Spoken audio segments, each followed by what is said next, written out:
I'm just gonna say I'm blessed. I'm so incredibly blessed that I have the perspective that I'm no longer in that whirlwind of fear, in that whirlwind of avoidance, right? And that that sense of suffering, that backpack, that proverbial backpack that I always talk about with, when I did my podcast was about, just putting the backpack down. Like, why are you carrying the suffering? Why are you carrying the fear? Why are you carrying, all of the things that life is thrown at you and it's shit? Like, why are you carrying on to the shit? Let the shit go and move on because it's stinky and nobody wants it. Just move on.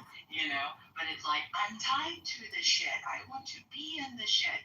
You know what I mean? It's just like I'm tied to the past, and and I know I'm kind of going on a tangent, but it's just having that clarity. I think that you're able, to see that you can avoid. It's all about just staying in flow. And I think going back to that, when you're in flow, for me, life just moves so much easier. Yeah. Well, you said a couple things that I want to come back to, if I may, that I think are really important. So I want to put a little spotlight on them. And one is you talked about taking off that backpack, and I think we all have pretty much a constant set of issues, whether they're new ones or they're old ones from and we have a constant set of fears, whether they feels like we're born with them, like they're a genetic. Sometimes there's a genetic, component to a fear of heights, for instance, or whether it's something we're just in a position that we're fearing, like your friend getting out of an abusive relationship. And when we are willing to just meet the fear and we're maybe not even ready to take the backpack off.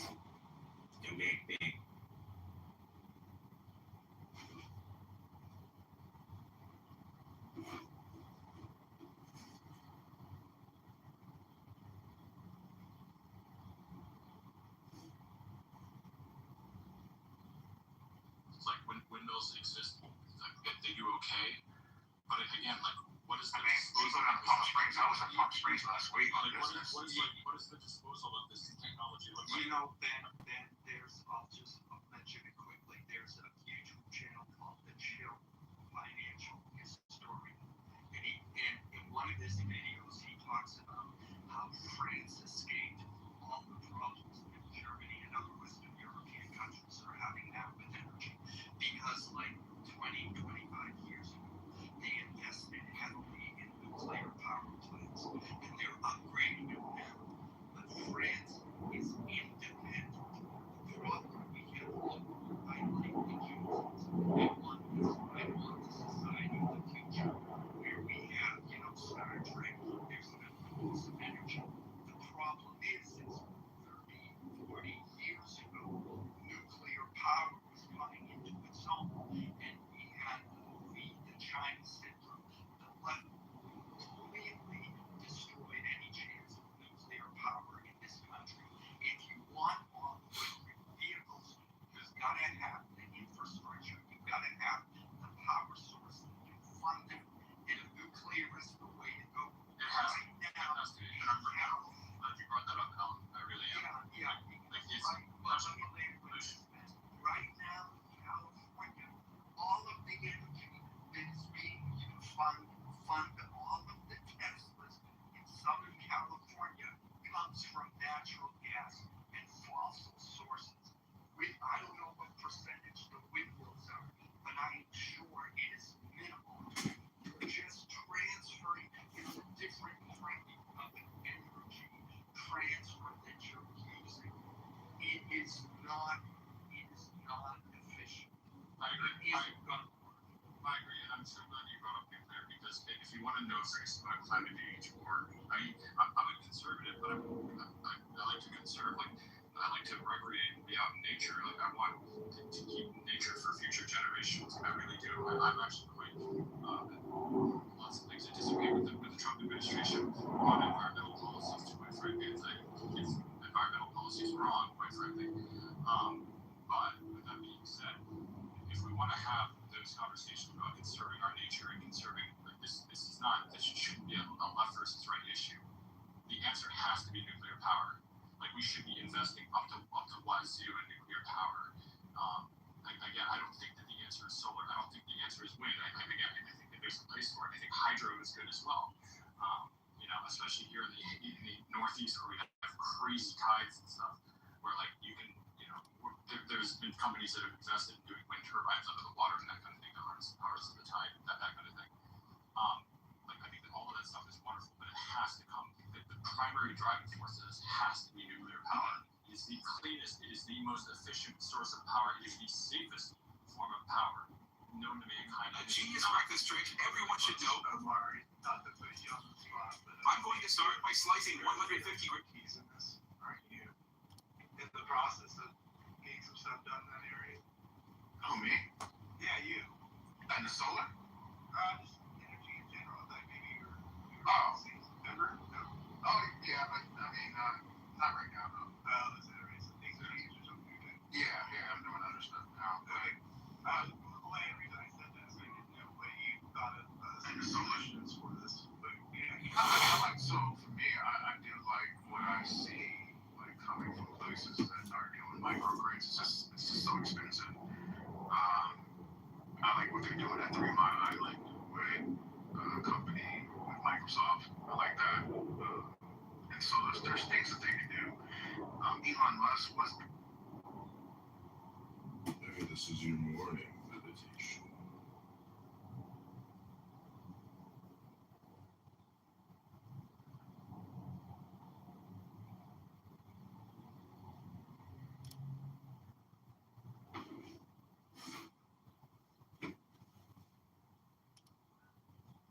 Good morning, Marion. Welcome to your morning meditation, Marion.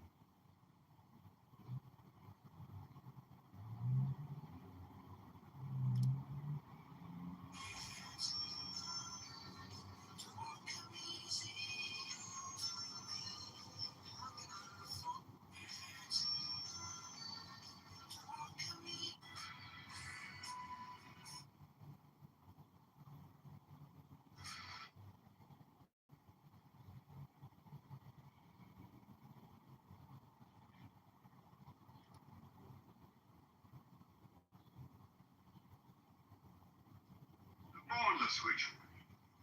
Thee I invoke the bornless one, thee that didst create the earth and the heavens, thee that didst create the night and the day, thee that didst create the darkness and the light.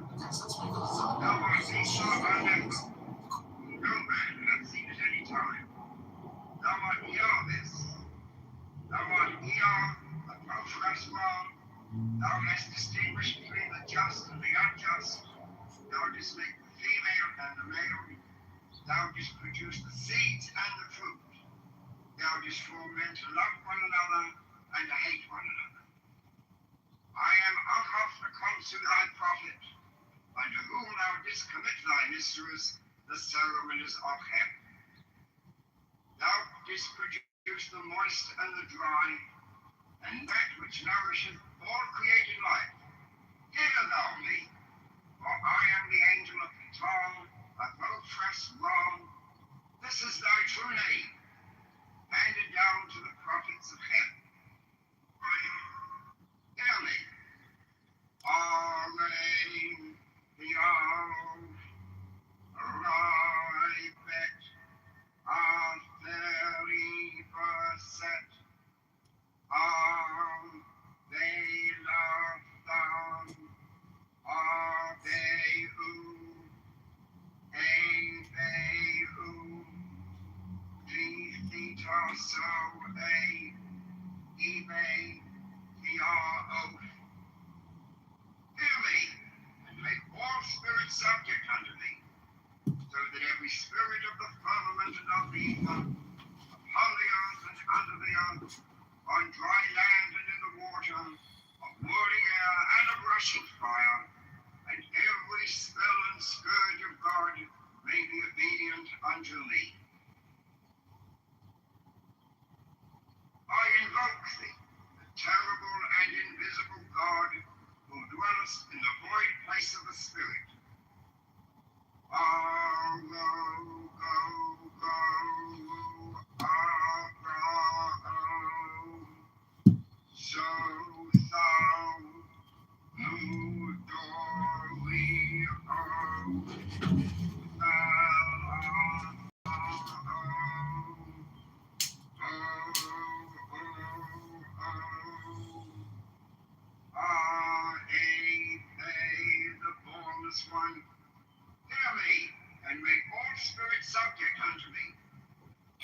every spirit of the firmament and of the ether, upon the earth and under the earth, on dry land and in the water, of whirling air and of rushing fire, and every spell and scourge of God may be obedient unto me. Hear me, who are Mario Dom, Babylon Balbin Abaft, Asalonai, Archenio,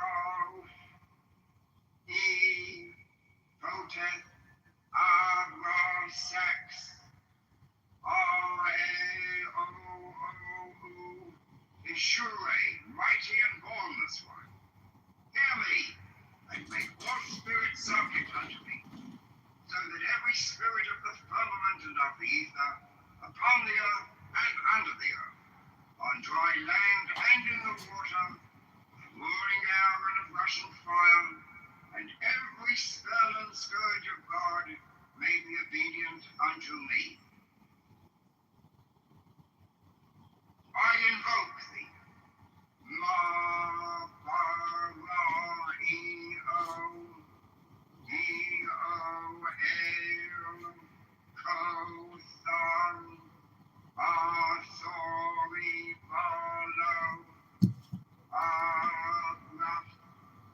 Hear me, make all spirits subject unto me, so that every spirit of the firmament and of the ether, upon the earth and under the earth, on dry land and in the water, of whirling air and of a rushing fire, and every spell and scourge of God may be obedient unto me.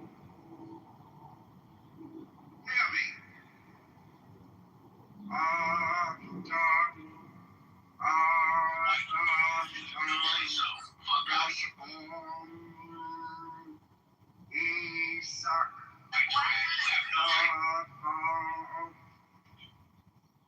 This is the Lord of the gods. This is the Lord of the universe. This is he whom the winds fear. This is he who, having made voice by his commandment, is Lord of all things, King, ruler, and Lord. Hear me, and make all spirits subject unto me, so that every spirit of the firmament and of the ether, upon the earth and under the earth, on dry land and in the water, of whirling air and of rushing fire, and every spell and scourge of God may be obedient unto me. Hear me.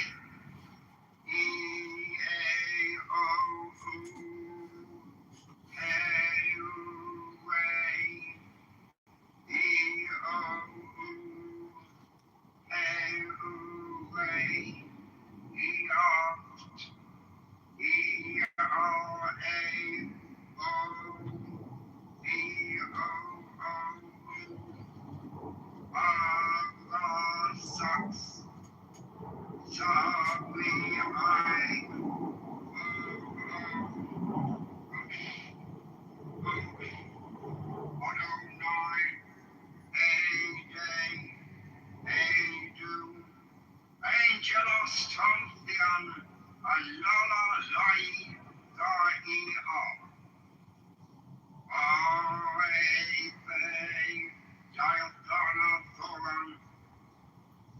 I am he, the bornless spirit, having sight in the feet, strong, and the immortal fire. I am he, the truth. I am he who hate, that evil should be wrought in the world. I am he that lighteneth and thundereth. I am he from whom is the shower of the life of earth. I am he whose mouth ever flameth. I am he the begetter and manifester unto the light. I am he, the grace of the worlds. The heart girt with the serpent is my name. Come thou forth and follow me, and make all spirits subject unto me, so that every spirit of the firmament and of the ether, upon the earth and under the earth, on dry land and in the water, of whirling air and of rushing fire,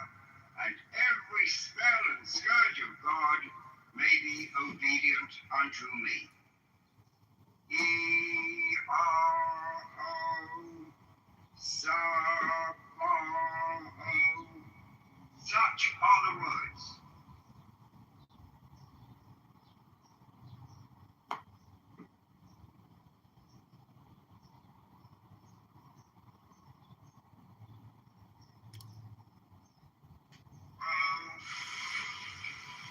Now, today,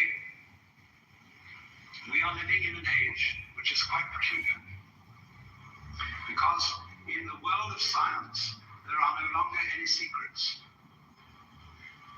Because the bornless ritual. Thee I invoke the bornless one, thee that didst create the earth and the heavens.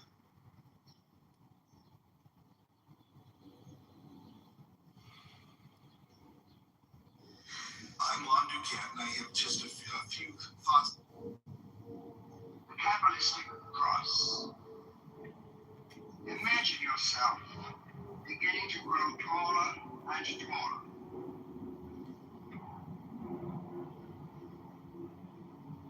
You are as big as the house, still growing and growing.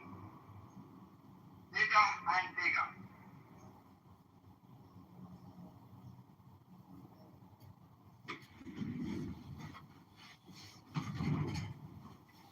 The earth is getting smaller.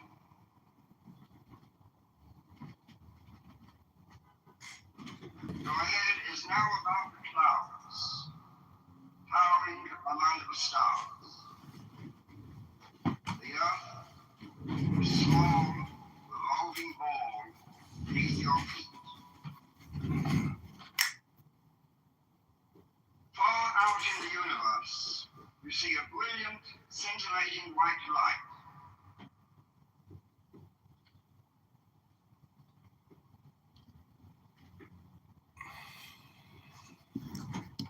Imagine and visualize this brilliant light descending to form a sphere of light just above your head.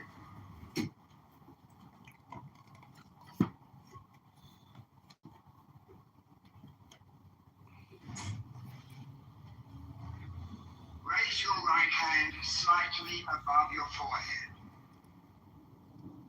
With it, bring the ball of light down and touch your forehead, vibrating the word Atto.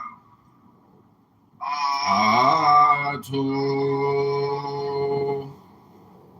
Which means thou art.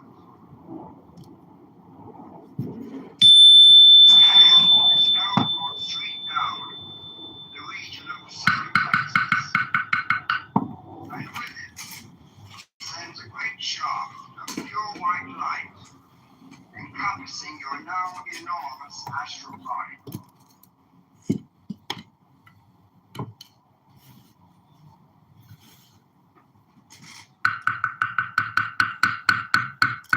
As the shaft of light descends to the feet, vibrate the word Malku. Malku. Meaning the kingdom.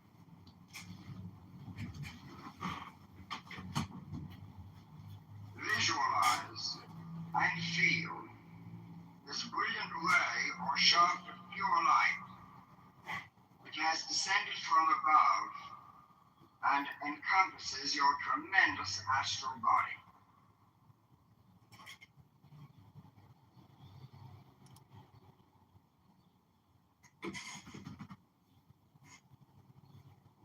Touch the right shoulder. With this tap, a sphere of light is formed just off the right shoulder, in tone of the word Vagabura. Zagabura.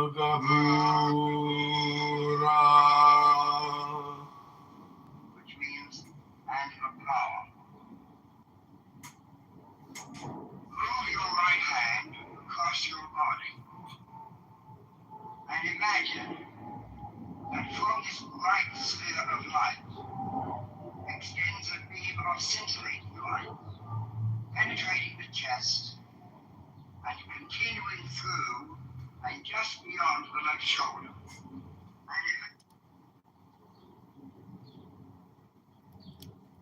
At this time, the left shoulder is tapped, and another sphere of light is formed while you vibrate the word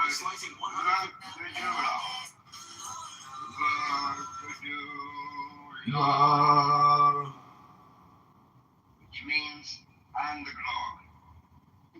In this manner is formed the cross of light.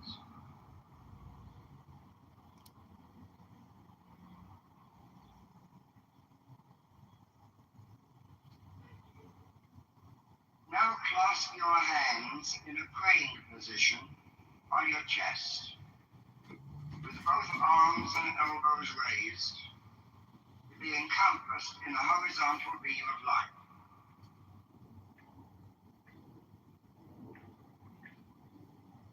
Vibrate the final word, La'olam.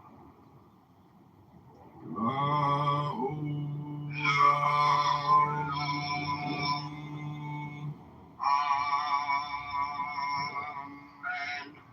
Meaning forever. Amen.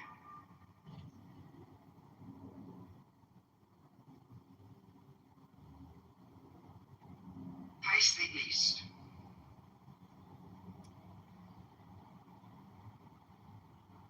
For the ceremonial instrument, you may use a stick of incense, a ritual dagger, or the pointed index finger of your right hand.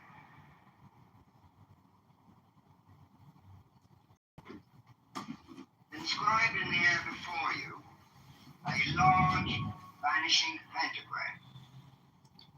That means, with your ritual instrument in your right hand, start at the lower left-hand point of the pentagram, opposite and outside your left hip. The hand is moved to the uppermost point of the pentagram, which is pictured in front of and just above your forehead. Continue tracing downwards to outside and opposite the right hip. Now move upwards diagonally to outside and opposite the left shoulder.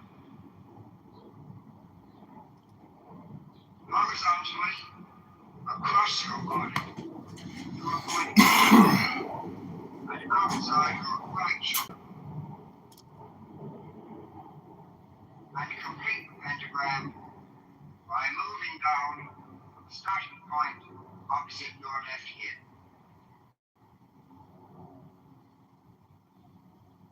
As your hand moves, visualize a beautiful blue flame which follows the point of the dagger as it inscribes the five-pointed star. When the pentagram has been completely traced, thrust the point of the dagger to the center of the pentagram, vibrating the deity name. Yod Hey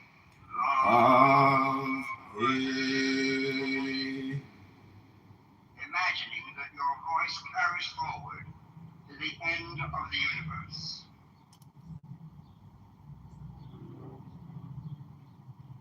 With dagger still extended, turn in place or circumambulate to your right, to the south, and make a vanishing pentagram.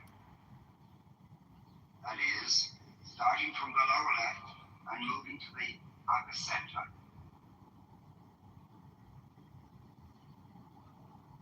And with the central thrust of the dagger, vibrate the deity name.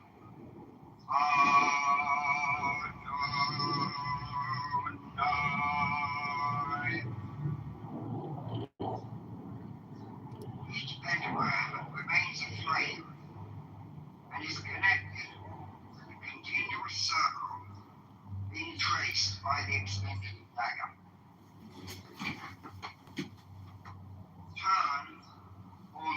west,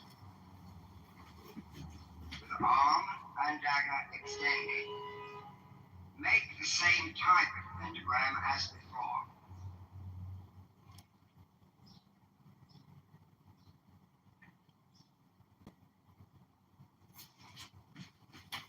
As you once again score the dagger in the center of the star, vibrate the god name.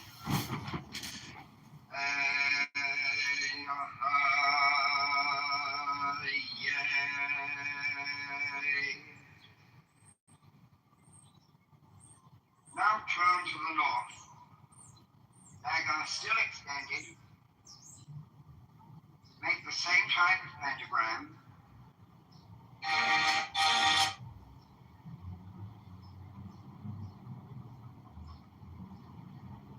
And upon completion, thrust the dagger in the center of the star and vibrate the deity name.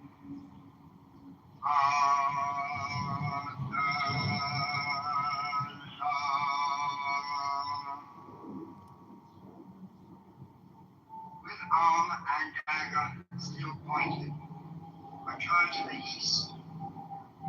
Complete your circle of flame by bringing the point of your dagger to the center of the first pentagram. Pause a moment.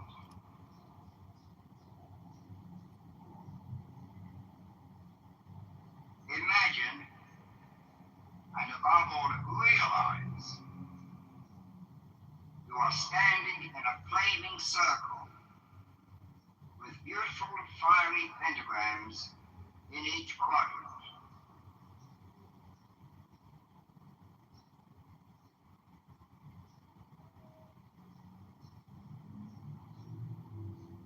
Facing the east, with arms outstretched in the form of a cross, say and vibrate before me, Raphael.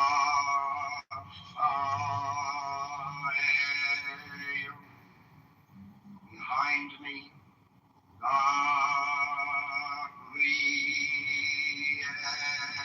Gabriel.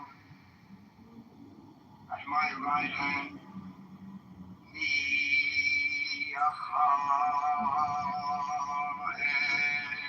Michael.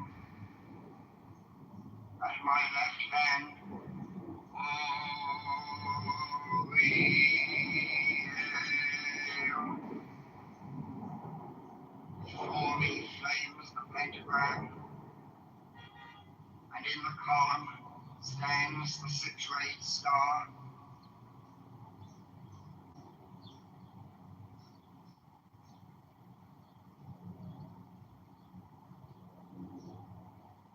Follow the above pentagram ritual, once again using the Kabbalistic cross as before. Was it killed you?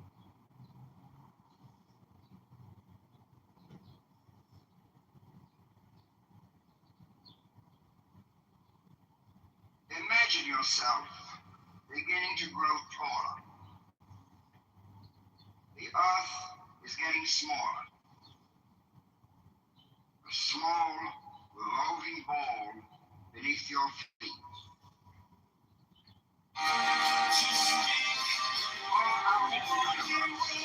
Using a scintillating white light. Visualize this brilliant light descending to form a sphere of light just above your head.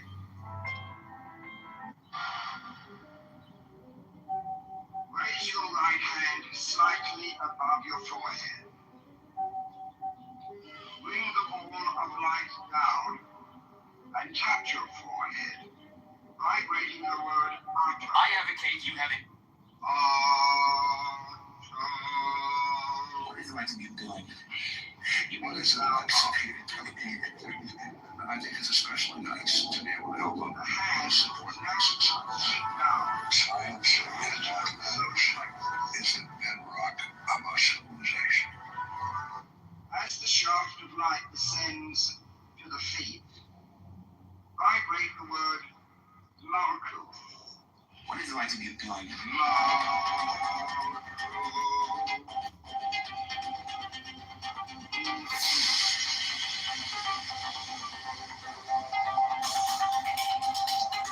Visualize when you shut your light on the power and back to the right shoulder. A sphere of light is formed just off the right shoulder. In tone of the word Vagabura. Vagabura, which means and the power.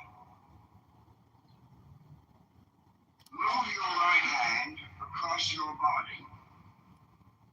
At this time, the left shoulder is tapped, and another sphere of light is formed while you vibrate the word Vagadula. Vagadula,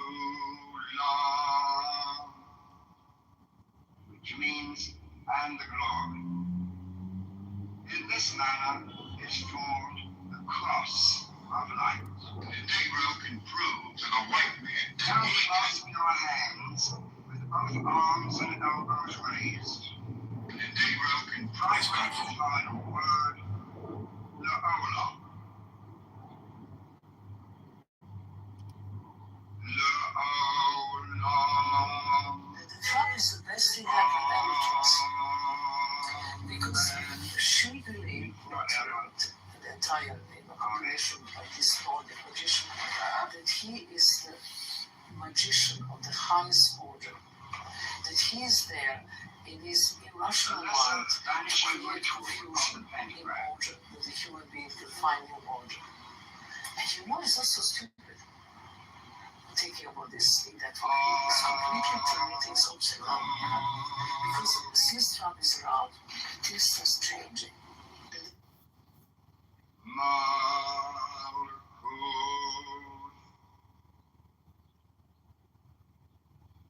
Vagabura. And the Trump is the best thing happened. Vagadula.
happened.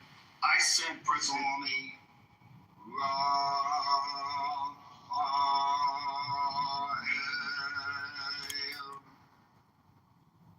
behind me.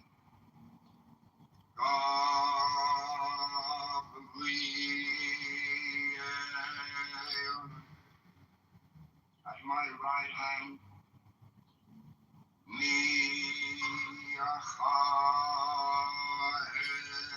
Michael at my left hand. Oriel.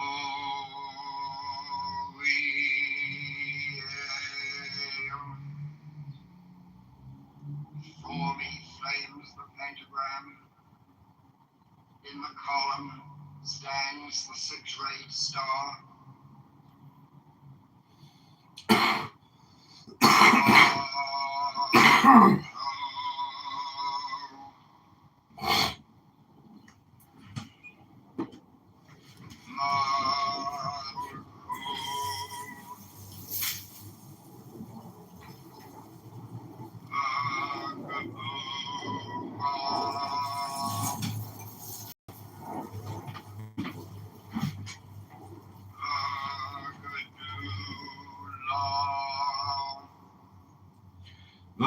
Agadul.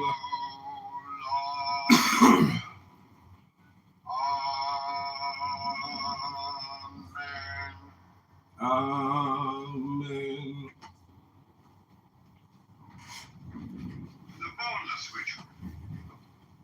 Thee I invoke the Boneless One, thee that didst create the earth and the heavens, thee that didst create the night and the day, thee that didst create the darkness and the light. Thou art Asa Anecha, whom no man hath seen at any time. Thou art Yahweh. Thou art Eah, a Ophrah ground. Thou hast distinguished between the just and the unjust. Thou didst make the female and the male. Thou didst produce the seeds and the fruit. Thou didst foment to love one another and to hate one another. I am Ahaf the Konsu, thy prophet, unto whom thou didst commit thy mysteries, the ceremonies of heaven. Thou didst produce the moist and the dry, and that which nourisheth all created life. Hear thou me, for I am the angel of the Tom, of Ophrah Ram. This is thy true name, handed down to the prophets of heaven.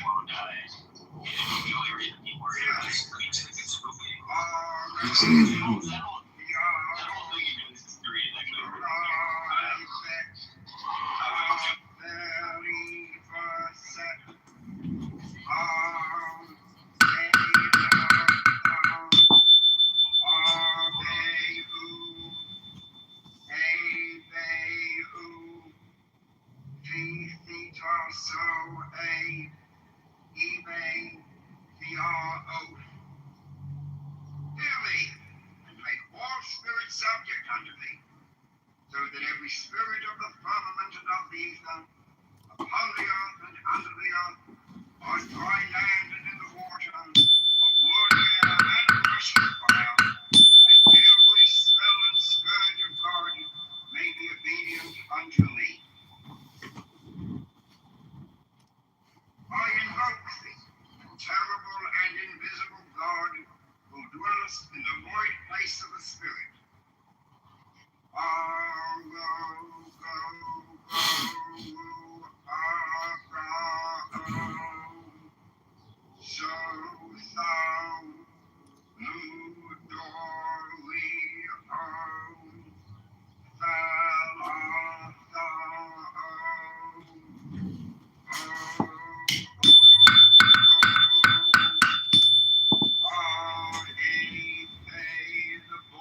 One, hear me, and make all spirits subject unto me, so that every spirit of the firmament and of the ether, upon the earth and under the earth, on dry land and in the water, moving air and of a rushing fire, and every spell and scourge of God may be obedient unto me. Hear me, who are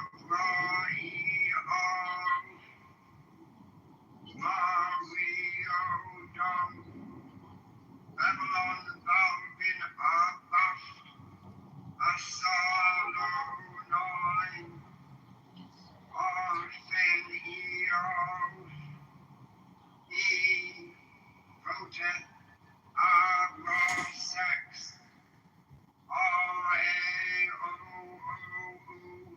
Ishure, mighty and formless one.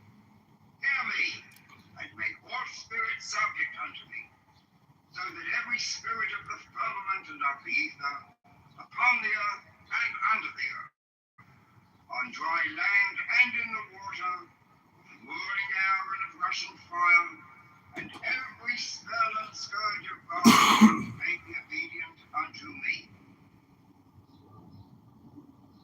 I invoke thee,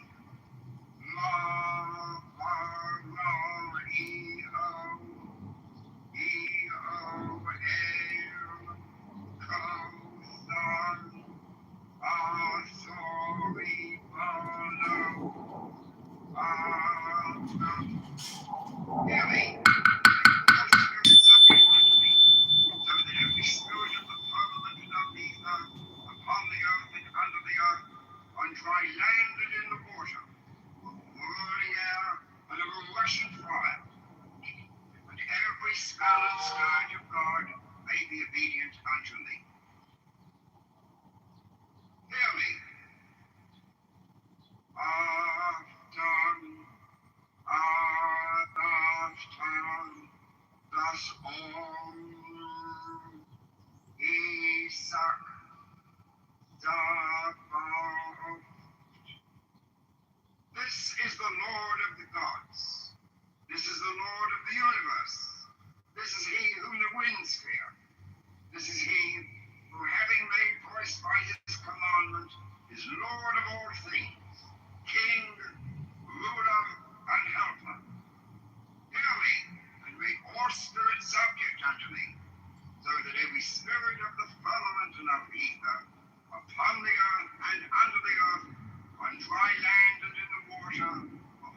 is the shower of the life of earth.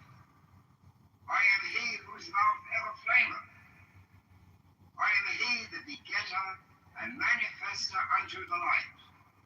I am he, the grace of the worlds. The heart, girt with a serpent, is my name. Come now forth and follow me, and make all spirits subject unto me, so that every spirit of the firmament above the ether, upon the earth and under the earth, on dry land and in the water, of burning air and of rushing fire, and every spell and scourge of God may be obedient unto me. E-R-O, Sa-O. Such are the words. Hello?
wisdom is in my heart. My tongue is the sanctuary of truth, and a God sitteth upon my lips.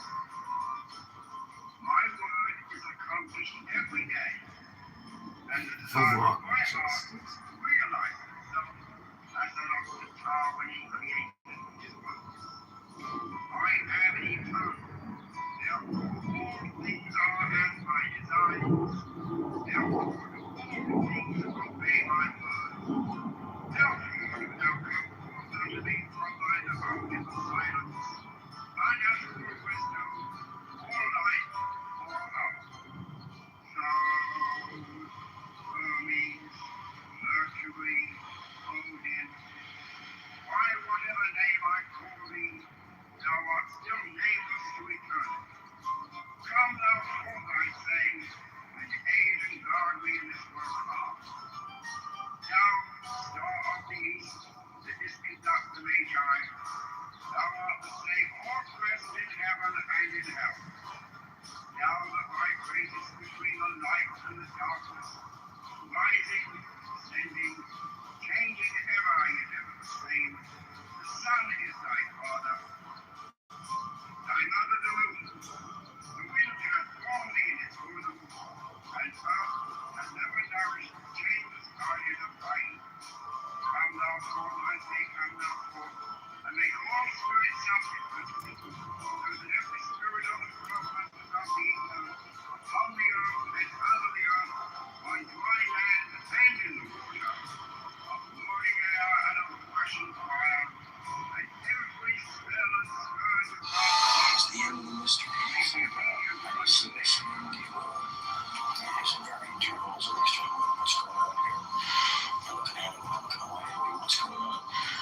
Y'all are in the same word. You just stare at me. They're very serious, focused, deadly. They just like Kennedy said, you're trying to stare. Okay, fair enough, there's no point. Can you hit me? That was the performance of mine. It was that stare, that look, that thing. You put it off like that, and you just start looking like that. And you realize that he wasn't there anymore. He was somewhere else. Motherfuckers. It's the end of the mystery. And how do you see this? I mean, do you, is it?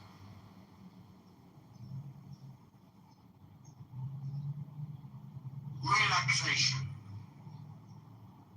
It is important that all the exercises on all of these tapes be performed regularly. Sooner or later, some salutary results may follow. You might then wish to offer up a prayer of thanksgiving at the opening of each practice session. Use your own imagination and ingenium to compose the kind of prayer that suits you and your own beliefs, rather than follow slavishly some already existent prayer, no matter how excellent it may be. At the root of all systems, metaphysical or occult, relaxation of physical and mental tension is considered a prerequisite. Unfortunately, most systems contain only a rudimentary technique inadequately developed for the use of the new student or beginner, without any assurance that it will produce results. I want to present a time-honored viewpoint that is repeatedly confirmed with usage of the newer scientific techniques of biofeedback. First of all, the student is to lie down on his back on any hard surface, or on a bed with a firm mattress, or on a table covered by a thick blanket. A well-carpeted floor has been known to be most satisfactory. For some, a small cushion is permitted for the head. The basic idea is to let the hard surface support the body. Too often, when lying down, we remain fully tensed, when we should permit the muscles to loosen up altogether. Thus, we support our bodies with much too much tonicity, instead of letting the hard surface do the supporting for us. up to it. A few deep sighs will prove of inestimable value. We should engineer some rudimentary relaxation of the diaphragm, the big muscle separating the chest from the abdomen. What is proposed then is for the student to consider in his imagination every part of the body from brain to the tips of the toes. No intricate knowledge of anatomy is really required. On the other hand, however, if the student has been taught the broad outlines relating to anatomy and physiology, he may find that knowledge useful. While lying on the back, a thick, large pillow should be slipped under the knees so that the knees are raised some few inches from the surface. This tends to induce a mechanical relaxation of the spinal muscles.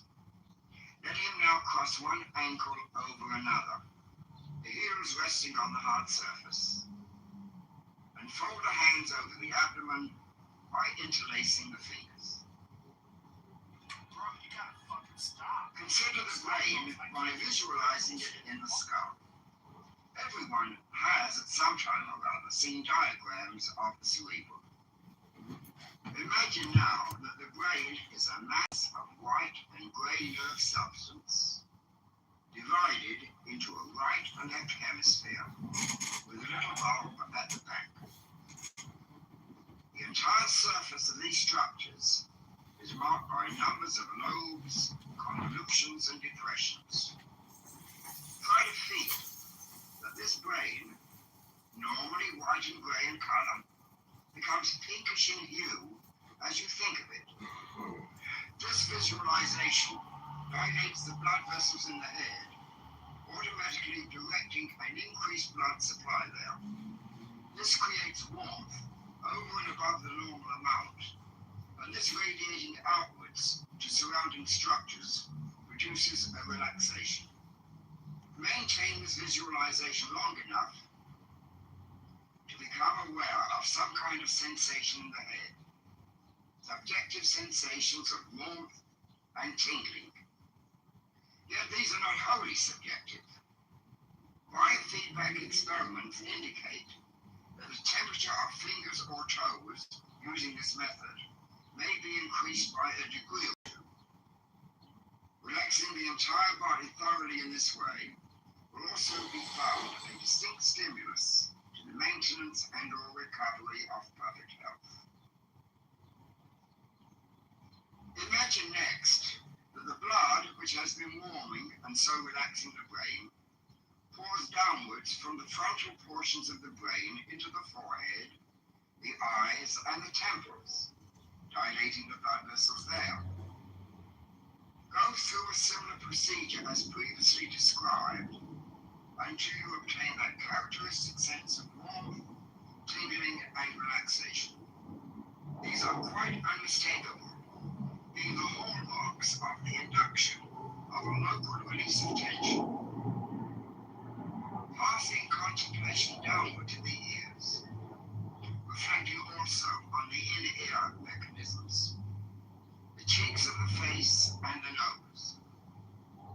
Imagine the blood flowing there, bringing about the relaxation of muscular and blood vessel tension by reason of the warmth induced by the surplus of blood in that area.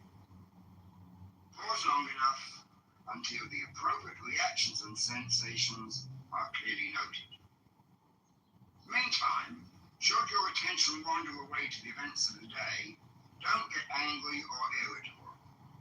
Wait quietly for a few seconds and gently bring the attention back to the consideration of the area in question. The mind is bound to wander at the beginning of these exercises. It only requires some training and re-education.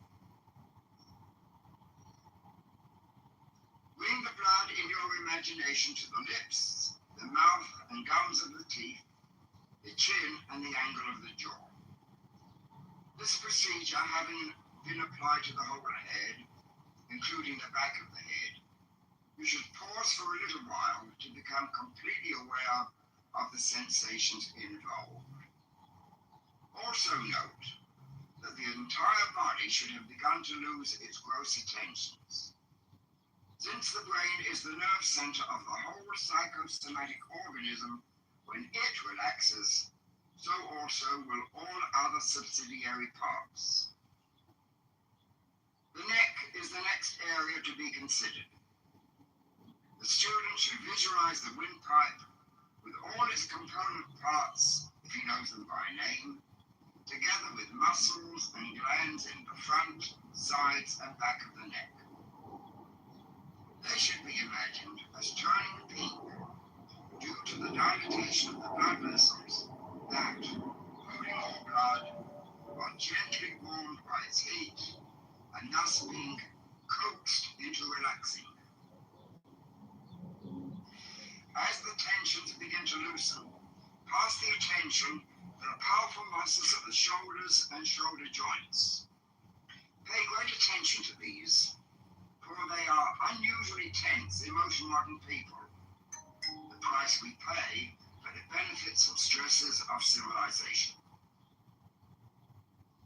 Let the attention slowly wander from the shoulders down the arm to the elbow, forearm, wrist, hand, and fingers, dwelling for a minute or so on each part, feeling a sensation of warmth and tingling there, firmly turning each part to relax.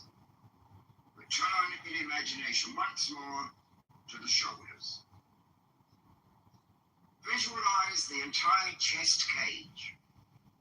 Within this cage are several large and important organs: the bronchial tubes, the lung, heart, large arteries and veins leading to and from them, and the diaphragm.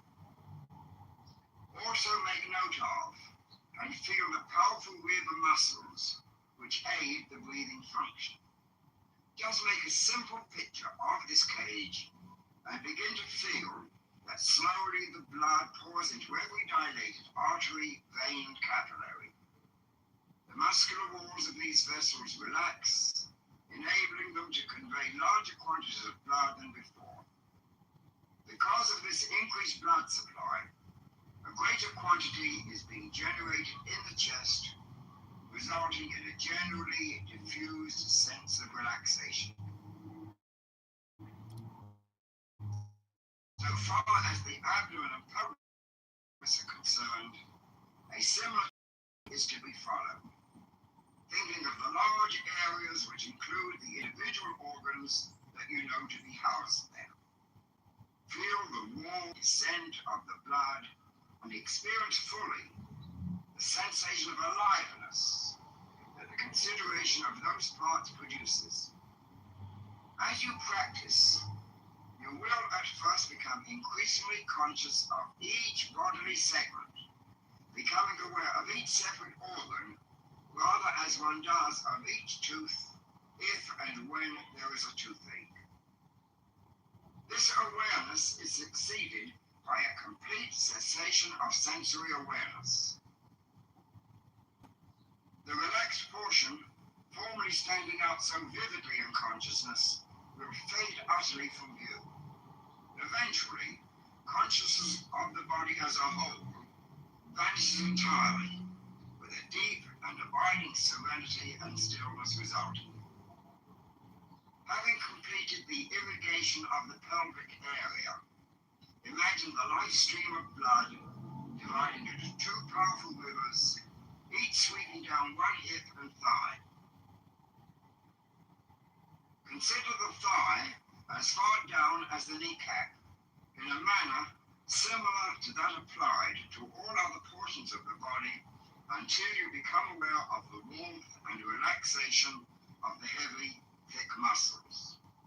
Then pass downwards with the mind to the ankle, and finally to the tips of the toes. Become fully aware of each minute part of the body, becoming absolutely flooded by the bloodstream, which enables it to undergo this needed release from tension. The entire process from head to toe should take not less than a half an hour at first. More time would even be more satisfactory. As time goes on, less time may be necessary to induce relaxation, until finally the mere wish or thought to relax will spontaneously induce all muscles and tissues everywhere in the body to relax their chronic tension. Skill is the important factor, and skill is achieved solely by practice and constant repetition. In this way, a conditioned response may be built up with the almost instantaneous reaction that such reflexes have.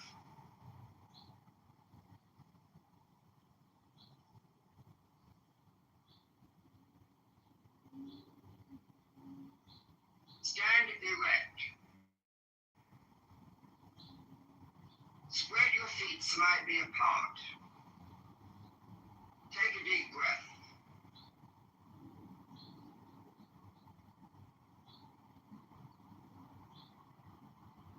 Stretch and twist your body.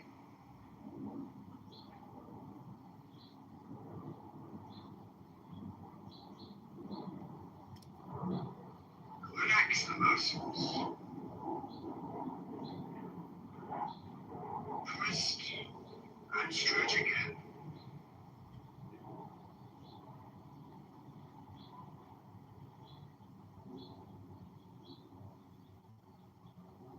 Relax. Exhale and let your body flop from the waist, dangling like a rag doll. Inhale and bring your body back into the upright position. Loose and relaxed, but upright. Exhale, let your body flop again. Inhale, coming up from the floor. Exhale, flopping forward. Inhale, up and relaxed. Exhale, flop like a rag doll. In, up, 3, 4, out, flop, 3, 4. In, up, 3, 4, out, flop, 3, 4. Wiggle your body, up and down like a snake.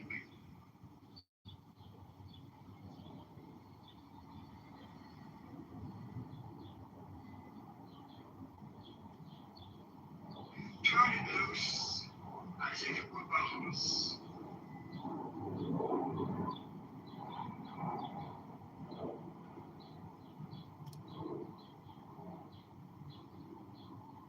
Let go completely. Arms, head, neck and shoulders, all loose. No tension.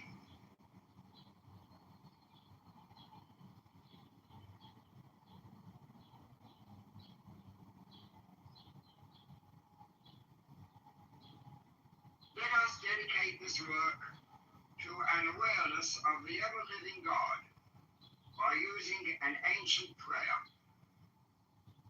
Who should not praise thee, O Lord of the universe, unto whom there is none like, whose dwelling is in heaven and in every virtuous and God-fearing heart.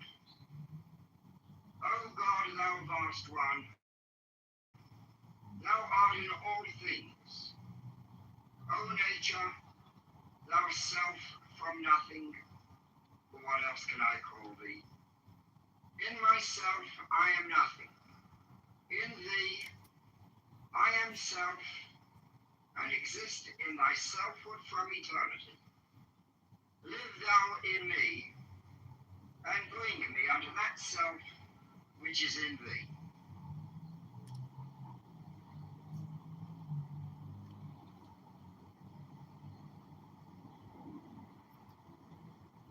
Lie down and make yourself comfortable.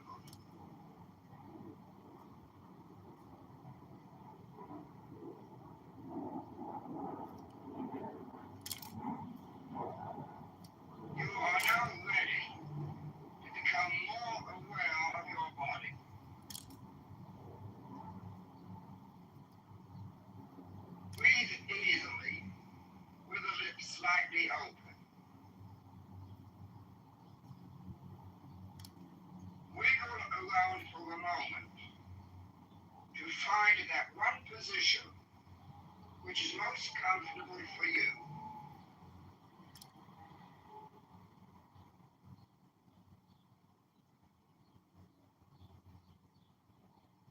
Now stay in it. Do not move from it in any way. From this moment forward, remain absolutely motionless.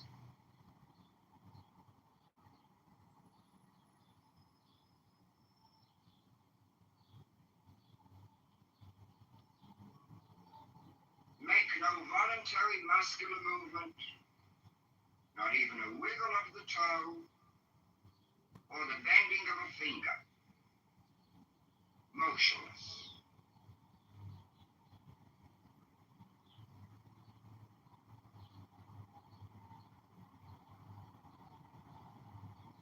Now try to feel what is going on inside your body.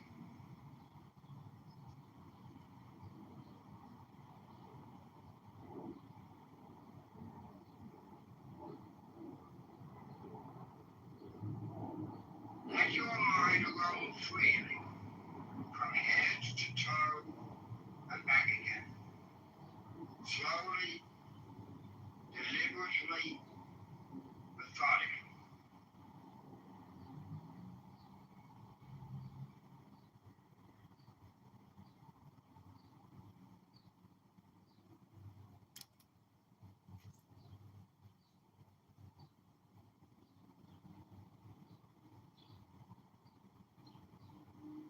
Verbalize what you do feel. Speak out loud as though reporting your different sensations.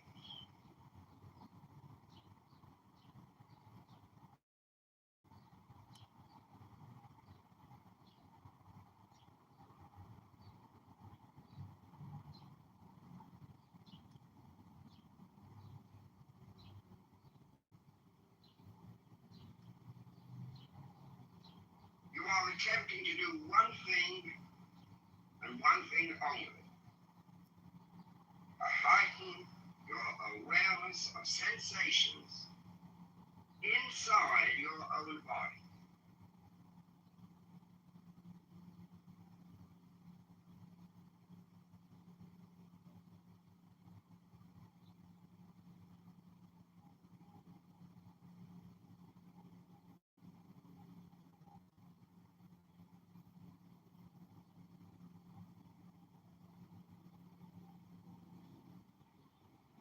You may become conscious of an itching in the scalp. Leave it alone. In a moment or two, it should die down and then totally disappear.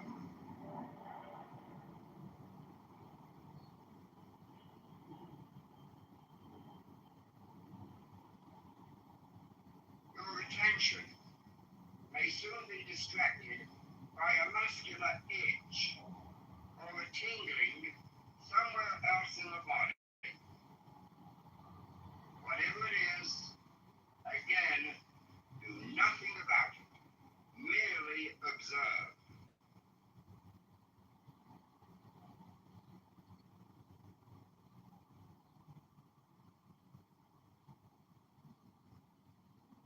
Sensations in the different parts of the body will come and go without apparent rhyme or reason. Watch them.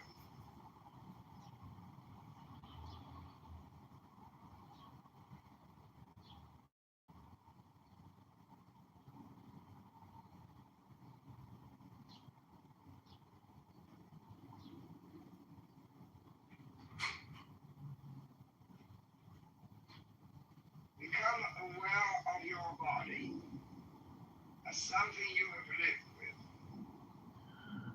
And perhaps now, for the first time, you watch it let go and become soft and relaxed.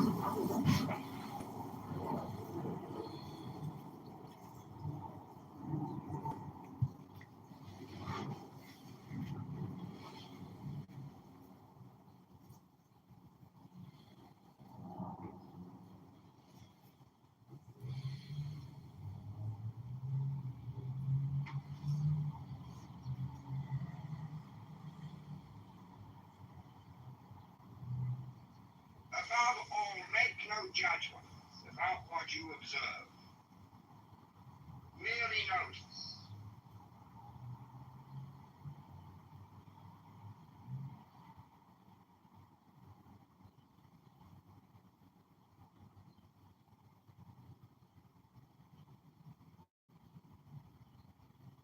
Don't criticize or reject any of these sensations. They may be comfortable or uncomfortable, pleasurable or otherwise, but they are your own.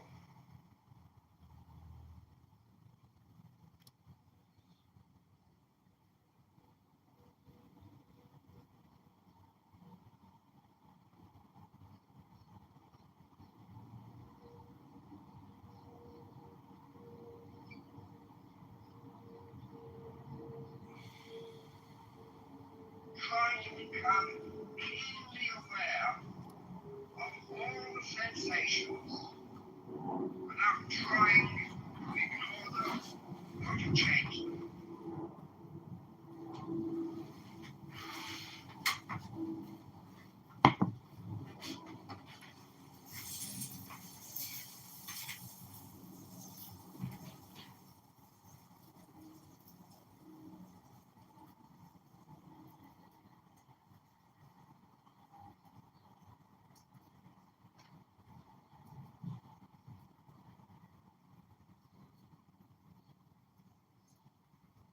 Be aware of everything that is going on inside. This is the process of eventually leading to self-realization, the integration of the whole man.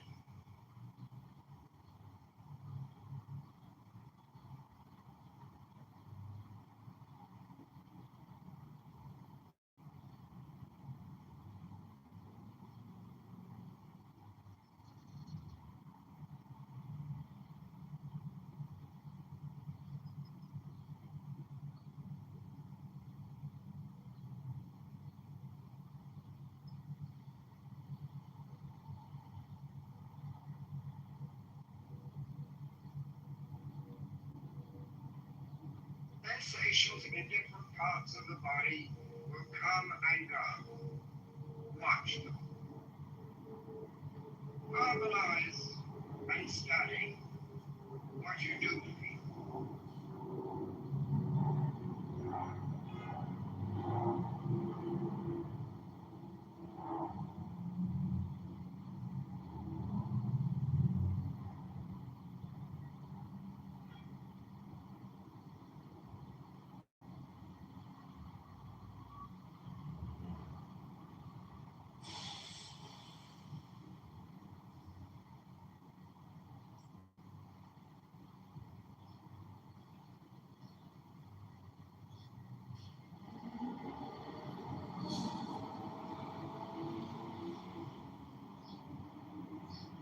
Let your mind roam freely without becoming fixated on any one part of your body.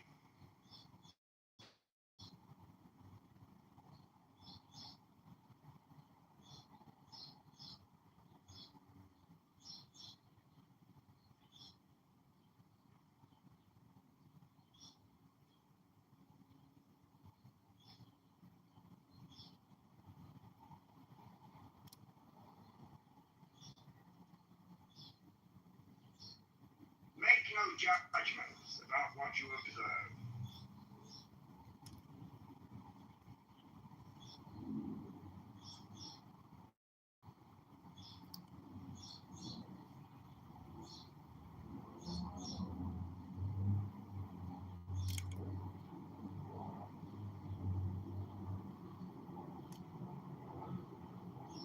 Make no effort to separate your mind, your awareness, from these bodily sensations.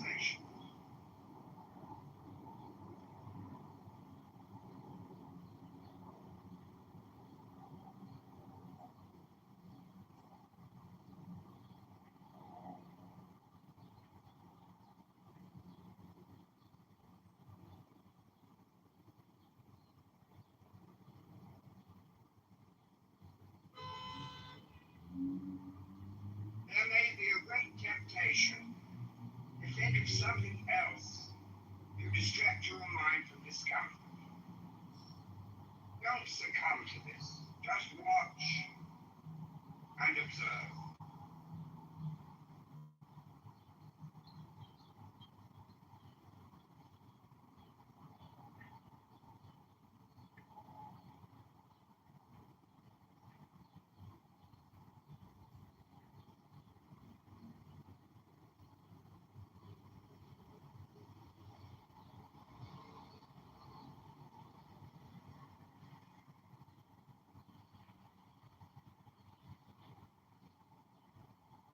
Concentrate only on what we are doing, watching and observing our body sensations.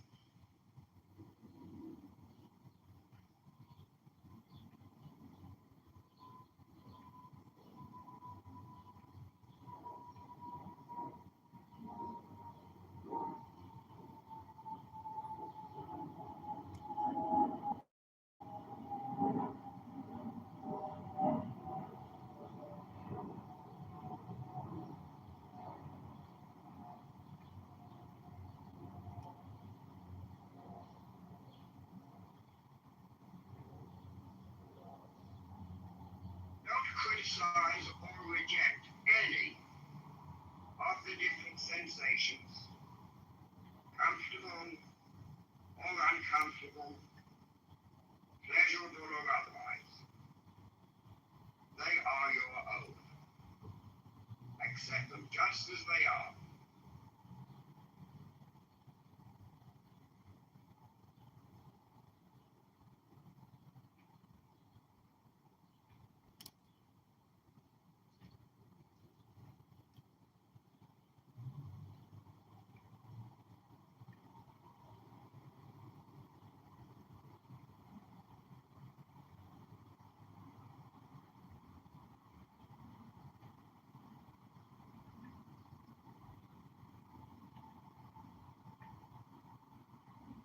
You do nothing else but merely observe the rise and fall of sensation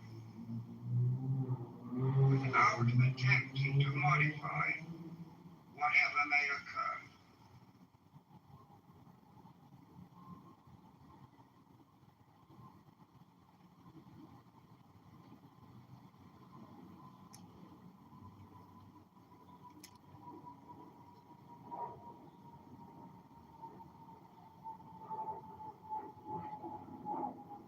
This practice heightens the function that is called self-recollection, mindfulness, and self-awareness.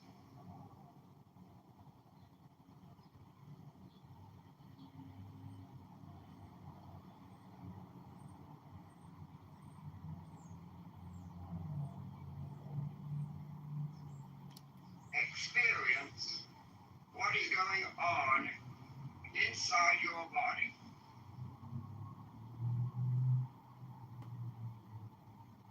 Become aware of what is happening.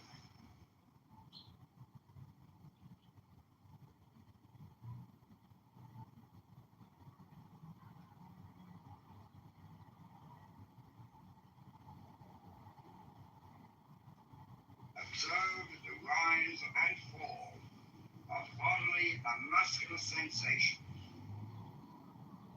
Don't attempt to modify whatever sensory phenomena may occur.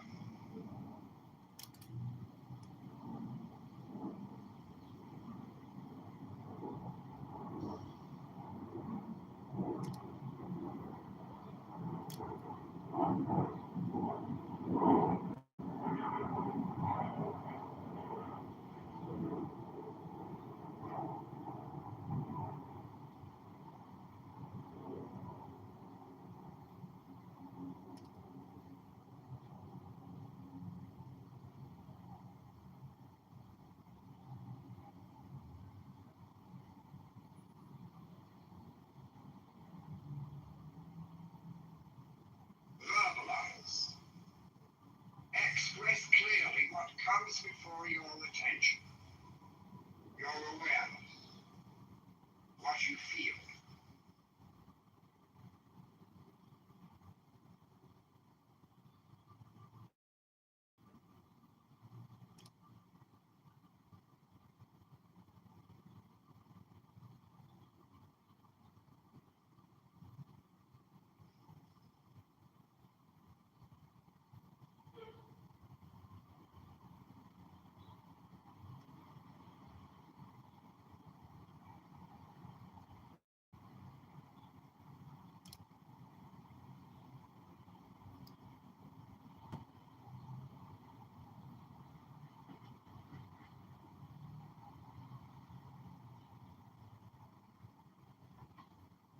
Realize that you are becoming aware of your body.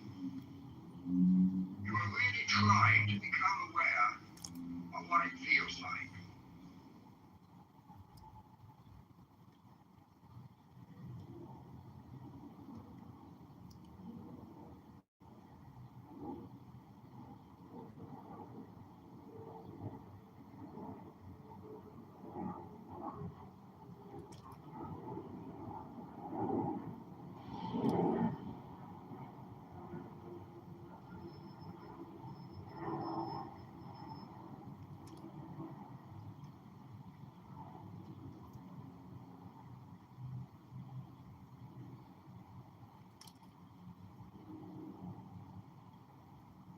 Let your mind move around.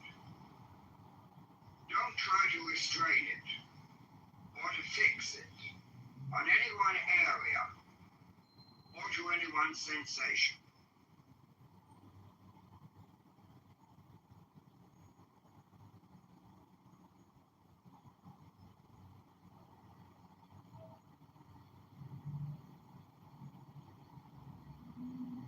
Let your mind float around inside from head to toes.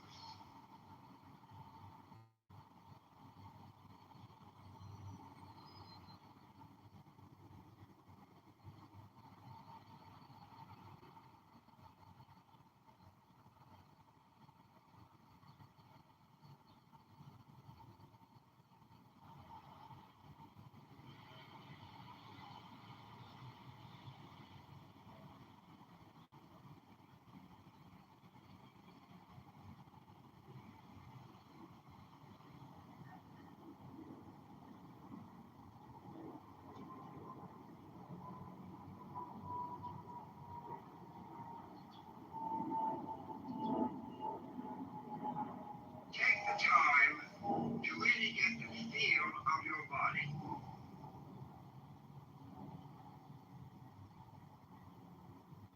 Become aware all the time, not just when it hurts or when there is a pain or an ache.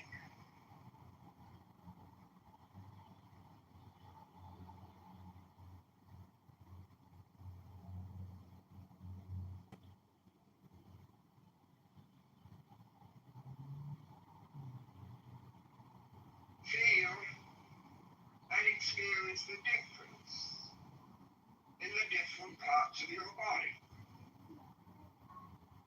Sense what is going on within your body.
toes.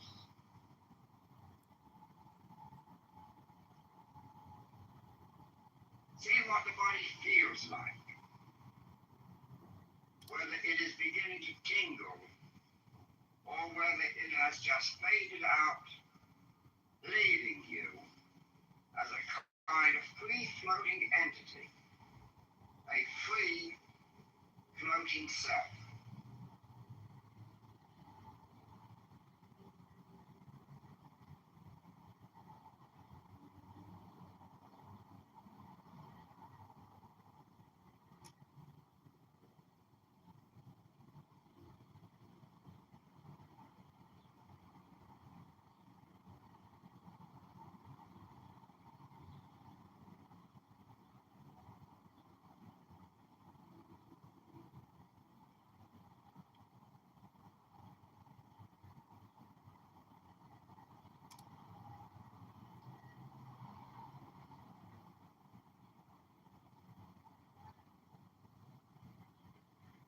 Now stretch and twist and enjoy the feeling of your body on the surface. Try and feel what it's like. Wiggle your body around.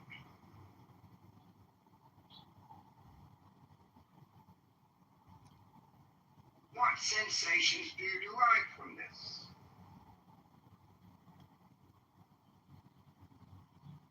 They can be extraordinarily pleasant and pleasurable, and should be.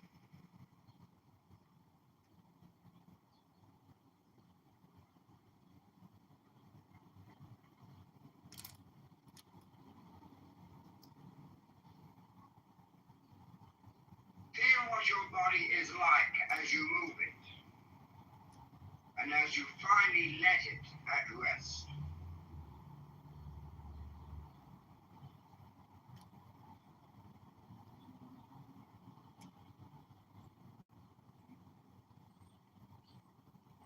Give thanks for whatever guidance you have received or progress made.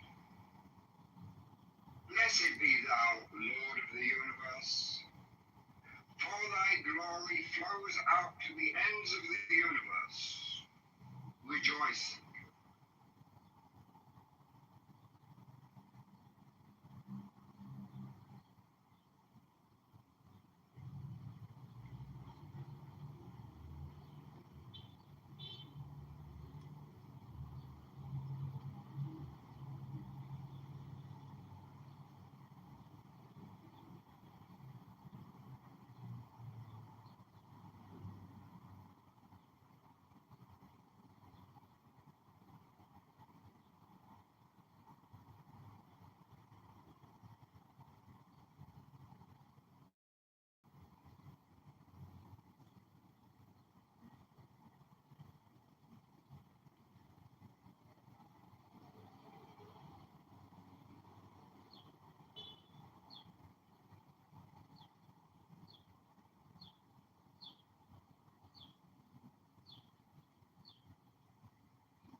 Hi, John. Express Oh, how's clearly it what doing? comes before your attention. Hi, John. How's it doing for Your you tonight? awareness.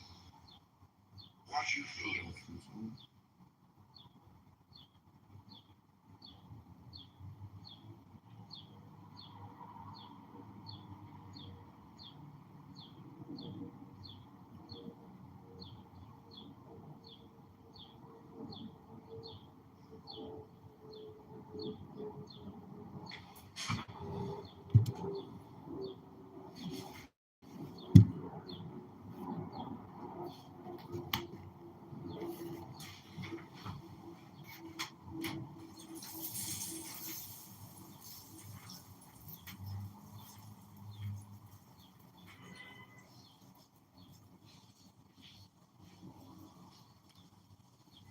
Realize that you are becoming aware of your body.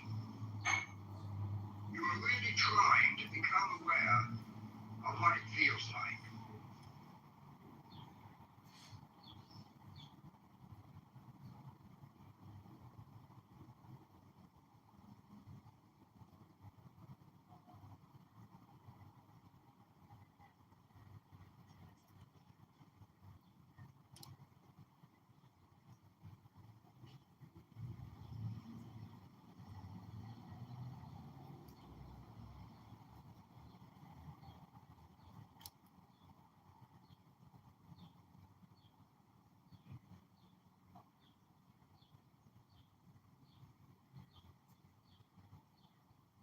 Let your mind move around.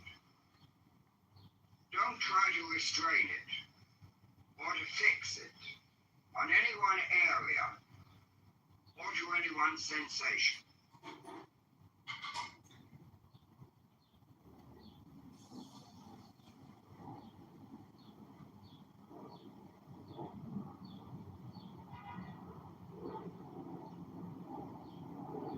Let your mind float around inside from head to toe.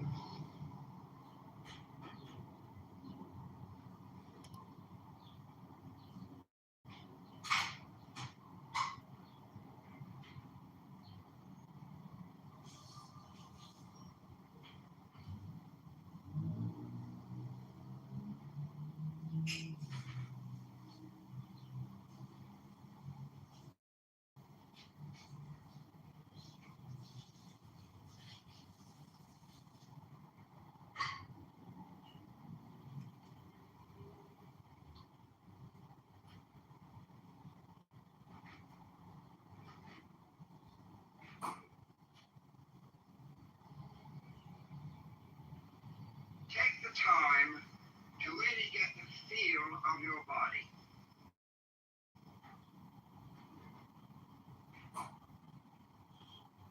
Become aware all the time, not just when it hurts or when there is a pain or an ache.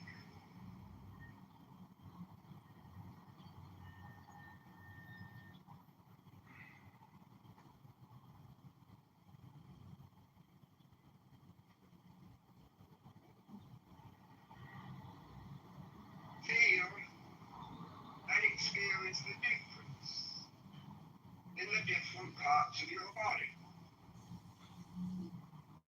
Sense what is going on within your body.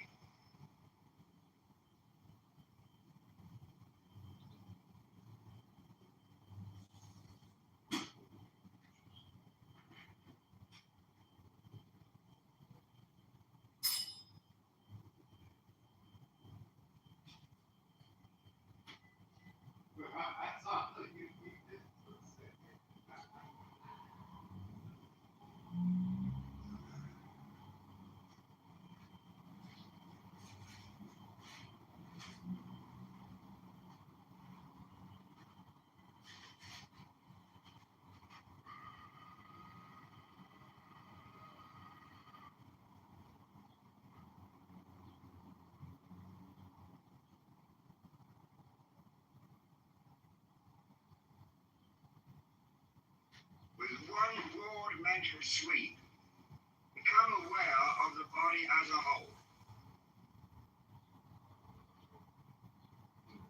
from the crown of the head to the tips of the toes.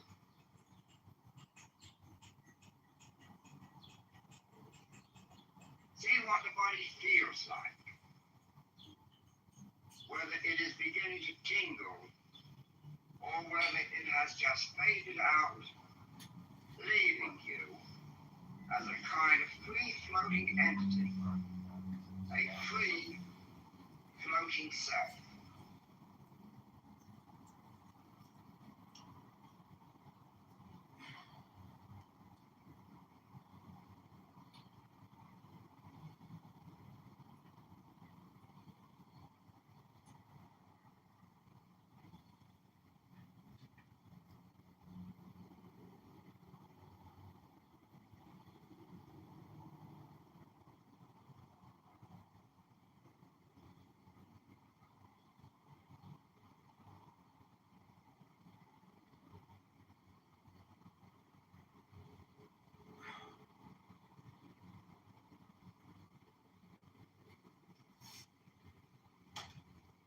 Now stretch and twist and enjoy the feeling of your body on the surface. Try and feel what it's like. Wiggle your body around.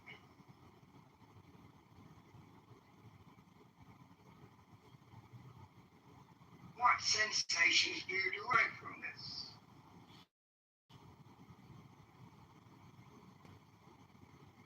They can be extraordinarily pleasant and pleasurable, and should be.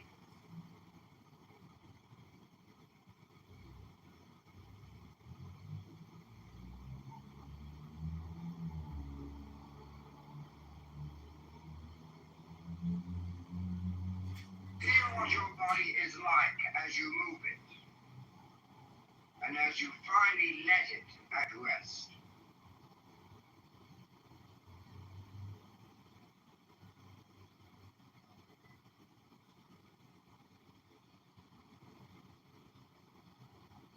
Give thanks for whatever guidance you have received or progress made. Blessed be thou, Lord of the universe, for thy glory flows out to the ends of the universe. Rejoicing.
ChatGPT, can I make money online with $0?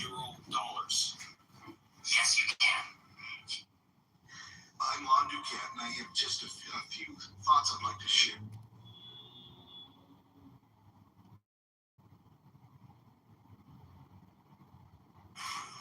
I can't believe there's people that exist, that breathe, that have reason, that believe that Whataburger is better than In-N-Out.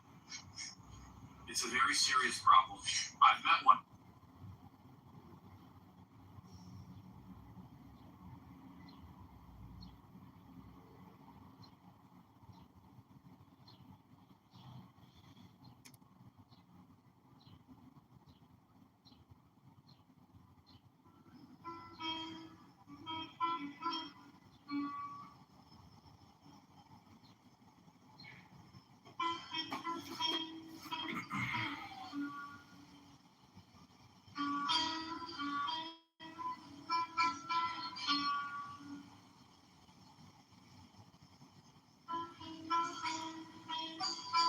That our tax dollars are being used to give trans surgeries to the legal poor ladies that prove it. So basically what the Democrats are doing is they are saying that you are an illegal immigrant, if you snuck into America and you want your penis cut off, American taxpayers will pay $15,000 for it.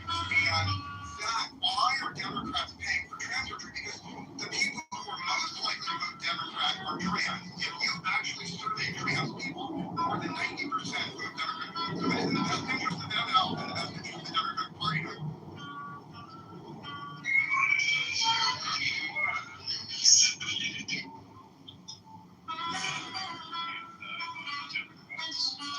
immigrants in the country. If that's the case, why is it that during Biden's administration, they were keeping more people in the Trump administration? It's just how they count the statistics. Can't be. Come on, Phil. It is. Simultaneously, Biden deported the most illegals from coming into our country, or that were in our country. And how does he also have the most illegals that came into our country in the span of 40 years? But how does that make about anything? Yes, it's a net loss. What you're looking at it as, well, you look at it as a net positive, I look at it as a net loss. So if he turned this many away from the border, let's say 30 million were trying to get in, and he only let 20 million in, but hell, he turned 10 million of them behind around and wouldn't let 10 million of them in. So look, he's tough on immigration, but he let 2/3 of them come into the country illegally. But we know it, they had an app set up. You can't deny that.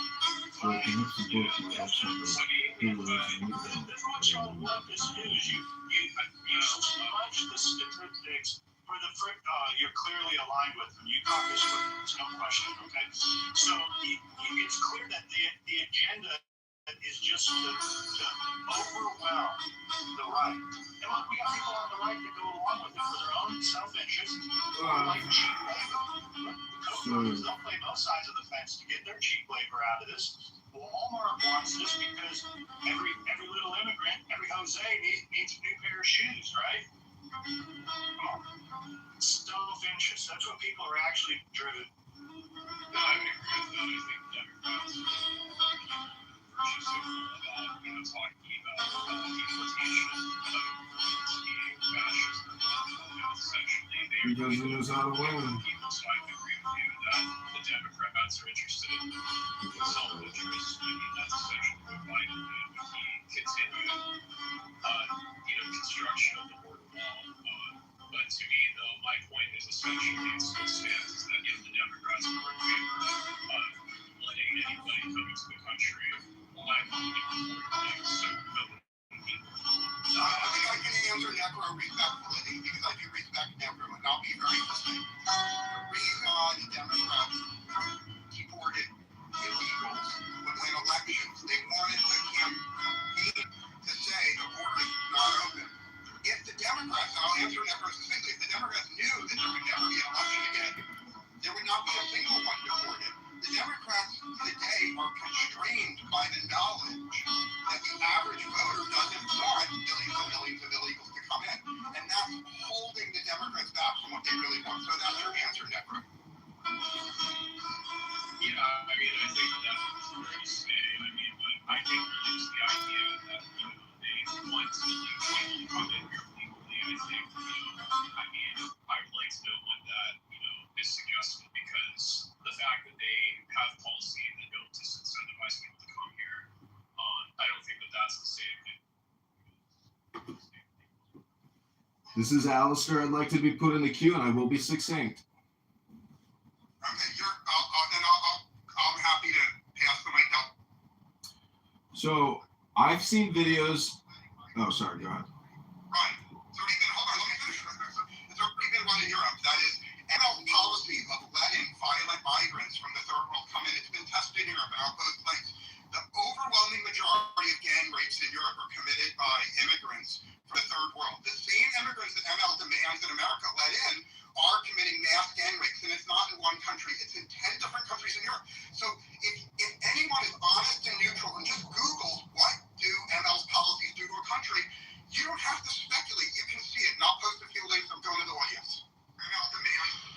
Yeah, I mean, I know there's been the suggestion that, immigrants in Europe, one of the things is saying that there's been rising crime among them, but I think it's also been limited by Canada. The Canadian Institute is a libertarian think tank which positively is official, but their studies have shown that now I don't know necessarily distinguishing between people who are here who are legally documented versus people who are not documented. But I mean, to me, it's like.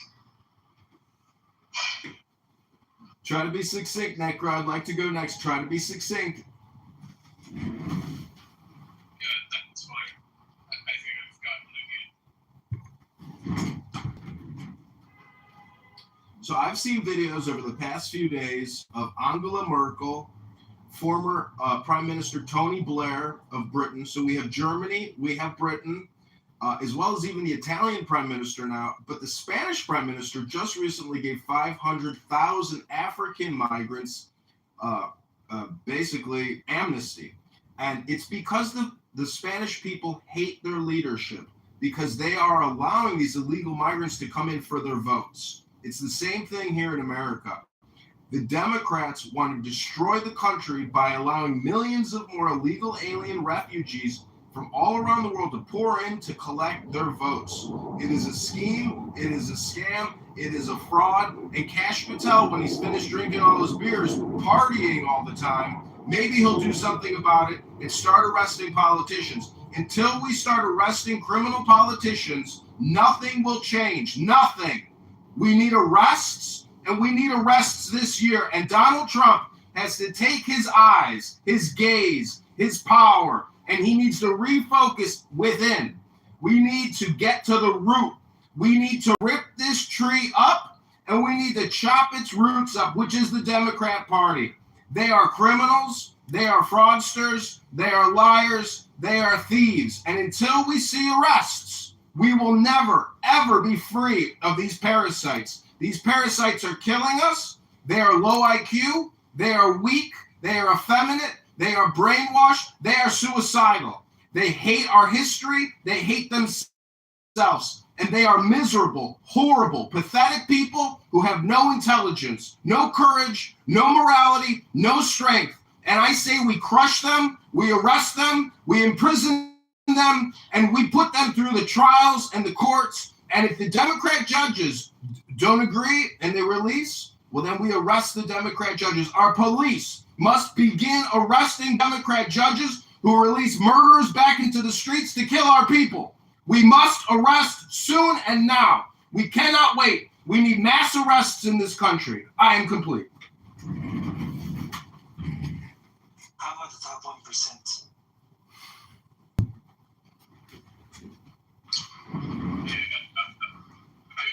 The overall, like, I would agree the Democrats are limiting people mostly are people who want to keep immigration alive as like a budget issue for the same reason. But I would say the same thing about both parties. But that's why I called the question about whether or not they actually are concerned about whether they want to have immigrants come over the border as opposed to just keeping it alive as a wedge issue to accuse the other side of xenophobia or racism.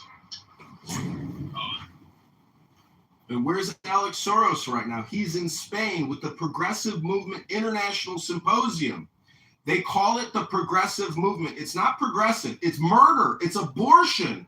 It's black tax reparation fraud. Tax for me. I got to pay you merely because of the historical conflict of mankind. It's a fraud. It's a hypnosis communication projection shoved down your throat of lies. And if you speak up, you're labeled racist. If you speak up, you're labeled xenophobic. And weak, effeminate men like Necro, who have had sexual intercourse with trans people, are part of the problem.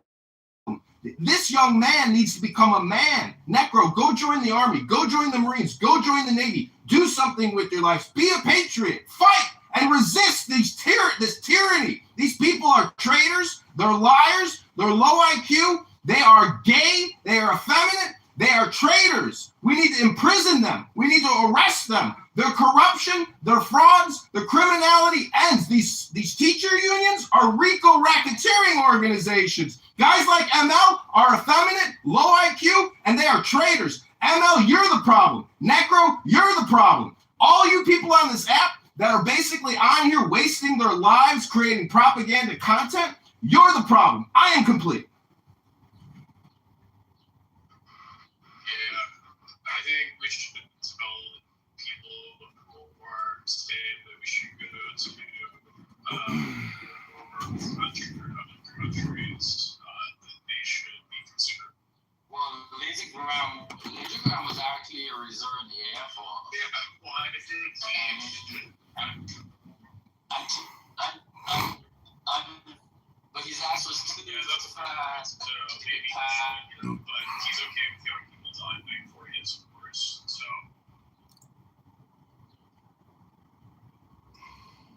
Yeah, I agree. We should put all the politicians in there. And Lindsey Graham is like Newt Gingrich, and he's a chick. What if even So what?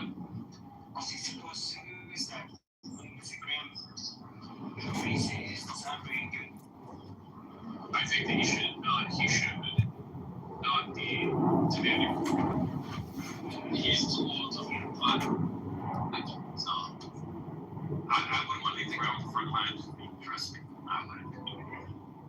Oh, you're going to go to the front lines, ML, and defend America? Yeah, right, ML. You'll be at the back of the line complaining like that's all you do. Lindsey Graham knows how to win. People don't like Lindsey Graham because he wins, and he wins, and he wins, and he wins, and he's unstoppable. And you got to respect the winning. Guys like ML say, oh, I won't fight in the front lines with Lindsey Graham. Yeah, right, ML. You won't be at the front lines. You'll be in the back of the line complaining like what you do on Clubhouse for years. You fucking complaining little cuck. You're a cuck complainer. You're a Democrat liar. You're a fraudster and a spinner. You are an effeminate, weak traitor. We don't respect you, and we should deport you, we should arrest you, and we should send you back to your mother country. Goodbye, ML. Puh. What's your mother country? Because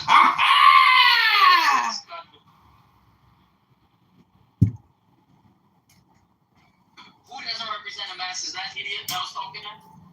That idiot. I agree with that guy. Yeah.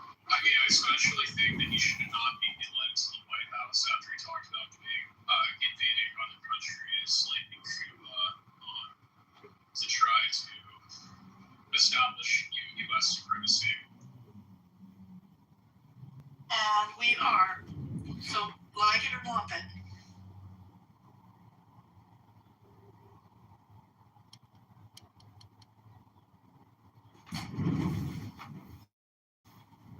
Trump cannot fail us. He has to go within. He has to root out these Democrat criminal politicians in every major U.S. city by using the FBI and the local police. And if he has to deputize the police and make them federal employees because the city is going to fire them, so be it. We will create the largest federal criminal police network the world has ever seen, and we will mass deport all the illegal aliens. We won't allow one illegal alien in this fucking country, not one. You will be here with your legal papers. There's no, I got here, and then we're going to figure it out. No. If you go to India, if you go to Russia, and you fuck around, you will be put in jail in a slave labor camp for 10 fucking years. In America, we give you housing, we give you credit card, we give you food, we give you daycare, we give you healthcare, we give you everything you need. But not anymore when Donald Trump realizes the scam and the fraud, and he's still funding it because he doesn't know how to cut off the money. Because the Democrat judges keep saying, no, Donald Trump, it is already in legislation. We've got the money. We're taking the money. No, Donald Trump, deploy the police. Make arrests. Don't let these Democrat judges get away with it. Make warfare and lawfare your motto, your methodology to conquesting America, because we've been conquested by the liberal left woke progressives. This progressive movement is a fraud. It is a communist socialist scam to fuck the taxpayers. These people are liars and fraudsters, and until we use the police to make arrests, nothing will change. We have to advocate for the police making arrests of politicians, using the FBI and lawyers and judges to file RICO charges. These are criminal conspiracies and racketeering. We won't allow it. It's criminality. It's fraud. It's lying. It's scamming. Guys like ML, I won't go serve in the front line with Lindsey Graham. ML, you're a fucking complainer. Get in the back of the line, bitch. So here's an example. I think Sean has me confused with Ann because he keeps talking to Ann and Ann is not talking at all. So the bias, the prejudice, go get it, girl. Or boy, I don't know.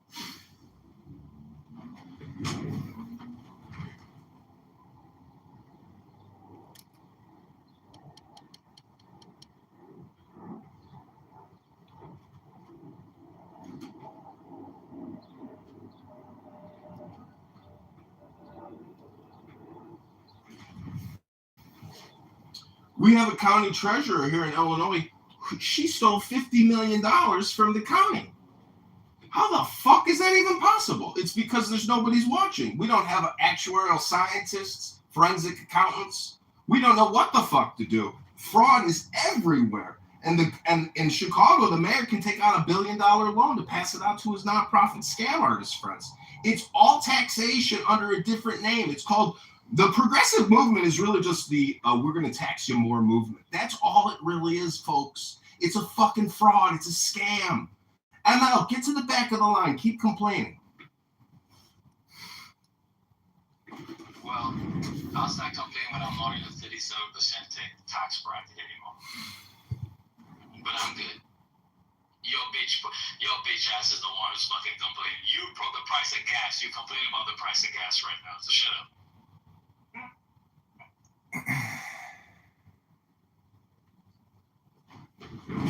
So tell me, ML, how does the individual taxpayer have control over the price of gas? Yeah, I never mentioned gas once, folks. Note that he brings up gas. I didn't bring it up. I said the progressive movement is a taxation movement. It's a scam and it's a fraud. Go ahead, ML. Complain about the gas price. Go ahead. I don't complain about the gas price because guess what? I don't complain about groceries because guess what? I'm good. Oh, and you know what's so amazing is the government butters your bread. You work in IT in the army or whatever the fuck you did, but you didn't start a business. The government made you wealthy. The government funded your adjusted gross income every year, you fucking complainer. The government did it for you. It wasn't your own hard work. It was a parasitic relationship. You are a parasite. Go back to the line and complain, bitch.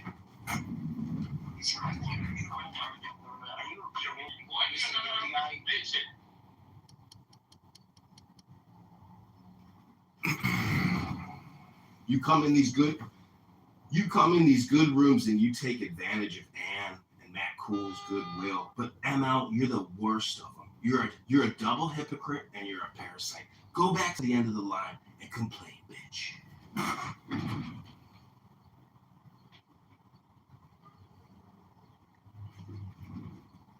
Like I said, ooh, I got a 6-figure income. I don't need to worry about my grocery prices. And now, if I was in charge, I'd have you arrested and deported back to your mother country because you're a parasite. And we're going to prevent all parasites from continuing to leach and draw the blood from our beautiful system. You're just a parasite, Emma. Go to the back of the line and complain, bitch. He's American. Like, you guys need to stop saying that. It's not ridiculous. Like, My mother country, listen, I just cleared my lot. Hey, dumbass. Go back to politically correct and agree with the echo chamber, Emma. Go back to your safe space and politically correct with all your friends, Emma. You're just a parasite, Emma. Go back to politically correct and complain over there, bitch. Go complain over there, bitch. You're just a complaining bitch. Dude, he admitted to being a parasite. Move on. I know.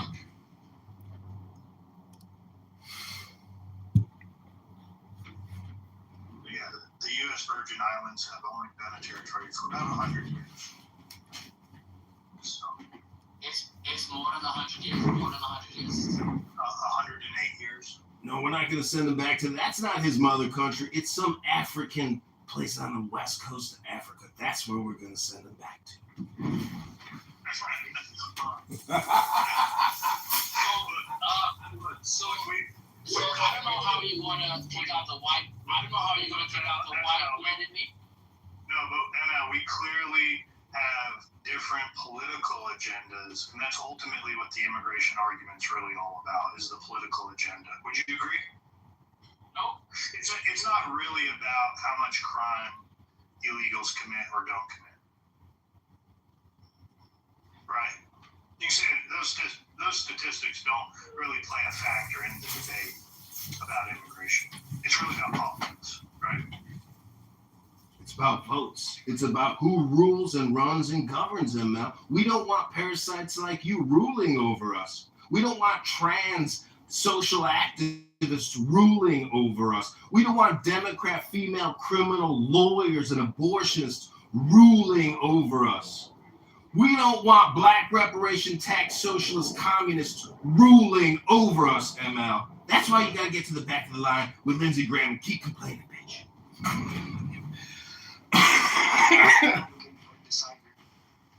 hold on, Spartan.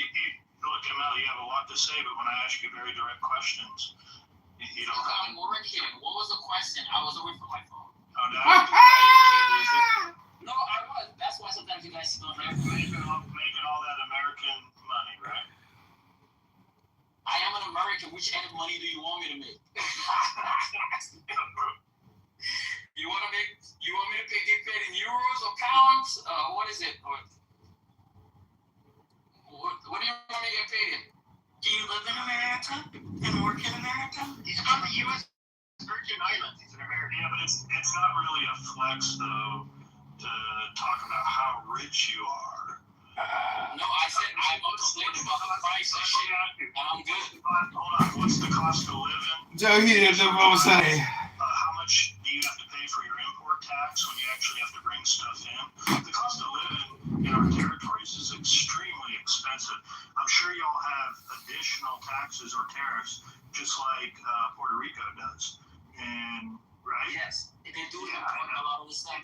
It's super fucking expensive. Hold on. And I would have to guess that the U.S. Virgin Islands are just like Hawaii and Puerto Rico. That most of the money, that when you look at it from the countryside, like Hawaii, you know, $4 out of $5 that goes to Hawaii is because of federal money.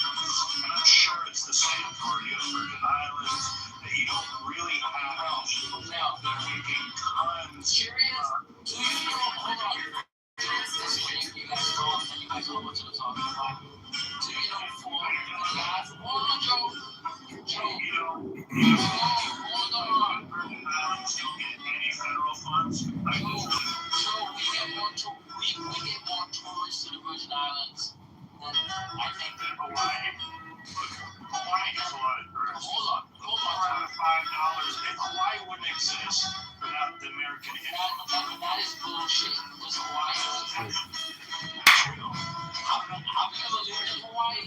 Okay, so $4 out of $5 that go to Hawaii comes from federal funds. It's not from the tourism. It's not their largest industry.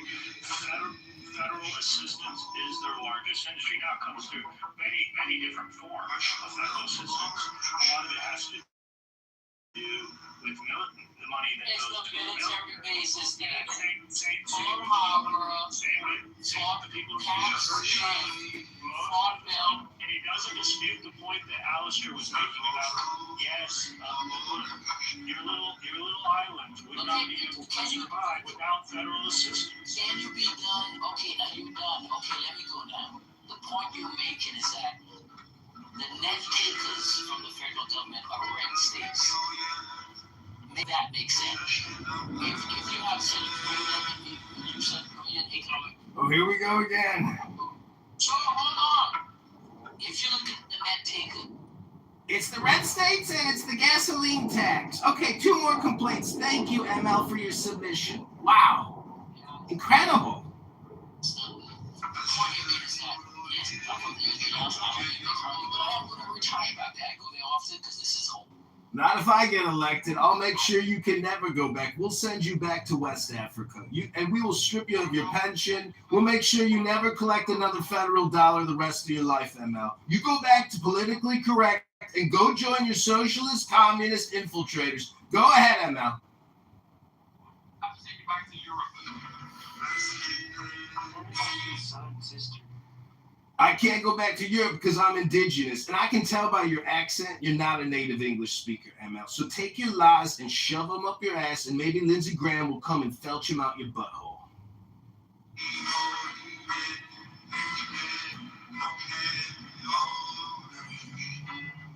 Oh, thank God El Normo's here. He can maybe talk some sense into you, ML, because you are so brainwashed, so brain rotted out. I fear that our government giving you even one more pension dollar. I know you got an ex-wife and she cleaned you out. That's the greatest justice. That's what I know, and that's what I like to see, is that when big mouth, big brain, stupid lying communist socialists and progressive faggots like yourself get cleaned out by their ex-wives, that's what really gives me joy in my heart. When I know that your retirement's fucked because your ex-wife got you by your balls. That's real justice, ML. That's real fucking justice. Your ex-wife has your balls in her mouth. Taking your pension, taking your income. Bitch, your wife owns your ass, and that gives me joy. Maybe that's your situation. My ex-wife don't get a dime from my pension because she makes enough money. So really easy to look. Hold on, Scar. Hold on. Really easy to look up. So tourism only amounts to about 30% of the U.S. Virgin Islands GDP. Now, depending on certain years when more federal assistance has to be given, and certain times during disasters and stuff like that, federal money is upwards of 40% for the U.S. Virgin Islands. It makes up, almost a majority of the money that goes to the islands.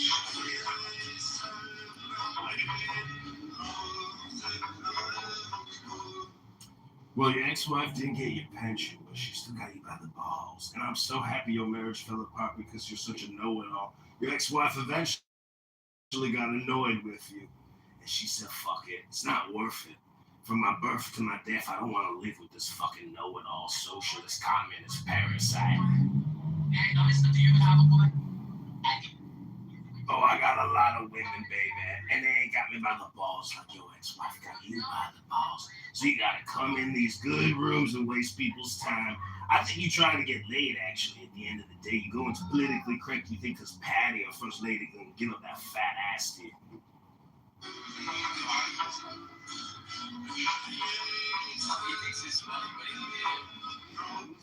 Bro, I don't think I'm funny. I know I'm funny, and I'm glad your ex-wife ruined your fucking retirement, bitch.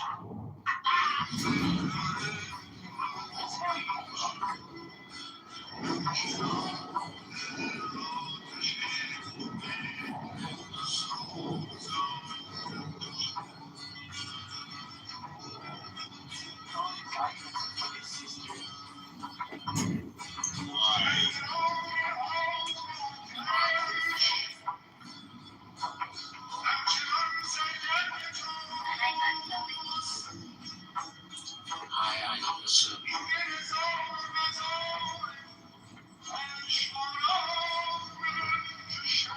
Was there something about I know that you requested to speak? So go ahead. How you doing?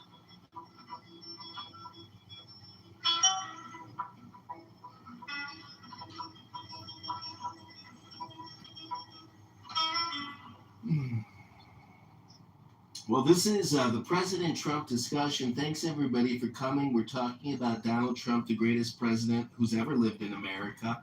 He's doing incredible things domestically. He's terraforming America, terraforming the world of all the criminals, all the terrorists, all the blackmailers, the schemers, the scammers from the past 60 years. He's rectifying history, and many people just don't like history rectified. I, for one, support Donald Trump wholeheartedly. I voted for him 3 times. God bless America. Hope every American here has the greatest weekend of their life. And on Monday, we will continue the greatest deportation operation the government of America has ever conducted. Again, it's Operation Deportation, Program Project Deportation. I am complete. Thank you, everyone. Welcome to the discussion.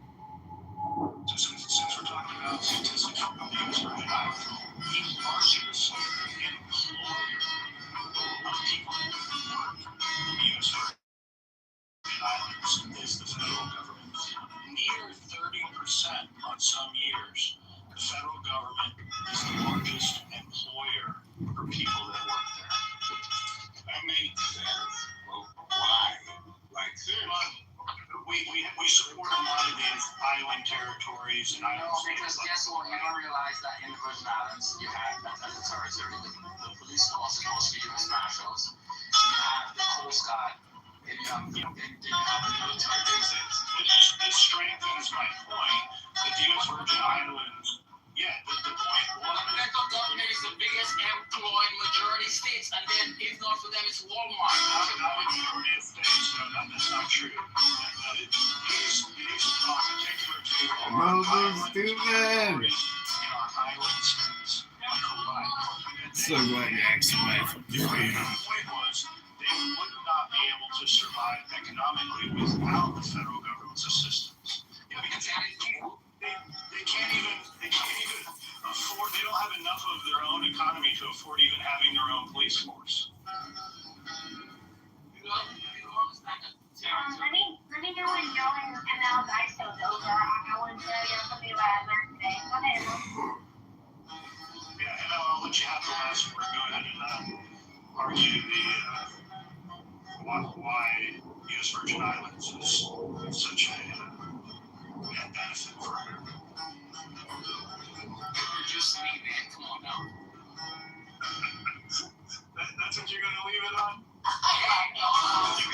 We said we have some amazing beaches to come and visit. I want to visit. Hey, I don't want when I'm relaxing.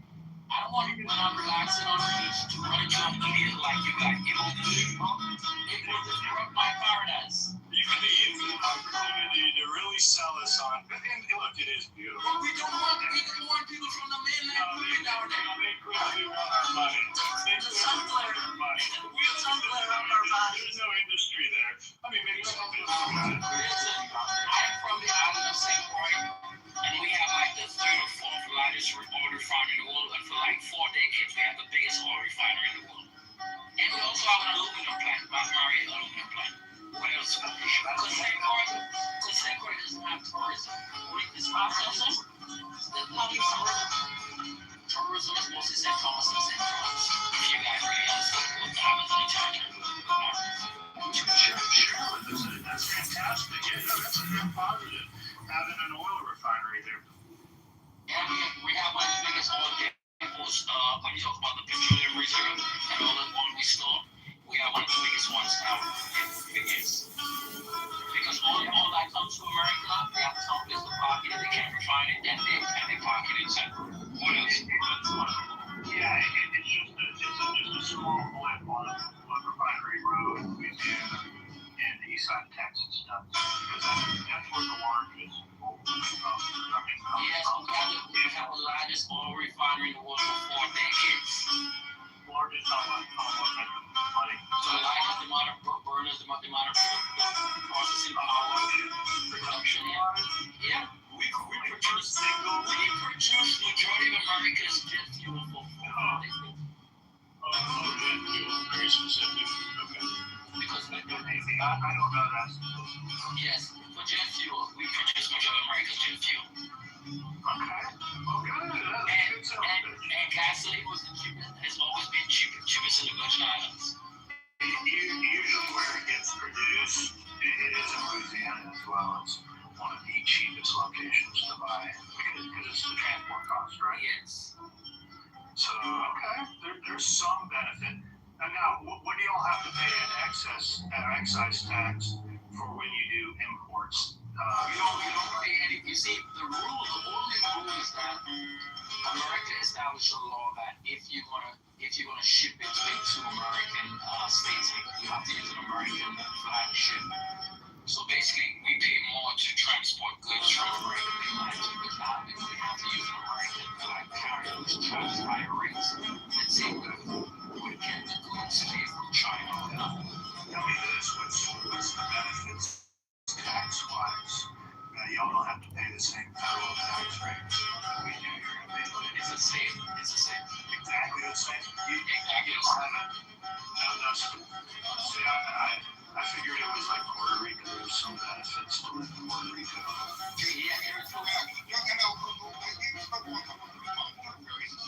You don't fucking live in it, but he's talking to me. Dog, go ahead, because you're from the Virgin Islands. He's the moderator. I said go. Okay. Joe is correct. Very few people in the room know this. Under the tax rate, if I bring my business to Puerto Rico, I can go all the way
Thanks for that update.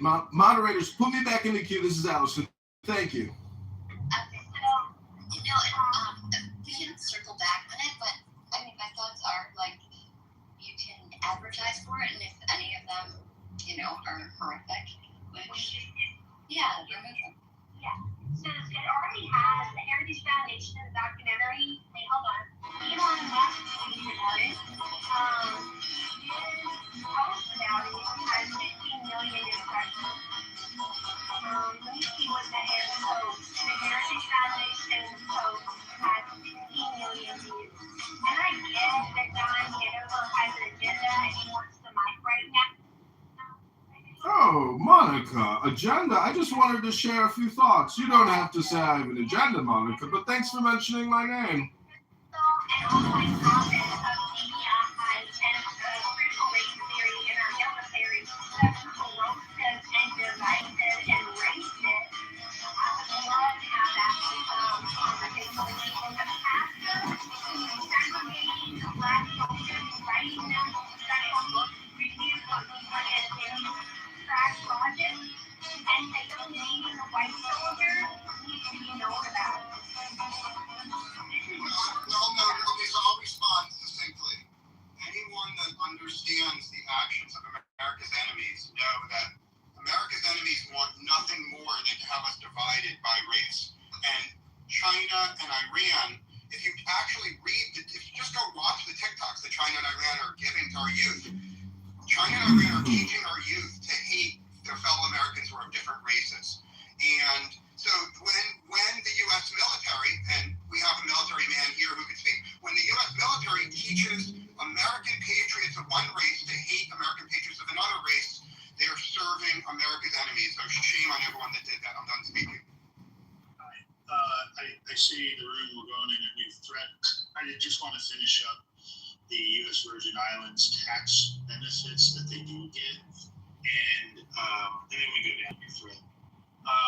Look, it does. U.S. Virgin Islands did have generally a similar tax rate as Puerto Rico does. However, they have one thing that's different, which they are very restrictive, mainly in moving to U.S. Virgin Islands, doing business that they can get tax rates up to 90%.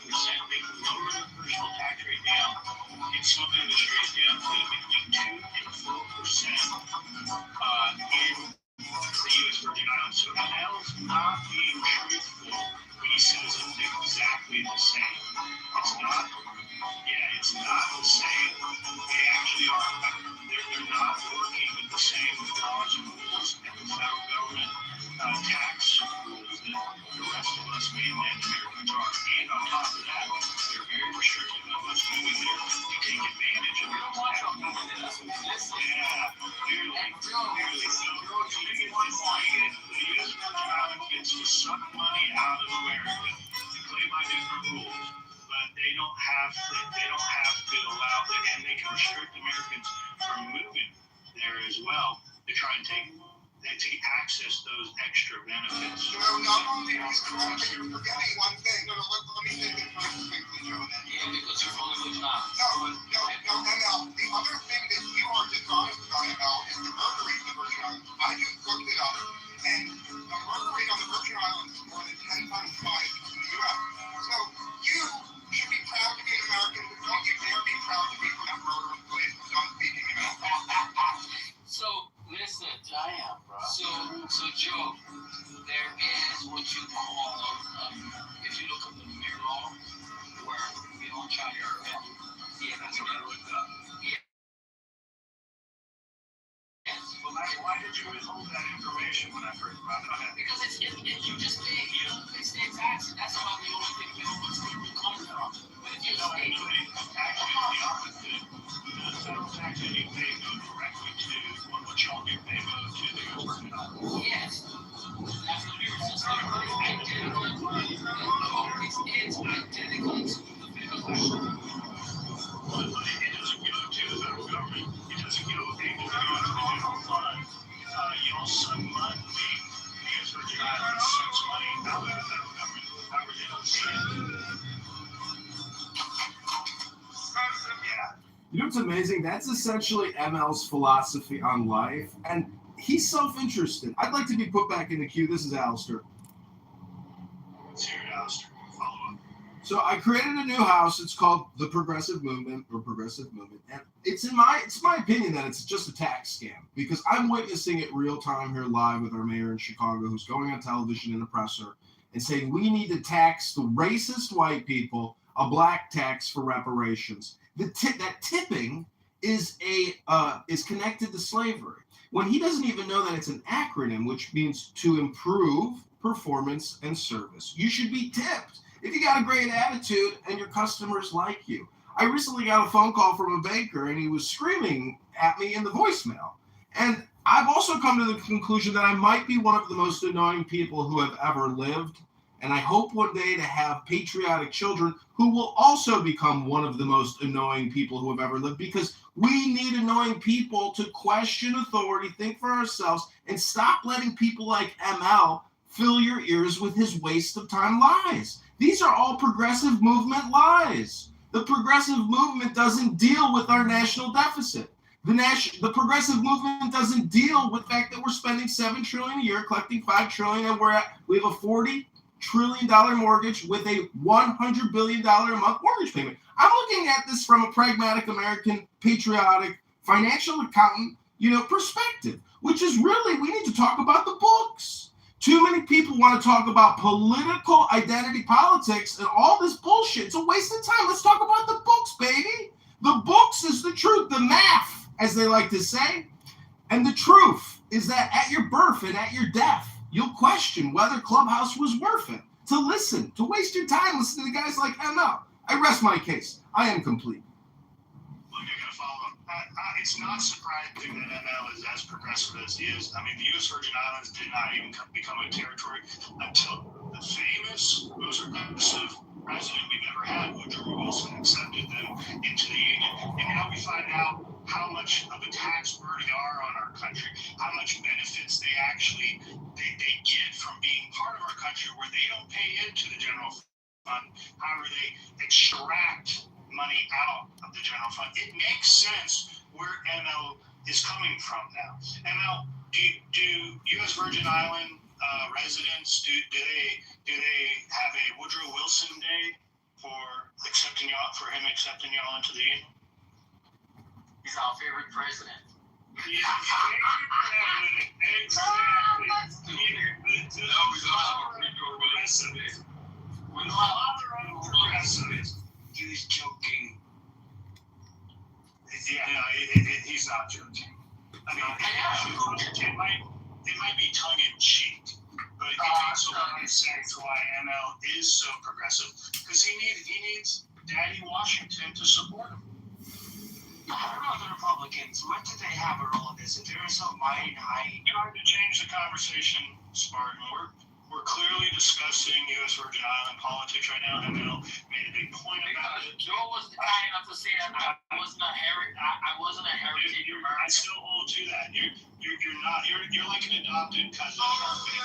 That's okay. You're part of our family.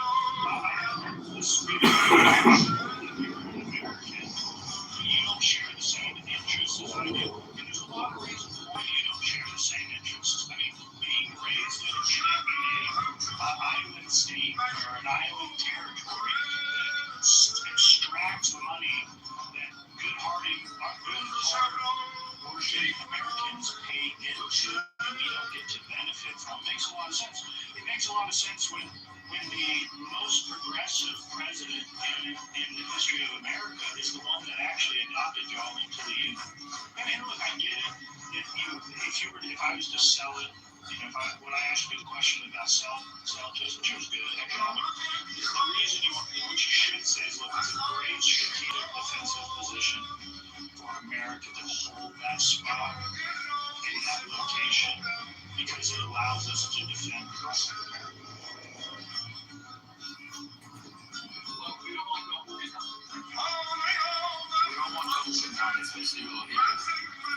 Your tax situation wouldn't allow it. But you'll take my money.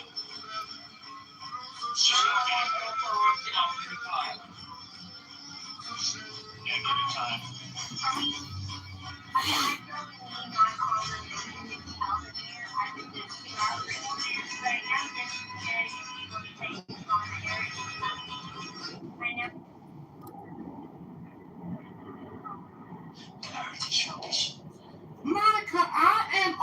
fan of the Heritage Foundation, and that's where I learned about Thomas Massey before he became a congressman.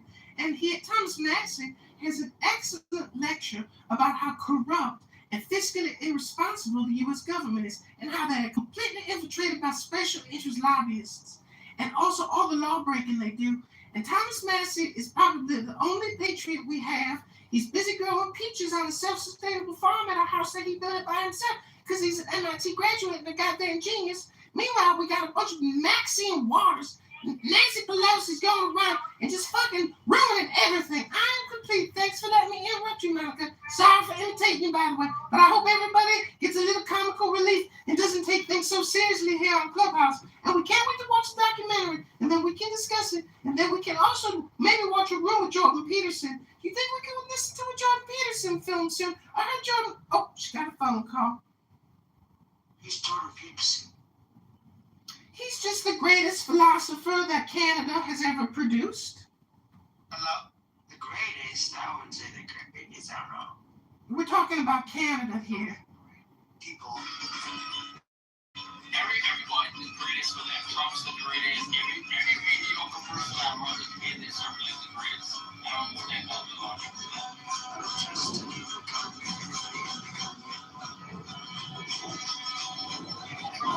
Are you enjoying the show, Matt? Everybody sucks. No, this is live. I was just imitating Monica in the big room. What are you doing? Hello? So you went into a live room and you were doing that? Yeah, I'm still in the room. I'm on the stage on another account. Oh, I see. You know, they just opened up a big magic restaurant in Chicago downtown. If you want to go have dinner there, it's like $400. Dude, that's like a drop in, that's so cheap. It's an experience. It's like a 3-hour experience or something. You go to all these different rooms. It's a mansion called the McCormick Mansion. And some wealthy, magician, like former tech executive, I don't know who he is exactly, but looks pretty dope. People like magic, and I can tell by your PTR, you have power. Magic isn't real.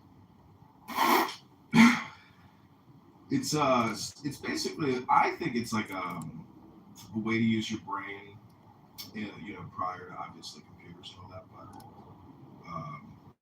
through literature or hieroglyphics, it's basically a way for people to do memory, information storage and communication transfer, prior to the advent of actual computer technology and storage. That's what, to me, when I look at it, if I look at an ancient hieroglyphic from 2,000 years ago, and then we were... Oh, I know what you mean. Yeah, I agree with that. Yeah, it's basically just information technology. Yeah. I used to work with this IT professional, in a business unit, and we were talking about IT, and then I was like thinking about intelligence, and I'm like, it's not really information technology. I'm like, it's intelligence technology.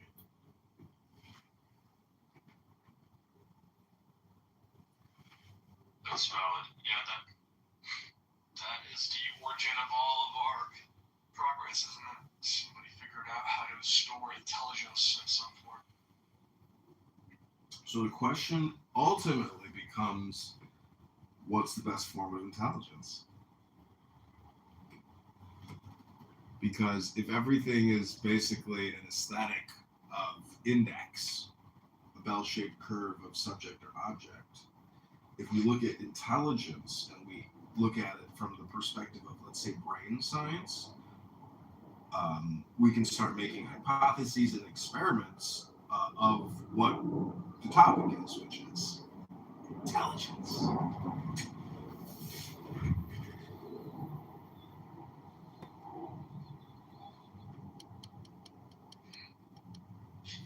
Well, it is kind of evident that based on evolution, humans are optimized for intelligence. Right? That was the determining factor that allowed us to branch off of every other organism that we've ever seen. So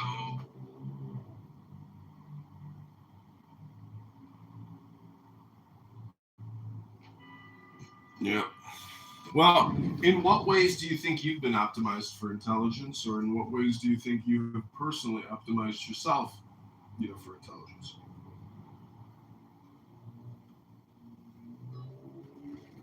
I have a statistical. I am. I have a statistical edge in that I'm pretty good at quantifying variables, large amounts of variables to predict futures. I thought that was a pretty common thing that all of us can do until I started interacting with other people and I realized that most people just work with what they got, but I am able to somehow go beyond what's given and come up with my own variables, make sense of them. You get me? Yeah. What's interesting is intuition can process a tremendous amount of variables, and so from a trading perspective, That's true. Yeah, in Wall Street and the stock market, you can make you can make intuitive decisions based off of relative variables, so just like company A versus company B, and then the environment. So there's just a way to compress so many variables in your observation that even if you were to use AI and software and huge data sets, it still might not give you the actual. It might give you the wrong answer. So that's why, as the primary user of the experience, your intuition is like a supercomputer, a quant, mathematical quant. I mean, you're basically, your super advanced AI, your 65 billion years of optimization. Hello?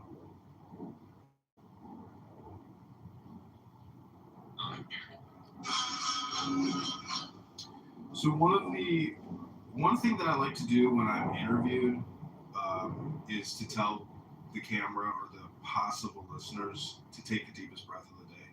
What do you think that means? Deepest breath. Yeah, take the deepest breath of the day and hold it for 10 seconds. 10, not 11. 10, not 9. Isn't that a way to reset your limbic system? Limbic system?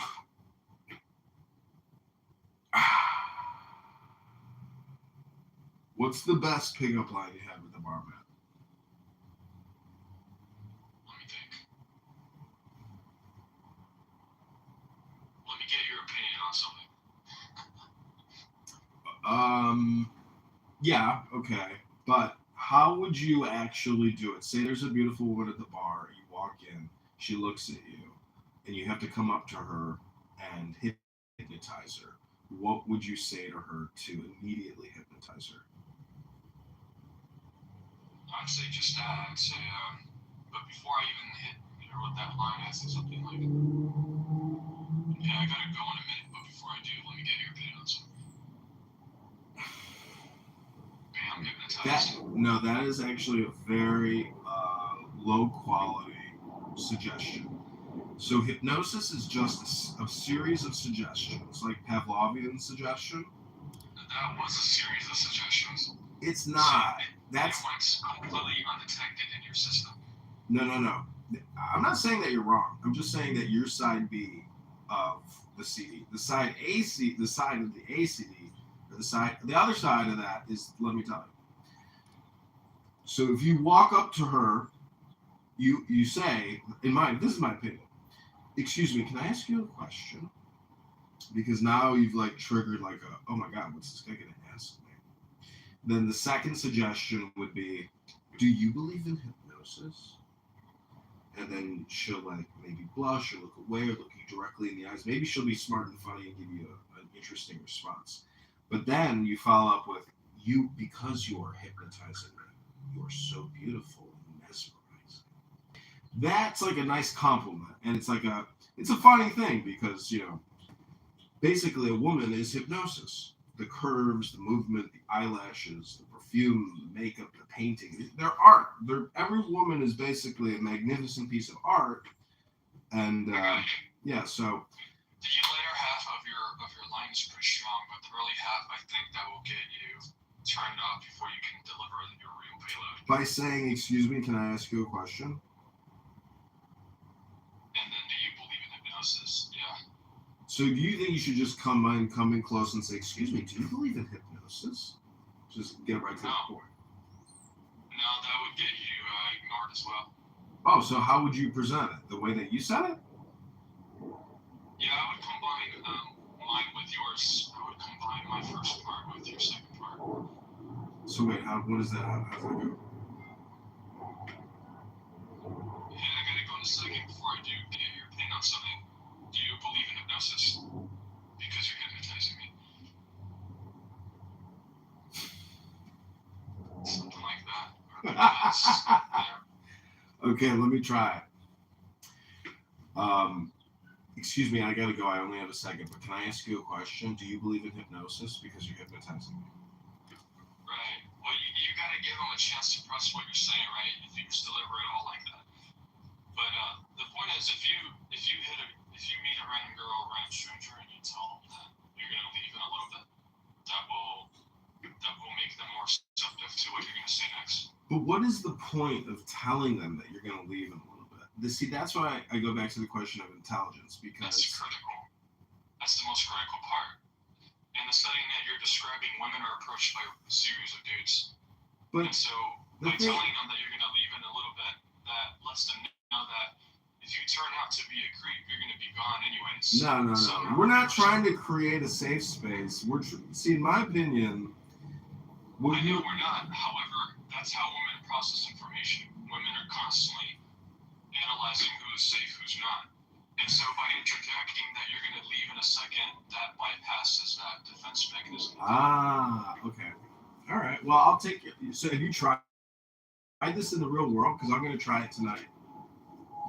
Oh, yeah. I've tried that so many times. Oh, okay. Interesting. And it works for you? Like a charm. Okay. So what other suggestions do you have? When I was in my early 20s, I studied pickup artistry. And what's the compression? What did you learn? How did you implement it?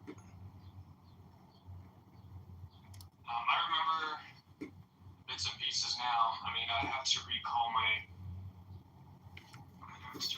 library. Let me think. Can you ask me a question and then let me see what it'll trigger? Peacocking and picking up through peacocking.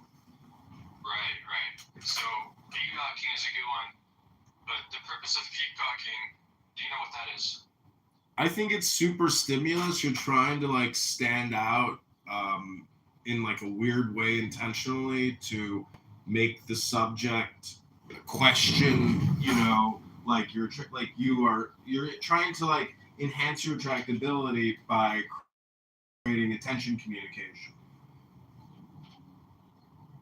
Yeah, that's fair. You're trying to stand out apart from the average Joe by doing one thing that's eccentric. It's not about going crazy. It's just about having something that sets you apart from everyone else. And that could be, one item. It doesn't have to be a whole outfit. It could be one funny hat, or maybe even a shiny belt or a badge on your chest.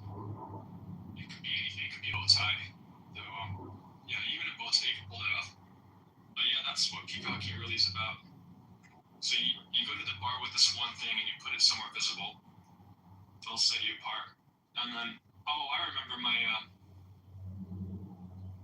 favorite thing that I learned. There were five primal attraction triggers. And if you hit any one of them, you'll create attraction.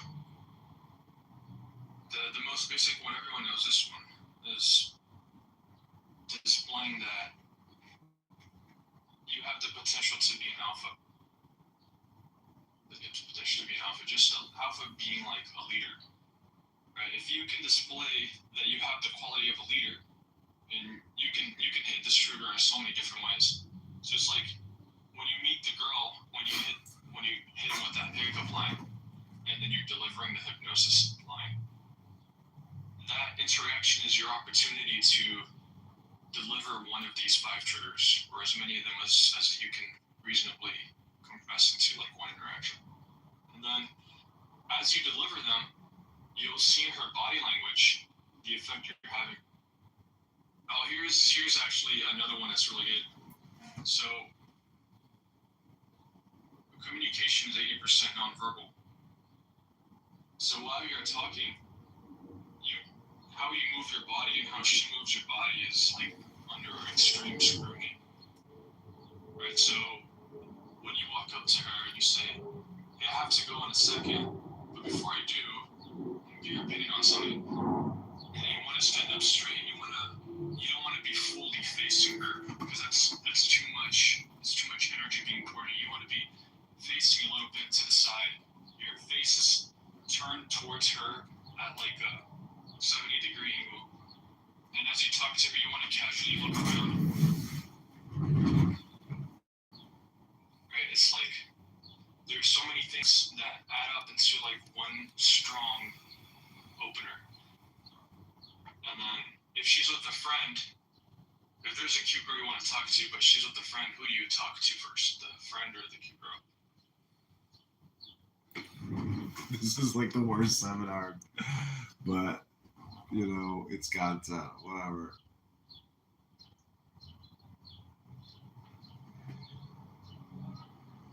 Yeah, that happens a lot. You know, sometimes I put people to sleep. I have that monotone voice.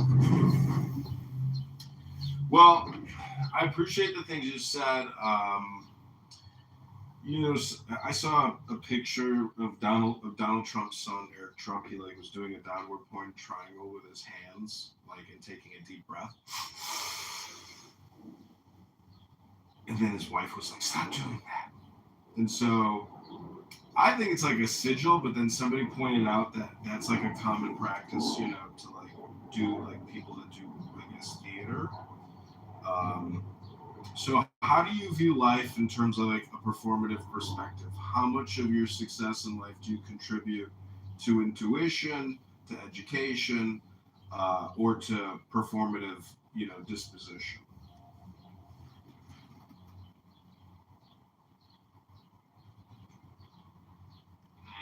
A large chunk of it, I'd say. A very large chunk of it. It is all performative. When we meet people, we perform our little song and dance, and if we do a good job, they'll like us. And you're enriched by their presence in your life. Isn't that how it goes? You could have the most amazing product that you invented, but if you can't present it in a way that people understand and like, nobody's gonna buy your shit, even though it would make their life better. They won't care. They don't want that from you. They want that from someone who makes them feel good, even if it's lesser quality. Unless they're very intelligent and they can overcome your inability to be entertaining and entertain themselves, and they don't care. They don't traditionally. I don't think we're even ready to speak to have a dance with you. It's not for you, it's not much.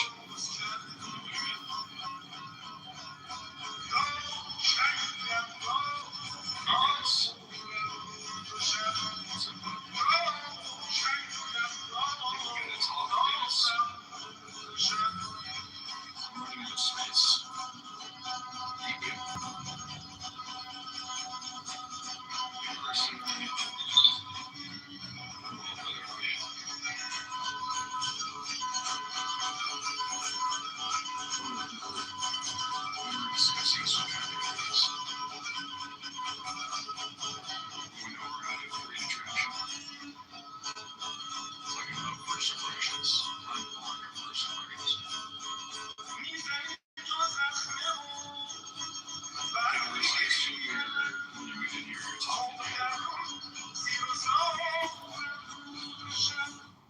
No, I'm just pinned a link to my YouTube live. FYI, I'm YouTube living because I believe that being alive today, the smartest way to be alive today is to be live on YouTube.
Oh, our Vedic astrologer decided to leave us. Well, this is the universe. You're in it right now. And this is one of the things that I don't like about communication propaganda is that when we're told that we should have to have homelessness because it's just, mentally ill people with drug habits, but we can't provide housing from the elements to people that are dying in the streets. But yet we can actually shoot videos of robotic technology in outer space and put them on YouTube. I just got to say, there is no political will to do it because people are just too fucking greedy. And so when Elon Musk owns the platform and he pushes the narrative with his propaganda, and so much of it is just to support SpaceX and Tesla in his narrative for those corporations. To me, it's just we got a bull rush happening here. Dennis, can you tell us how you're feeling right now?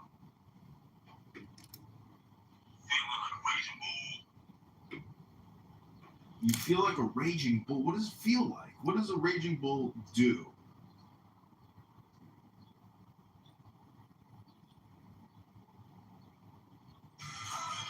Uh-oh. Dennis had to go run off. Must have seen a mating partner. And so what I'm trying to say is, Matt, have you ever played darts? Yeah. So when you throw that dart and you hit a bull's eye, that gives you an X. It was interesting, you were talking about alpha. If you have to demonstrate an alpha principle to the subject. If you look into astrology, I actually have a telescope. And this morning I was looking through the instruction manual on astrology. Anyways, fascinating topic because the metaphors and the analogies through actual astrology, not just the spiritual astrology, but it's all right there in the cosmos. If you want to become the most astute, magnetizing person, your communication should be astrological. And so my approach with the subject is always to break the physical barrier as soon as possible. And the best way to do that is to say, excuse me, can I see your right hand? I want to reach your palm. And then you just give them a hand massage. And then you hypnotize them with poetry. And then they melt in your mouth like butter. And then you mix it into a Belgian waffle. And you put some Canadian syrup and almonds and Nutella. And you throw yourself a little Belgian waffle cake party. If you have candles, put some candles in your birthday cake. Hello?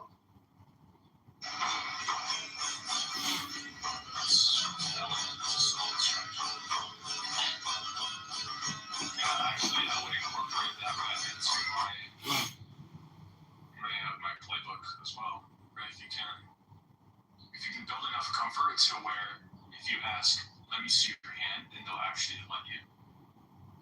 So let me read your palm. Yeah, that will. What's the term? That will.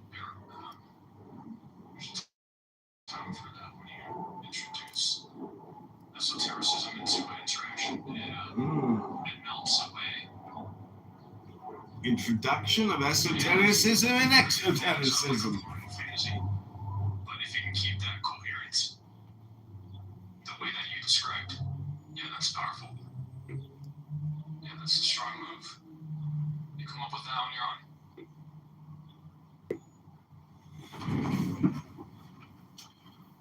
No, but a girl gave me a hand massage at a bus stop that I was at the beach with, and I got so turned on. I was like, oh my god, I had no idea that like a hand massage can like turn somebody into like a sexual, dynamite. So, Physical touch will do that. one time I was at the bar and I said, excuse me, can I read your palm and show you a magic experiment? And then I took a lime and I squeezed the lime in her palm and I gave her a hand massage, and she was at my hip the whole night, and she was so hot. And it was that lime juice hand massage magic trick that just made her wet. Hello?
Okay, I'm still in the President Trump room, and Monica is speaking. I have the volume turned down.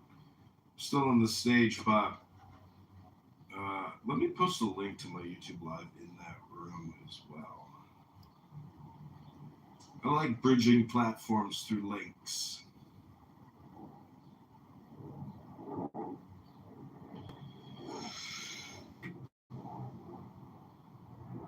So, Matt, how important do you think breathing is in terms of magic?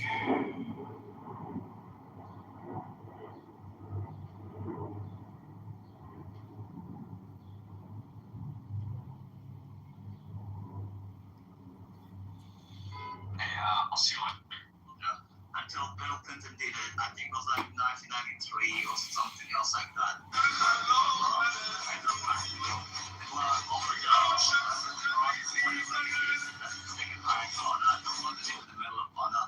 Because the US Can you tell Achek to shut the fuck up? It happened in Australia. There was actually a big fight in Brisbane.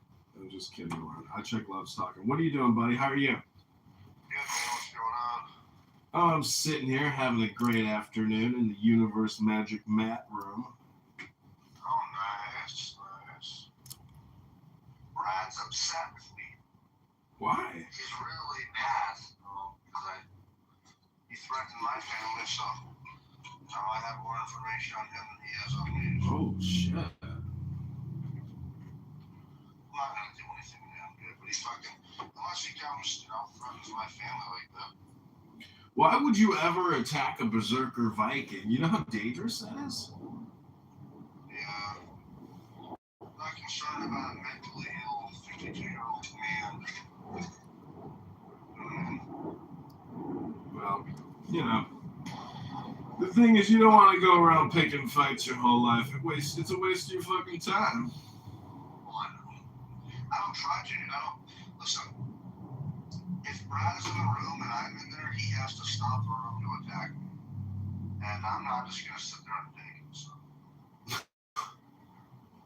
Well, I don't know. See, it's life is a roast on here. So like, if you can be funny, and like, but not be, actually where people think. See, like, if I make fun of somebody, I want to like make fun of them, but I don't want to like get into a verbal death match fight. Like that to me is nuts.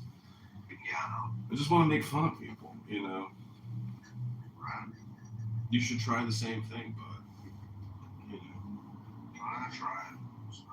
Sometimes I like serious conversations. If someone is making death threats, though, just say, I'm recording this and I'm reporting it to the FBI. Don't actually respond ever with physical threats of violence.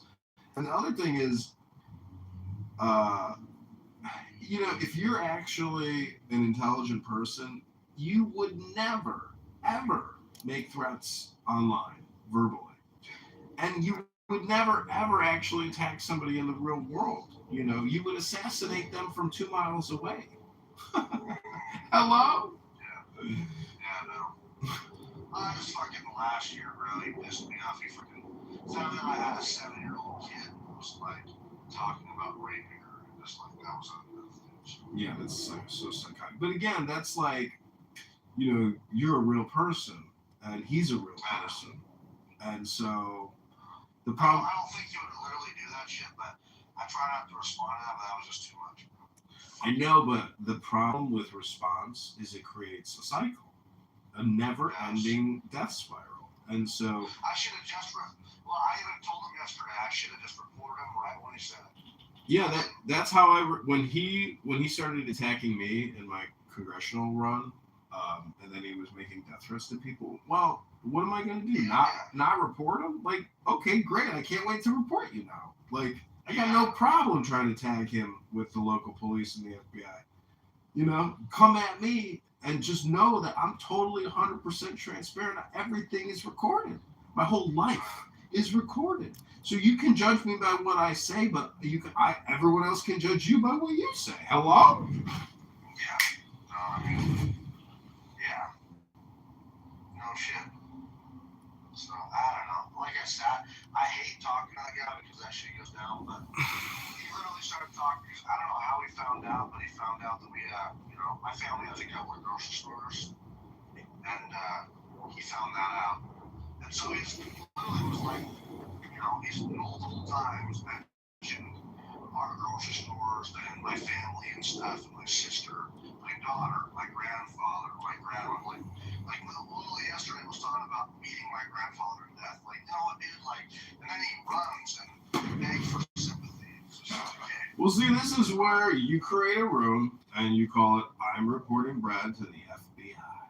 And then you actually post a link to X where you have tagged the FBI with a video of Brad saying these things, and you stop wasting your time and your emotional intelligence. If you want to get ahead of the emotional intelligence curve, you have to use surveillance capital, and you have to report bad actors. And then they literally disappear, and they conceal themselves, but we know who they are. And when they want to say things like that, you don't respond, you just record and report and move on. And you know what that's like, Mountain? That's like taking mail and all the paperwork sitting on your desk and processing it and filing it and then closing it and walking away from it. And it's not a part of your life anymore. You don't carry it with you. You've processed it. Did I make sense? Hello? Yeah, dude. And speaking of that, like some good dude activities, I'm going to build a small drift boat this summertime. Just weld it together, a plastic welder or something. Plastic welding. He melts plastic together. 6 footer. And then jump in the fucking river and head down, man. Damn. River hopper. River skipper. Right. Building a boat. What do you think? Selling a boat. driving a boat, sailing a boat. Well, I'm a former boat owner, and the two greatest days of owning a boat is the day you buy it and the day you sell it. And that's 100% true every single time. Here's the thing, though. These are boats without engines. You know, like an engine, yes. I've had a couple of those, and dude, it's a nightmare. They don't want to work when you want them to. That's always been my experience. But like something you can paddle. I think the metaphor of, the day you buy, the day you sell is the same thing with a woman. I've experienced that as well. I know. It's amazing, especially when you fall out of love with her. You finally did, and you're like, yes. You know what I mean? Like I knew this. I knew it would come. It was gonna take a while, but finally, I don't fucking love this bitch, and it's amazing. Especially when they keep on trying to contact you.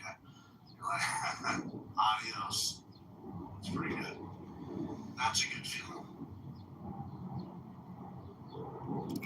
Well, the now is always more important than anything else, because the now is actually all there is. The thing about our brains is our memories are so powerful, and our projections are so powerful that we forget that the now is actually all there ever really is. So talking about building a boat, talking about sailing a boat, talking about crushed hearts and despair and broken hearts. Either you're breaking a heart or you're heartbroken. That's the way I see life. Not right now, dude. I'm on 3 years since my last relationship where I was in love. And I know she's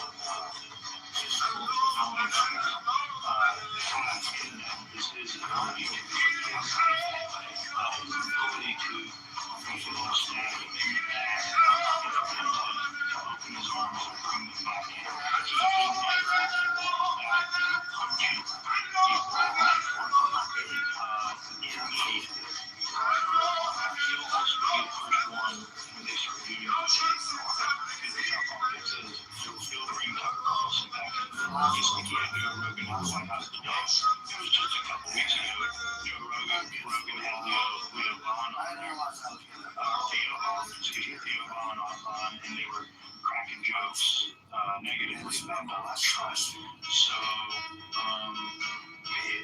it's something. There is a public face of these people and a public I would just really again encourage you never, ever say any physical violence or death threats. Don't ever do it on the internet. You will be recorded. You're 100% recorded. 100% recorded every single time. And that goes for Brad too. And when he said, when I was witnessing and observing and receiving his anger and hate and, extreme rhetoric, I don't know, but see, that's where I don't care, because I just record and I file and I let it go.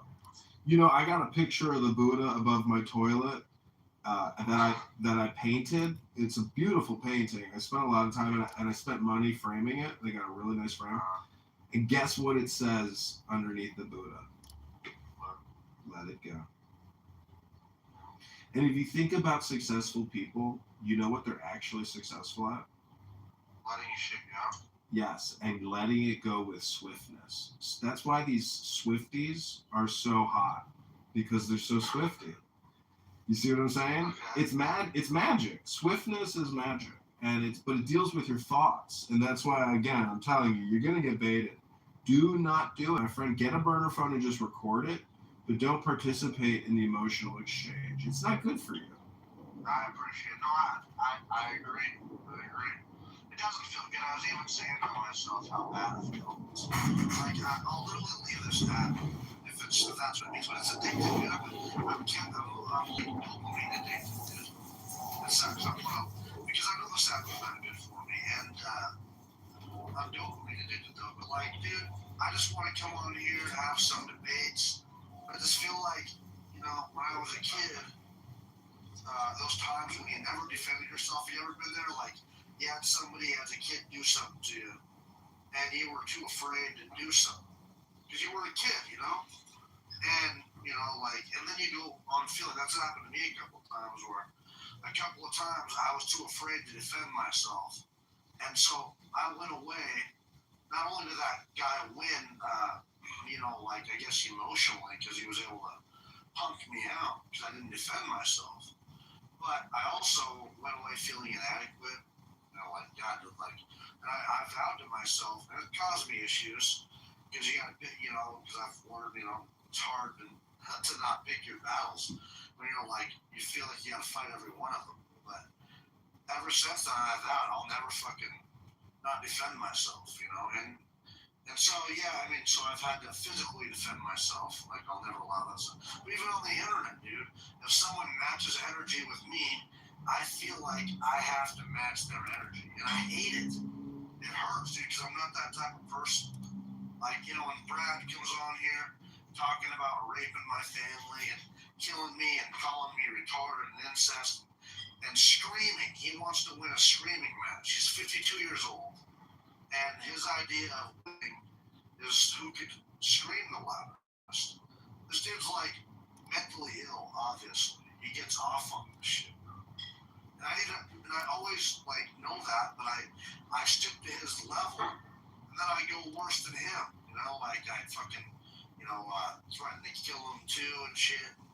Get evil about it, dude. I hate it. It hurts, dude. It hurts me in my core. So, like, you know, I fucking hate talking to that son of a bitch because I'm not strong enough as a person not to stoop to that level when he comes at me that way. You know what I'm saying, dude? I'm just not strong enough, dude. I'm working on it. But, yeah, it's weird. It sucks, man.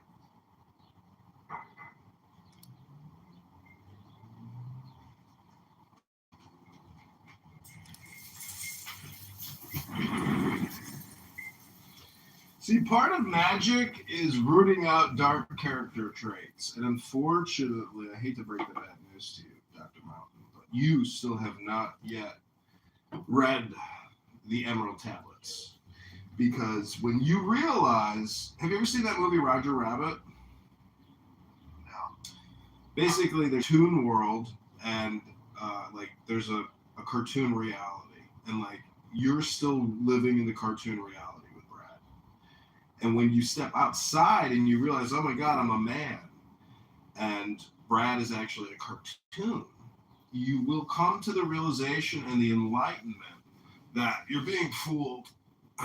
And surveillance capital and getting you to say homicidal things on the internet is actually intentional. And you're being intentionally manipulated. And that's why I say if you take a step back and you try to become a man again, and you realize Brad is a cartoon, like a literal theatrical cartoon, a performer, you will realize you're being manipulated. And that when you film them trying to manipulate you, and you reverse the surveillance capital and put them on YouTube and notify Kash Patel and the Houston Police Department, like I have, you will have filed it, categorized it, and then you will see the Buddha above your toilet as you take your third shit in the morning from the huge, delicious dinner you had the night before of ribs and chicken. You will say, let it go. Let it go. And just put it on YouTube, Mountain. And just let the audience decide and judge people's behaviors and speech. But don't participate because you're being recorded. It's all surveillance capital. This is the new economy. Hello? I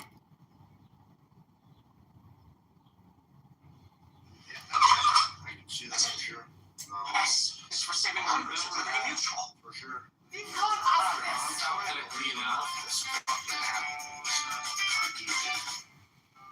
What I try to do, literally, to make, I've tried to get banned off this app, but I can't do it myself. I've tried to get banned off this fucker, and that they really. Well, what?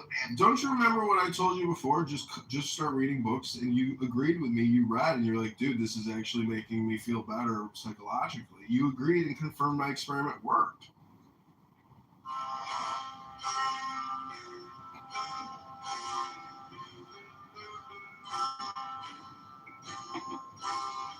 Yeah, I don't know. You know. Do you know what the first? I just wanted to get out and just start building some boats. No, this is no. Listen, I'm telling you, the more you do, the more you think, the further from the truth you're going to get. If you work on a boat, you're going to lose a huge opportunity cost. Of what? Doing nothing. What? It's getting on the water. It's good for your brain. You don't understand philosophy, and you've never even read the Dhammapada. You don't read anything. I got to tell you, the fact that you get into emotional arguments with people shows that you're low IQ.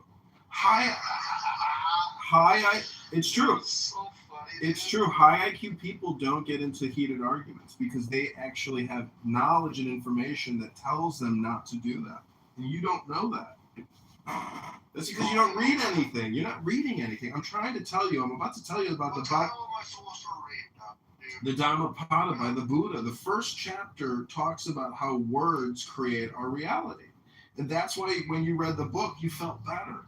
And that's why when you scream at Brad homicidal death threats, you feel like shit. Yeah, I do. And a good Christian doesn't do that. A good Christian will just read the scripture and not engage in that communication. You're doing a communication choice. He's not a Christian. That's why he loves baiting me into that shit. No, you personally. So who cares about other people? I know. I'm not. I mean, I know I am. I know I'm not a perfect Christian. No, I'm just saying it's a communication technology, and you have to choose higher level communication. You're fucking yourself over, my friend. You're in the long run. You're opportunity costing yourself. Bro. I mean, I would let you go if I was a fisherman and I caught you. I would just toss you right back in. Like, I'm serious. Like you're a manager's worst nightmare. Why? Because look, I was going to tell you this story. One time, a senior manager told me, a supervisor, to terminate Tyrone. You know, because Tyrone was just looking at his cell phone, and Tyrone he wasn't practicing any of the proper procedure, none of the safety, and he was causing major problems. And so they told me to terminate Tyrone. And guess what I did for Tyrone? I said, Tyrone, I need to talk to you. Come into the office over here. And I said, you know, they've asked me to terminate you, and these are the reasons why, but I think I can help you save your job. Do you want to save your job? And he's like, yeah, I gotta have this job. So for like an hour, we rehearsed, you know, his apology to the supervisor. And he could repeat the apology word by word perfectly. After the hour I put him on the stage. I was like, you're going to have to, you know, perform this. So we get to her office, and I say, Michelle, Tyrone here wants to say something to you before he's terminated. I apologize for the intrusion in your office. Tyrone, and she goes, what do you want to say? And he goes, why the fuck you want to fire me, bitch? No, he didn't. He didn't? Did he really? You didn't think I felt like an asshole for wait? I wasted an hour of my time. An hour of my time. Jane, welcome to the room. And what I'm telling you is listen, now that you know me, don't be Tyrone, bro. Jane, welcome.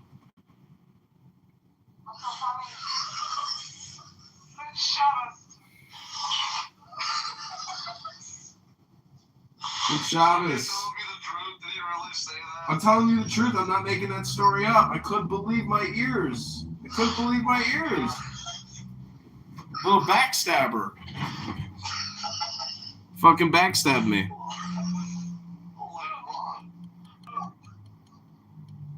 Tyrone.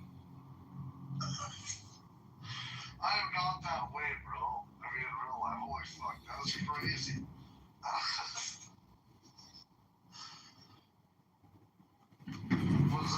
Was Tyrone the type that doesn't change his smoke detector batteries? Yeah. Okay, alright, that makes sense.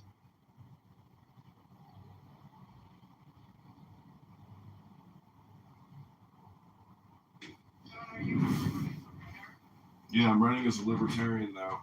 I hate the Cook County Republicans, and I got a lot of press because this girl said, before I can go on a date with you, I need to know your political leanings. And I said, I hate the Cook County Republicans. She says, that's all I needed to know. I'll see you Friday. Back in business, baby! She could have asked a few additional questions. John, you were so fucking funny, buddy. That is a funny ass fucking story. Holy shit. It really happened, and I was just in total shock. I held my head down, and I walked out of the office with him, and I walked him to the front door of the place, and I said, trust me, you don't have to worry about this. Great things are coming your way. The next job is going to be better than this. I promise you, when one door closes, another door opens. I know for a fact things are going to be good for you. You don't need this fucking job. God bless you. And he's like, fuck you, motherfucker. Damn. Well, there we go. There we go. You're lucky you didn't come back and just beat you guys to death with a chair, because I've heard of them doing that. Oh, that's a wild story, man. Yeah. No, I'm not like that. That's crazy. So. I know, but, professionally, personally, legally, using this app or using the internet to make death threats is 100% illegal. You can be arrested if an attorney general, state attorney, city attorney, anybody wants to actually prosecute you, they can. And so if I were to hire an attorney in Houston based off of audio records of Brad making death threats, he could be arrested and charged and even sued. So be an adult, be intelligent, and protect your family's reputation and yours, and do not continue the death spiral nebula of arguing with people on your cell phone. If you're... I have to protect myself. I have recorded, because I recorded it. I mean, he threatened to beat my grandfather to death and stuff, threatened to come kill me and shit.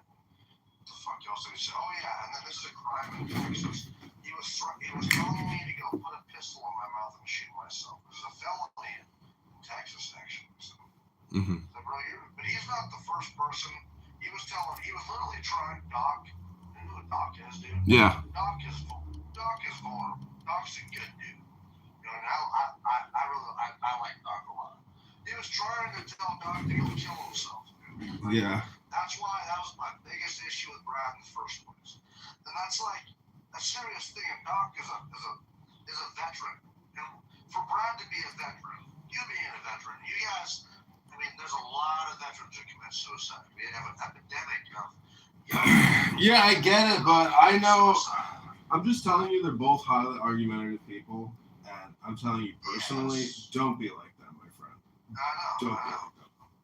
I'm trying to be. I'm not like that. I'm trying to talk to Brad, but I haven't recorded saying all this shit because I got to protect myself from the actors. Yeah, that's absolutely. But I would say even post it. Don't be afraid to even just file it and let it go. Because if you want to use this app and you're providing people with valuable analysis, you're bringing statistics and figures and data, and that's actually the conversations we need to have. These types of death threat conversations are psychotic. They're neurotic. You could say schizophrenic and crazy and totally illegal, and don't participate in it. You've got to be the solution. I try every time if Brad's in the room. I'm like supposed to be on the same side. I'm like fighting for Maya. And he shits on me, dude. He attacks me. It's just crazy. I'm like, bro, we're on the same side here. And he stops the room, trying to have a real conversation. And he fucking stops. Oh, here comes this idiot, who fucks his sister. And it's like, bro, I'm trying to have a value to this fucking app. He's been on this app for so long. He gets mad if other people bring value to him. He gets mad if he's not the only one. He gatekeeps for white people. It's weird. He wants the black people to himself. He gets mad if you try to come in any room and he's in there trying to black people. It's like, bro, we're on the same fucking side. What's your deal?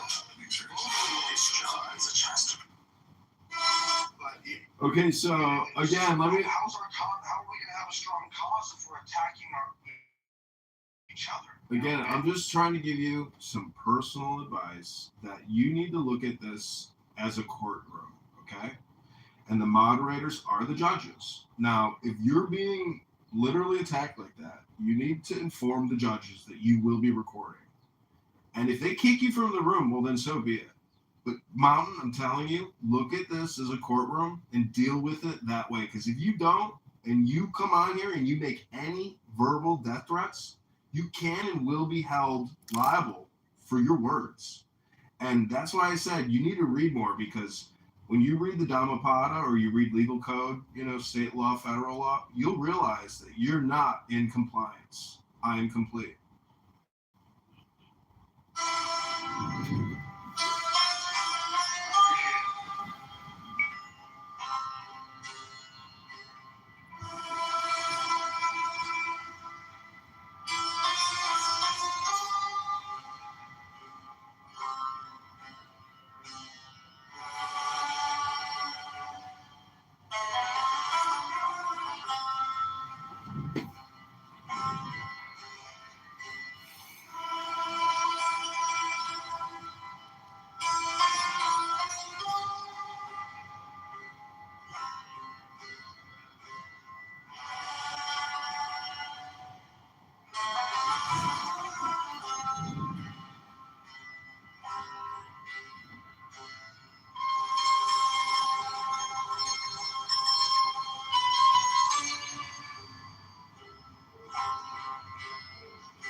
So as you can tell, we're live on YouTube. This is a 3-hour, 45-minute podcast so far. We are also in the President Trump house.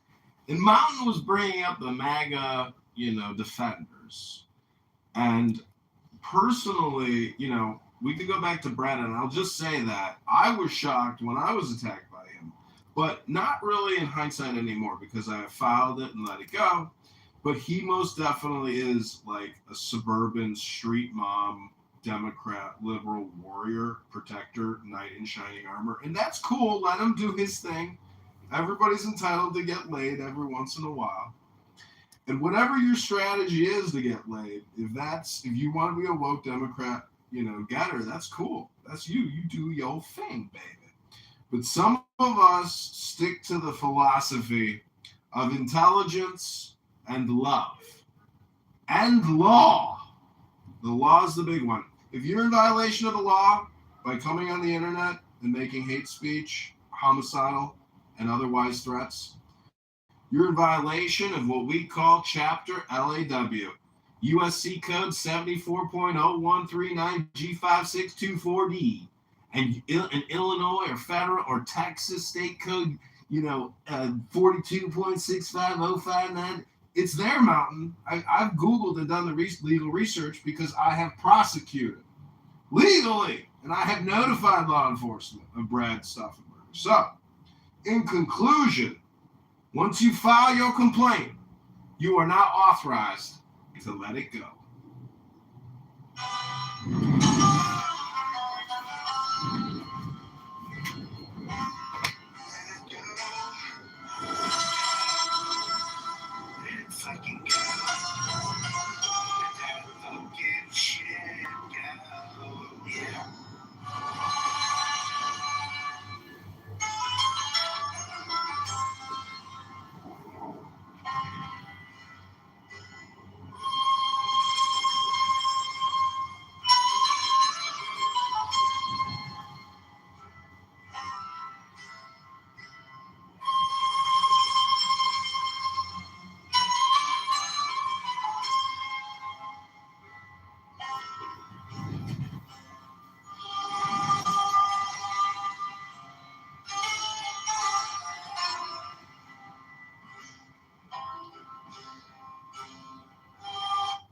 Okay, so Mountain, I want to share with you one of the most important magical experiments I've ever conducted at a bar with a beautiful woman. Are you ready to receive my $1 million course in getting laid? Yes.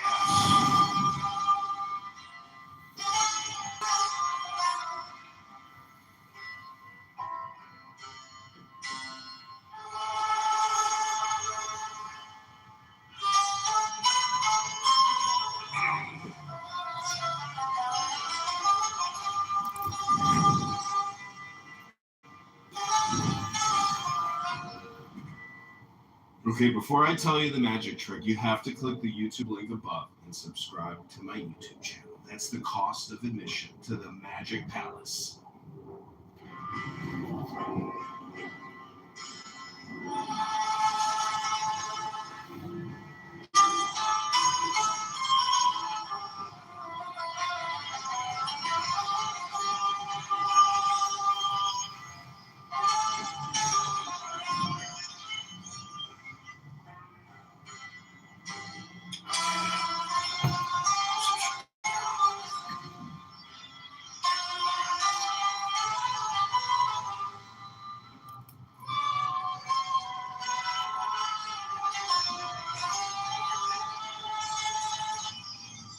Okay, this is step number 1. Okay, this is step number 1. Can you turn your volume down? Okay, this is step number 1. You walk up to a girl and you say to her, "Excuse me, can I ask you a question?" Repeat step number 1 to me, Dr. Mountain. Okay, can I ask you a question? Correct. Then you say, "Can I buy you a shot of tequila, vodka, rum, or whiskey?" Repeat step number 2 to me.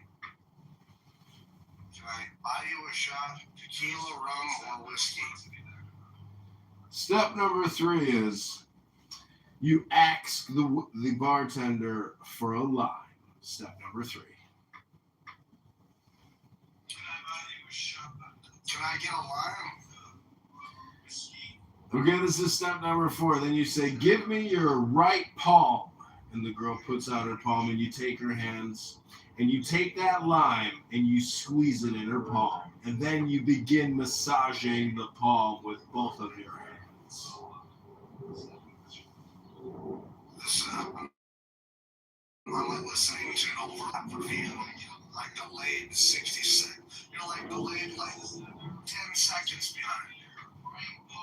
I'm watching your video last night. All right, you're creating a loop. You've got to turn the YouTube audio off.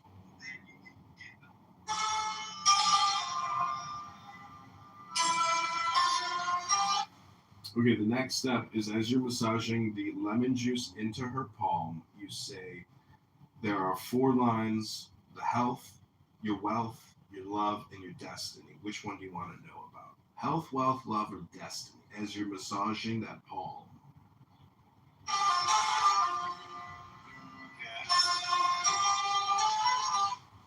And then whenever she asks you, just remember that anything you tell her is a hypnosis. If she wants to know about love, tell her about her wealth. Tell her about her destiny. If she wants to know about her destiny, tell her about love. Tell her about wealth. Tell her about health.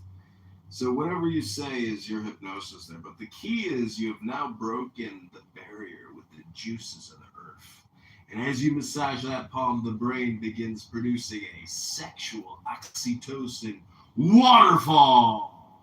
And now, this is when you go full MAGA and you grab her by the pussy.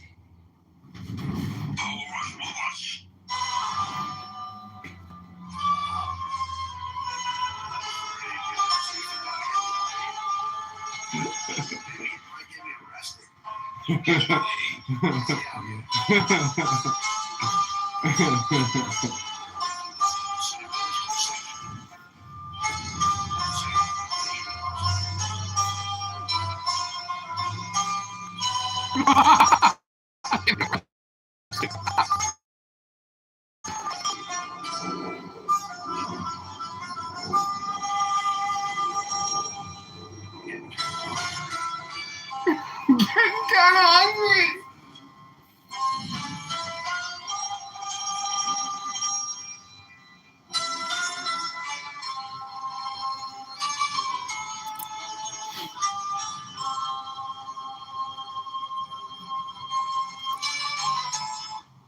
So, Mountain Man, what do you think about my theory of you just recording, posting, doxing, legalizing, letting go?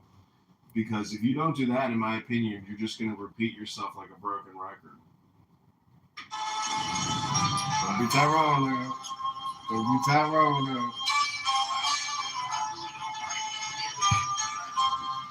Like I said, I don't stick to this level. I mean, Everett is because he's able to trigger me by mentioning my assistant, mentioning my dog. So, like, I shouldn't even be, it's just, he's the only one. He's the only one I know of, dude, that consistently mentions my family, mentions my family, mentions anything. Like I said, when he mentioned anything like that, I'm the final straw. That's why. Got it, Mountain. But what do you got to try to remember the things that I'm telling you, which is make the clubhouse room into a courtroom. Appeal to the moderators as if they're the judges, and inform. But the thing is, you have to keep it. You have to keep it legal, and by the law, you've got to try to be an attorney about this. No, I know, man. But you know what happens is I start screaming over something. I've tried to Nathan has to take them a couple times.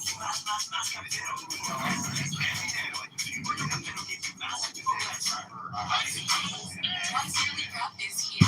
We'll have this visit every 6 months, 2 times a year for HIV prevention. That's one too. Yes, too. Is Tickle's injectable prescription medicine that helps to protect against HIV through sex. We'll have this visit every 6 months. One during your winter clam, and one during your summer glow. One during your winter shine, and one during your summer shine. You must be HIV negative to receive this and get People don't even know what he does.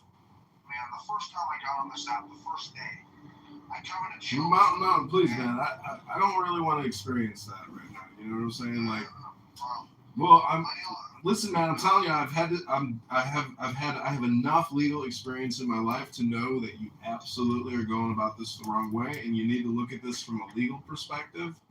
A lawyer, you got to be your own courtroom advocate. And I'm just telling you, as another fellow American, you've got to be an attorney and a lawyer, even though you are not an attorney and a lawyer. And Brad is most definitely not in compliance. You need to try to never, ever slip out of compliance. Do not ever, I'm telling you, dude, unless you are suicidal or stupid, you will never, ever use this app to ever communicate threats of violence, because you can and will be held liable in a court of law. 100%. It's coming. That type of enforcement is coming. And do not be behind the curve, my friend.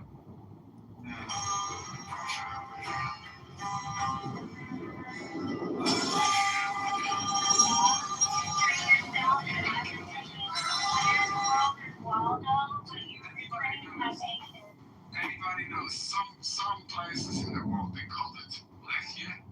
Does anybody knows about it? Lechia is from Romania. Lechia. What? Hello, moderators. This is Alistair. I'd like to be put in the queue, moderators. This is Alistair. Thank you, Al. This is Al. Put me in the queue. Thank you, moderators. What's your point in contribution to the movement? That's great. You want a cookie for being involved? Like, what's your point? What's your contribution to the cause and the topic of the room? Nobody wants a cookie, Monica. Moderators, I'm asking to be put in the queue and to be acknowledged that I have requested to be put in the queue. What the hell was the fucking point of you thinking from Poland? Like, we give a fuck. What the hell? So, sorry. He was asked where he was from. So, Okay, so people talk No, about it's fucking Poland instead of just you were at such a question using that's where he went from. so obsessed. Okay, so I could not hear his response to Monica's question of what his contribution was to the room because everyone else kind of talked over him. So we're gonna go back to sorry. And go ahead. So what was your contribution? Perfect. Nothing? Just checking, because somebody just mute me. But never mind.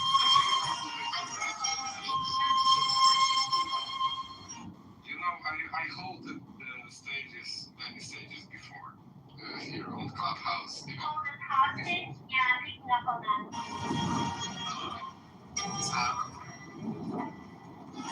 So Hello, moderators. This is Alistair. I'd like to be put in the queue and not forgotten. There are other people on this stage. I'd like to be put in the queue. Thank you.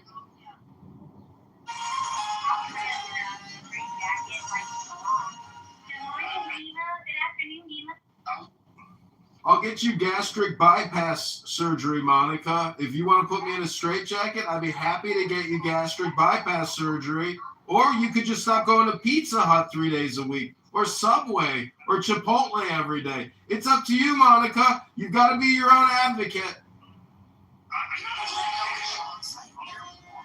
on now. I noticed the man left the room and everyone got out of control. I'll leave again. I just came to finish the bet. I didn't want to walk out and check. I got a phone call. I really didn't. But I'll come back and finish the bet.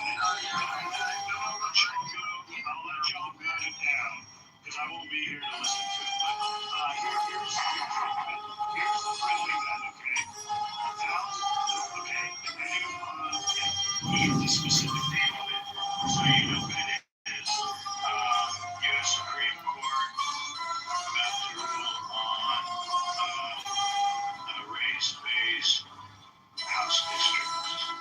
Yeah, the one in the southeast. The one that they lost out, yeah. Okay, it's called. Here's what it is. I just want to get the name of it. The key pending case is Louisiana versus Callis. Callais. Could be Callis. And this is which directly addresses whether states can intentionally create additional majority black districts. Okay. Section 2 of the Voting Rights Act of 1965, which they're talking about overturning. Here's the bet. Friendly bet. $1,000 if it goes in my favor in the sense of who we chose, because that they do overturn and they strike that from Rule 2. Then I'll donate $1,000 to the Catholic Church. And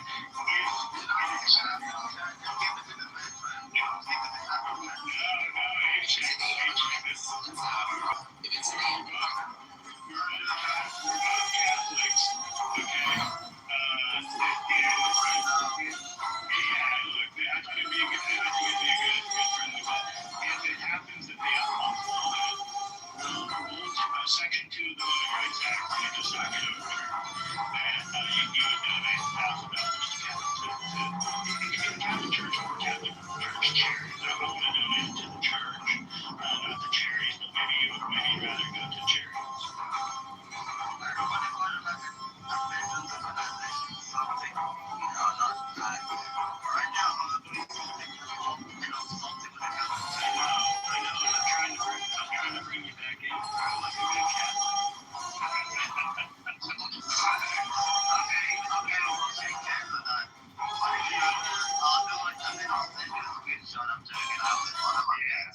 This is so fascinating. This is Alistair. I'd like to just join the discussion and be put in the queue. I know Achik loves to talk for hours on this app, but I'd like not to be forgotten. I will be succinct. I'd like to speak. Put me in the queue. Thank you.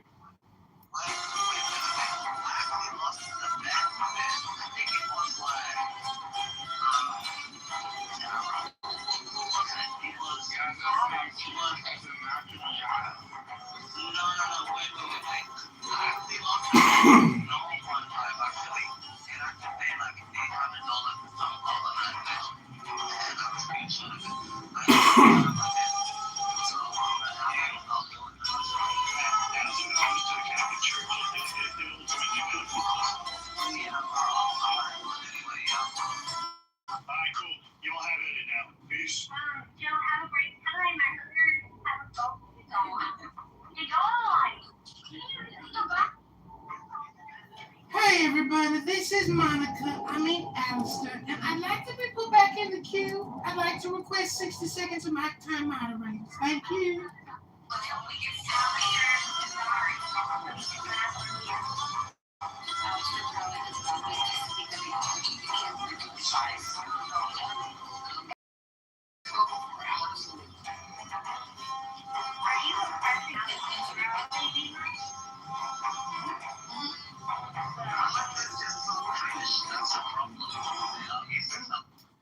No, Beamer is saying that I gotta be at the back of the bus now. I gotta be at the back of the line because I tried to reserve some time, and she's disrespectful, and she's a terrible moderator. That's the truth. I'm complete. I was succinct. I say that I'm sending you to the nursery.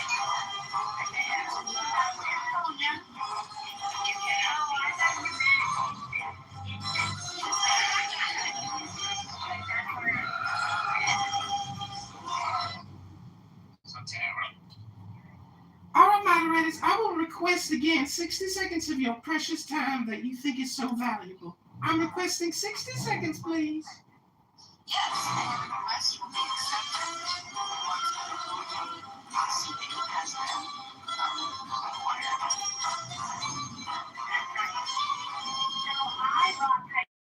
I hate to interrupt, but I'm just trying to be polite by requesting 60 seconds of your precious time. Please, not the microphone, please. It's cringe as fuck. We're trying to have a conversation, bro. It's cringe as fuck.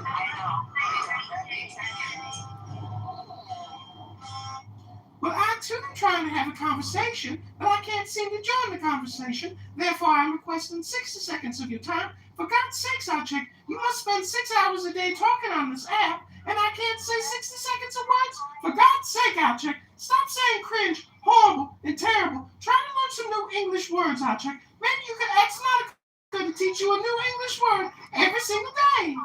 Because I don't want to hold you hostage, I will accept 20 seconds, no less, 20 seconds, okay, Alistair, of the Begonia song. No, you don't get to request what I say. I'm requesting 60 seconds to speak to you from my inner depths of sincerity, and what you're doing is very insincere and not genuine, and I will be succinct, and I will be complete. No.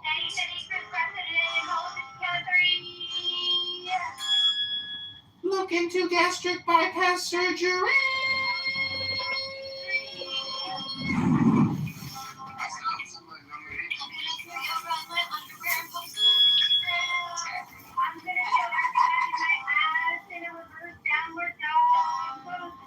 I'm gonna take boogies and put it on my shirt.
Chuck, I'm just wondering, you talk so much on this app. Do you think there's like white flakes near the sides of your mouth or something? Like maybe you need to moisturize more, take a shower, do something other than talking here for 8 hours a day. I mean, are you trying to do anything productive? I know your leg is injured.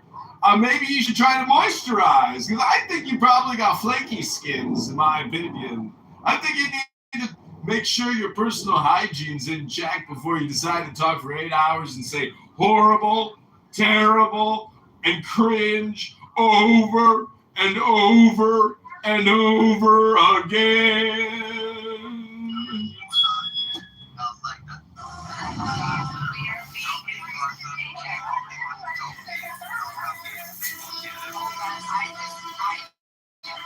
He has a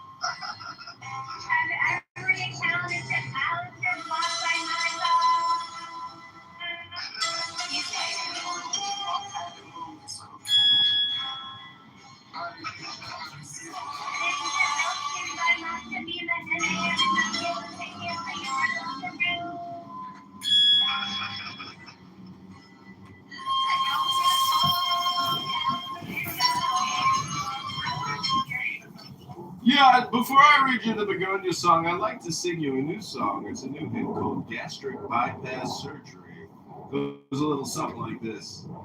Gastric bypass surgery. Gastric bypass surgery.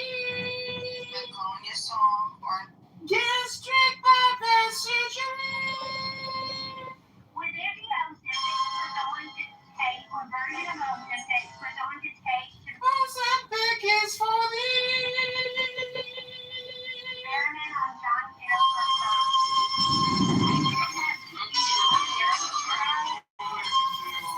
Sorry, no one else is complaining about my low mic except you. Their own view, so they actually can hear me. You should try it.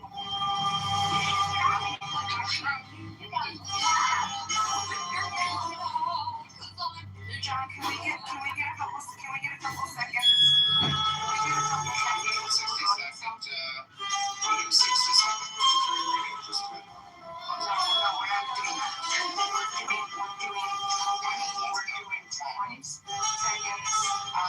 Song or nothing.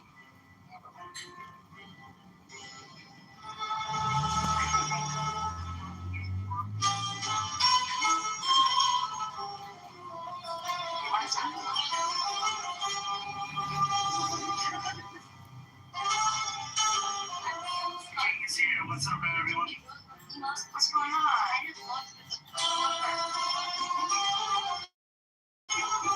No, it's never Jake. Where's the market?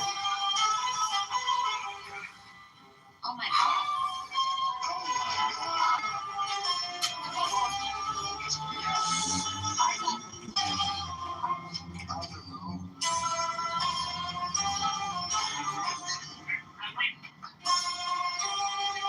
I guess the Pope maybe he had to clarify.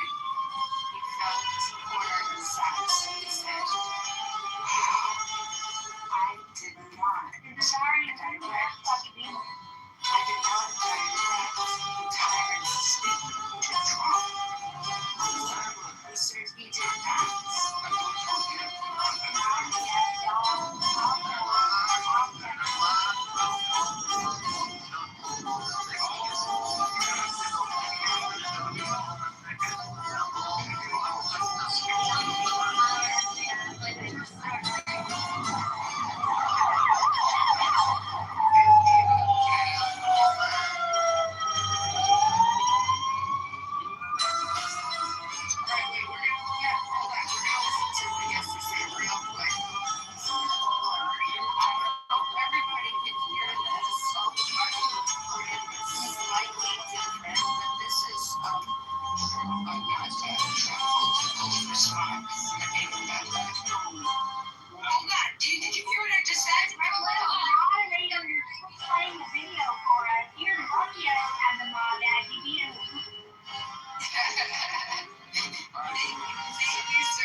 was surprised that his English is well.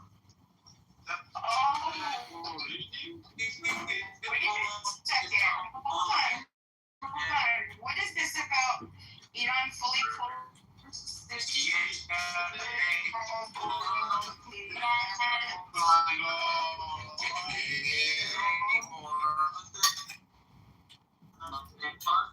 Wait. Yeah, so they violated the terms of conditions. So who did it supposed to open?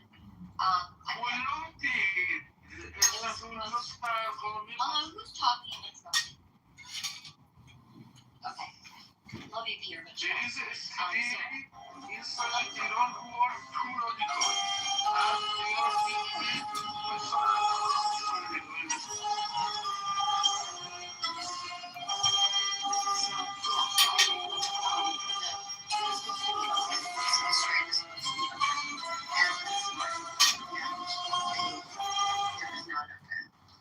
I read the news article. Maybe somebody should read something and repeat what they read. The Iranians used a machine gun. They attacked a passenger ship. They attacked a storage ship. And now they will pay the price. Their navy was not completely obliterated, but we will obliterate it completely now. Thank you, Iran. You've restarted the war.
Thank you, Anna.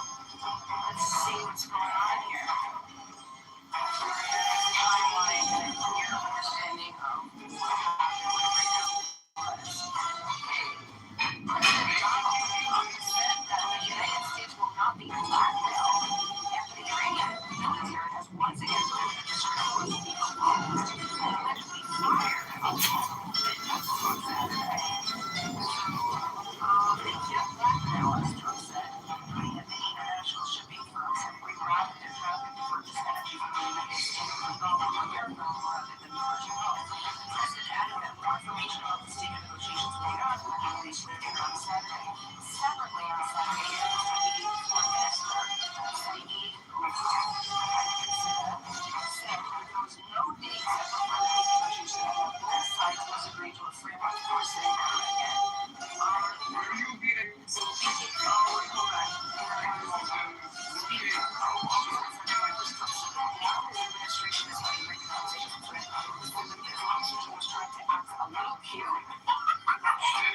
It's like these moments that I all know with Trump. Like, I can just imagine he said that the Trump's they were trying to act a little cute, unquote.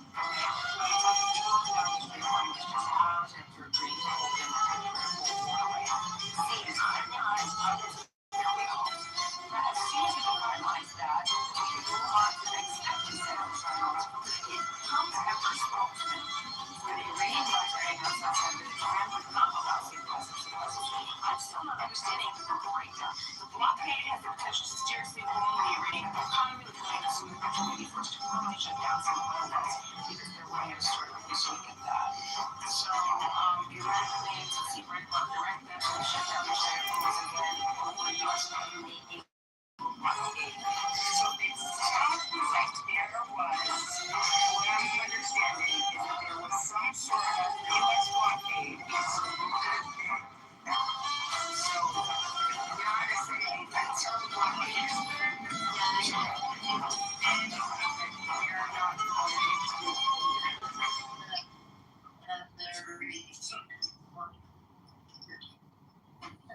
I know, I think the most recent, another reason. Yeah, the blockade has been there for like almost a week, and then Iran announced yesterday that they would open it. Trump never said he was going to remove the blockade. He just said they're saying they're going to open the strait. And then Iran said, hey, we lost our leverage. Okay, you know what? We're going to close the strait. Well, okay, it doesn't matter. The blockade is still there. So another point what Trump is saying is, a week ago said, hey, or what, 5 days ago, whatever, said, all right, any ship comes in, we're blocking it. And then they said, okay, we're opening it. Trump never said, I'm removing the blockade. So it's open. They just announced it's open, meaning they're not going to act on anyone going in doing anything. Then they said, now it's closed. Well, yeah, sure, but Trump still has to allow that ship to go in.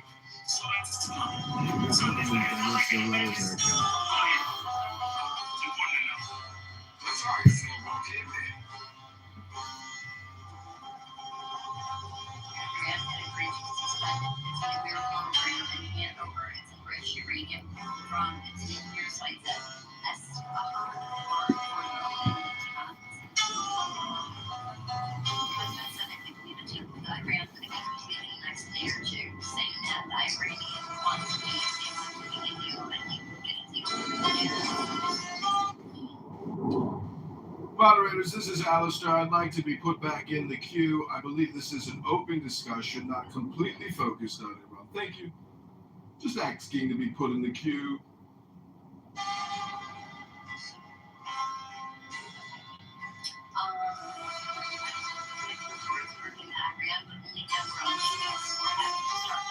shutting down crude oil production because they were running out of space to store raw fuels.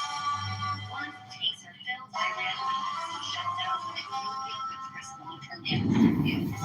New York Post. Okay. In addition to refusing to blockade, the U.S. administration also checked the subscription of unfreezing billions and seized Iranian funds in exchange for its uranium and said that there would be no time frame in which Iran would start its nuclear program under any deal with Washington.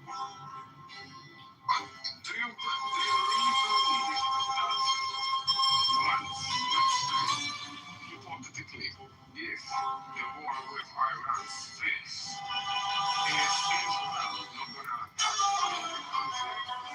I think, personally, I have nothing to do. Nothing to Iran, nothing to...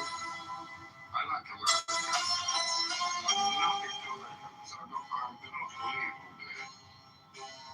I think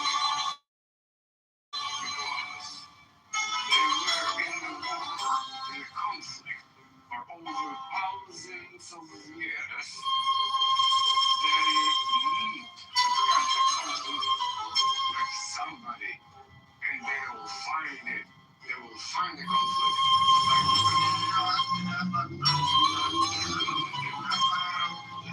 Or if it's gonna be Turkey,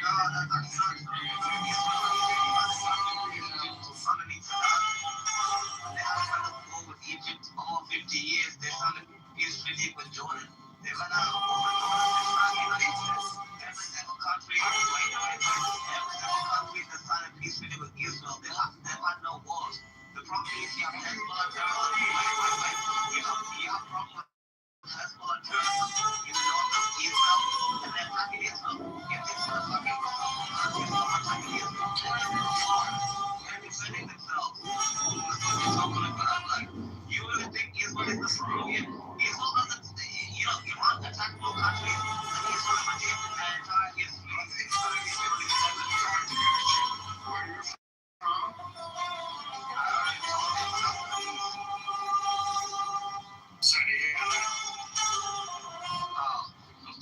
I have a question. What made you think that this was more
blockade just stayed, and actually Trump said, we're staying there, and we're going to actually have more like support over there until this gets resolved. So they suddenly said that the strait is closed. But it doesn't matter if they say it's open or closed because there's a blockade there. So it's the U.S. that's controlling over now, and that's it. And that's what was squeezing on your son. It's still squeezing. Okay, so you talk over.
U.S. blockade is still there.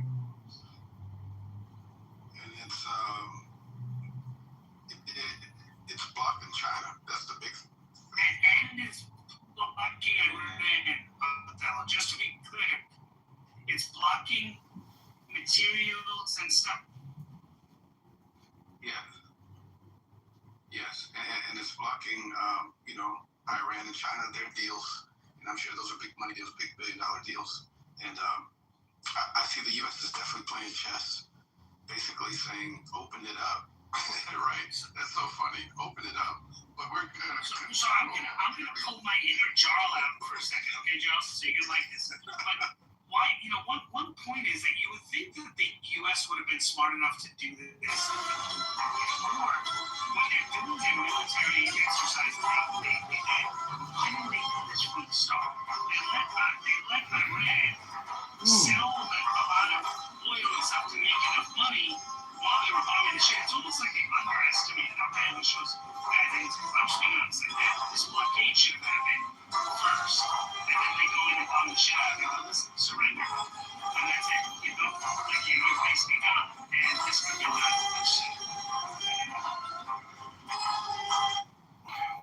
Well, there's only the eternal now, and the now is all important. And I hate to interrupt Oddcheck, who's on here 10 hours a day talking and has a party hat. I'm sorry, party hats will have to wait. And people. Enough.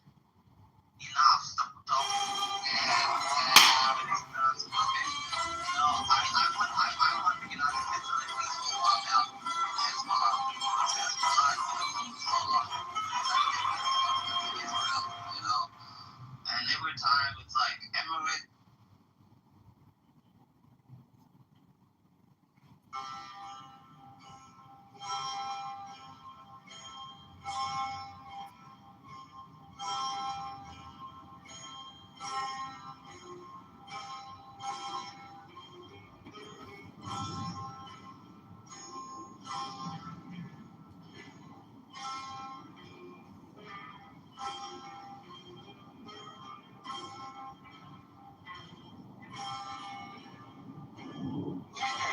Because there's so many goddamn letters.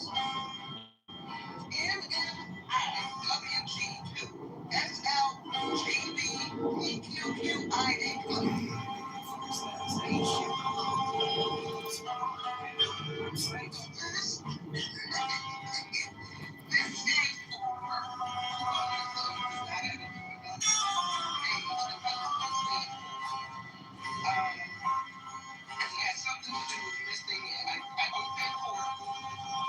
Missing and murdered indigenous women, girls, and two-spirit, lesbian, gay, bisexual, transgender, queer, questioning, intersex, and asexual.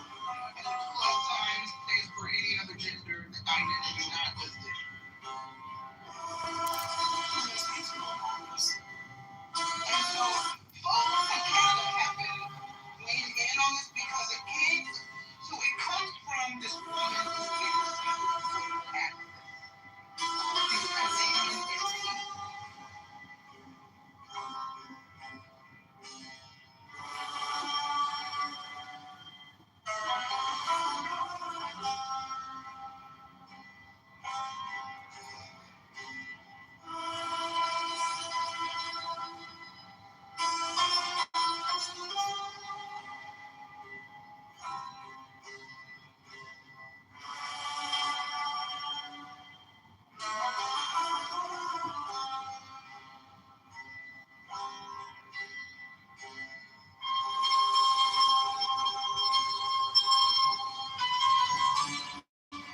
Ooh.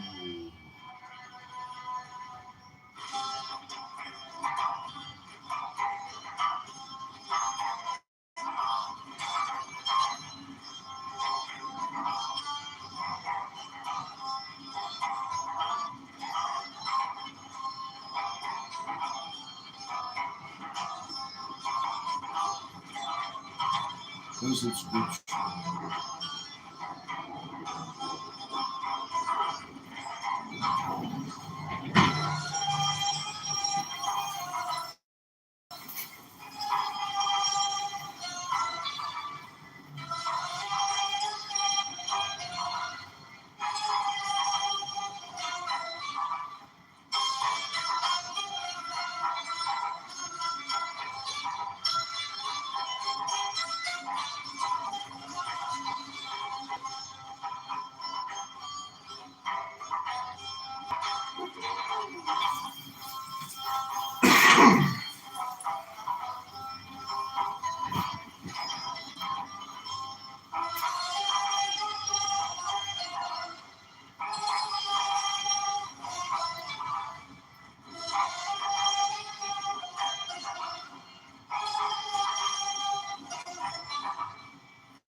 Woo.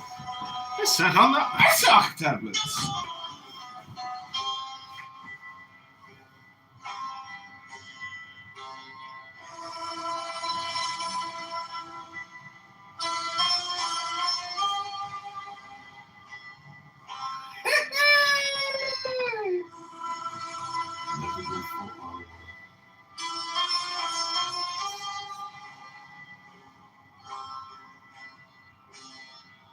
Never go for our. Never go for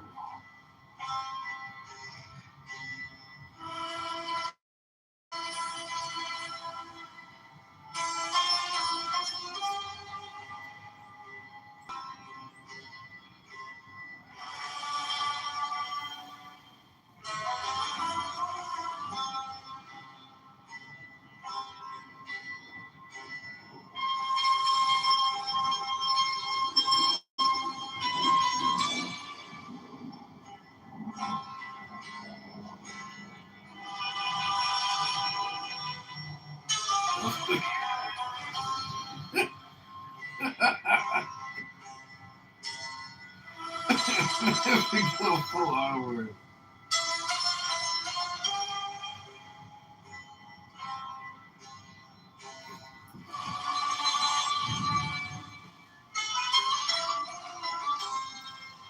Never go for our.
caught me picking my nose.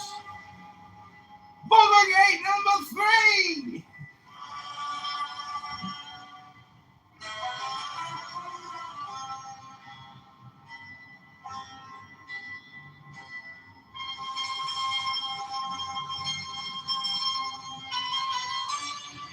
Correct. How about if I don't? That's what they're. Well, then why don't both of us go on mute? Yours. You know what they have to say. Yeah, absolutely. Shut up. Really good example is like diagnostic criteria in healthcare, right? For many years, there were assumptions about their pain tolerances. There was a lack of more thorough diagnostics for things like diabetes or heart disease, where they experience that more simply, because of their cultural background and everything like that. And so it took many years for them to develop not a separate, but a culturally sensitive, ethnically sensitive diagnostic criteria. So there's someone comes in, right, and they're a person of Black American descent. That's one. African descent. That's another. They start having these evidence-based sort of diagnostic routines apply, and they don't just apply what works for white people. It used to be how it works.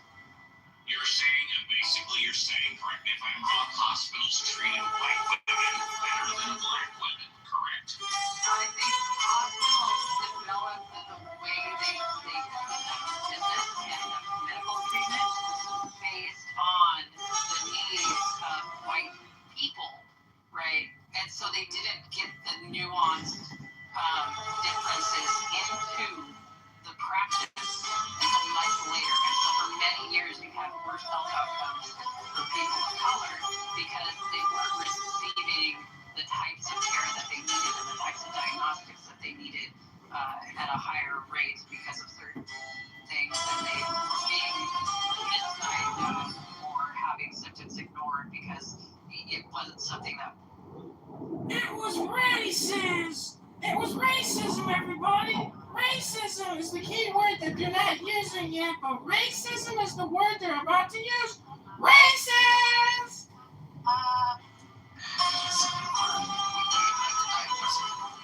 Discussing this a couple of days back, right? So we have thoroughly covered, the history of, how the medical system in America, while still being flawed, right? It's trying to improve, mostly because they don't want to get sued.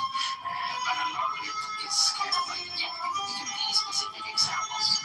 We can all agree, right? Because there's actually empirical data, right? Yeah. When it comes to things like linguistic bias, for example, you actually have to prove that it affects outcome, and you can because it's not reproducible, right? So that to me does not seem kosher.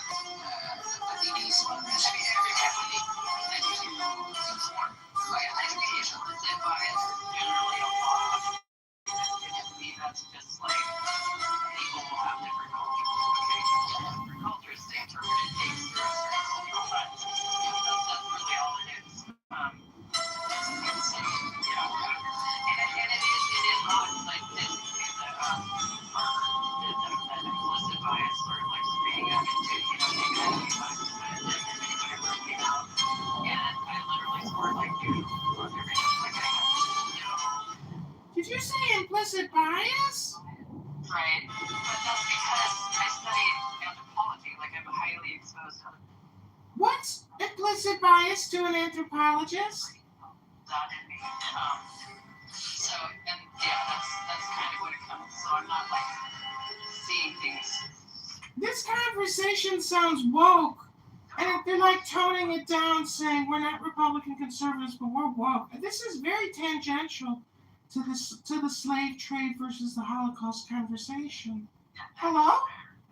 Yeah, it's a fair rebuttal. So yes, but giving back to the like being surprised, like what I don't understand, Cora, and I think this is at the core of like that liberal mind that why is No, this is the progressive movement, Alex. You just don't know the principles yet of the progressive movement. yeah, but what I'm saying is like why is it so important to cater to these different aspects of everyone's, like maybe you can answer this from an academic perspective because it's literally no. Cora, please let Alex at least finish his thought. Stop teaching progressive movement for a moment, please. Let Alex speak. Let Alex speak. Stop censoring Alex, Cora. You're being too progressive. So anyway, this is where I brought up Dr. Mason earlier. We're in a sort of transitional time where we need to identify Here we go again with the trans. systemic sort of root causes of disparities based on race. However, in order to actually make progress, we need to stop racializing things and actually embrace something like construct. It's going to take a long time to do it. No, reparations, a black tax is part of the progressive movement. So it's kind of and part of it is like a language thing. So if we can start to remove or assume racialization on everything within our language and look at it more from this is the American population. There's an overall American culture. There's an urban culture. There's a rural culture. We can recognize that. There's the regional cultures. All of these things. Start to analyze it through that lens. Because a lot of it is like, I think a lot of it, I live in a state where there's like a large cultural divide, and I think a lot of those cultural differences really have to do with culture, and then you have the subculture, and that would really look at the comparison. Very similar regardless of race. Very interesting for us. It's clear, American, academia is still highly influential, especially like the West, generally speaking. So it's quite interesting to see, especially at universities here in Europe, where like they are kind of adopting the language and also the kind of media systems that are perpetuated to American academia, right? So it becomes kind of a little bit wonky.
Hello?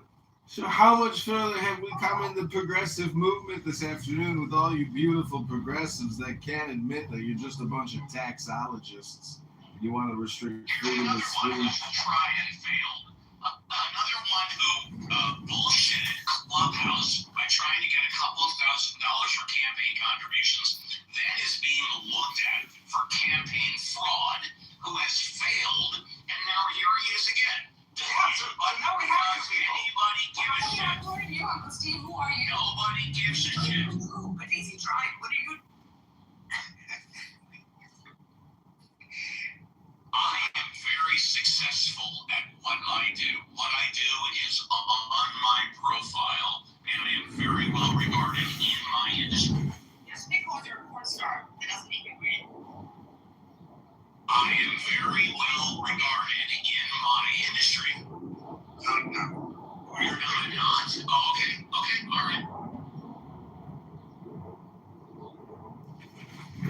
It's not enough. Well, I am a philosopher, and I actually am very highly regarded in my industry of philosophy. If you want to read a good poem, you can look at my PTR. I know people just like to talk while I talk all the time because I am maybe one of the world's most annoying people. And I hope to breed with an annoying woman and give birth to annoying children who will question authority and think for themselves. And guys like Steve and Cora, they are peas in a pod, meant for each other. Both very argumentative, very angry, low IQ. And if you had high IQ, you had high EQ, which you don't, Steve. Your show sucks. All you do is yell at people. It's pathetic. And you're not highly regarded. Your show sucks and your career sucks too. Oh, how's the lifestyle treating you, Uncle Steve? There's also the magnitude of like the actual change that you make. So most people wouldn't regard me as being very successful, right? But I went from being generational poverty to running, a large nonprofit, right? In my lifetime, and among my family members, I'm probably one of the most successful of the grandchildren, right? And I worked hard to do it, but it's odds-wise, within my family, it wasn't it isn't a common thing, right? And it's also really hard to transition, right, socioeconomically, because not only are you out of place among the group that you're joining on a socioeconomic level, you get sort of like ostracized by the people that you left behind as well. So you lose all that family support. So yeah, it's really interesting. I would say Cora is extremely successful.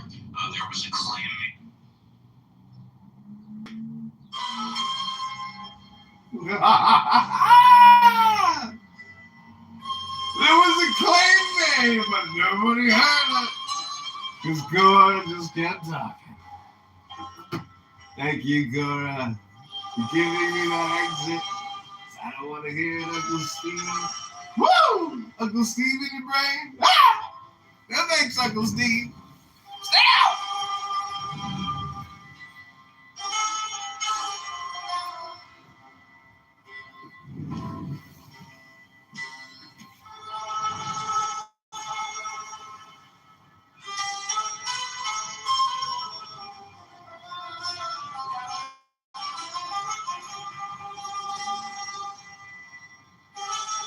Maybe I'm terribly successful, but I started from way behind and I made strides to get ahead. And if I started from where they started from and moved the same amount, I would hopefully be a millionaire.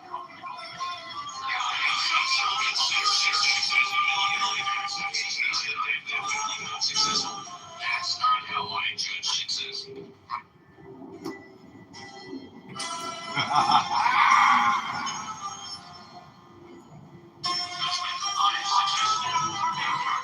Limits, right? Obviously, you can't fly, you can't grow wings. Like anything within your limit. You know what? If you can do whatever you want, whenever you want to do it, then you're successful too, in my mind. Steve, you're not successful. You don't understand the big picture message. You don't read books, drink whiskey, smoke cigarettes, and your show sucks. You just scream at people all day long. It's pathetic.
Steve is a fraud and a progressive psychologist, smart, pro Democrat, baby, although I keep bringing out Ford.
is worth the silver IQ. Your work is silver IQ. You can't even say your work is low IQ. I just see it.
Tim, you know what? This is the Dawn Show. Don't fuck with Big Dawn. Hello?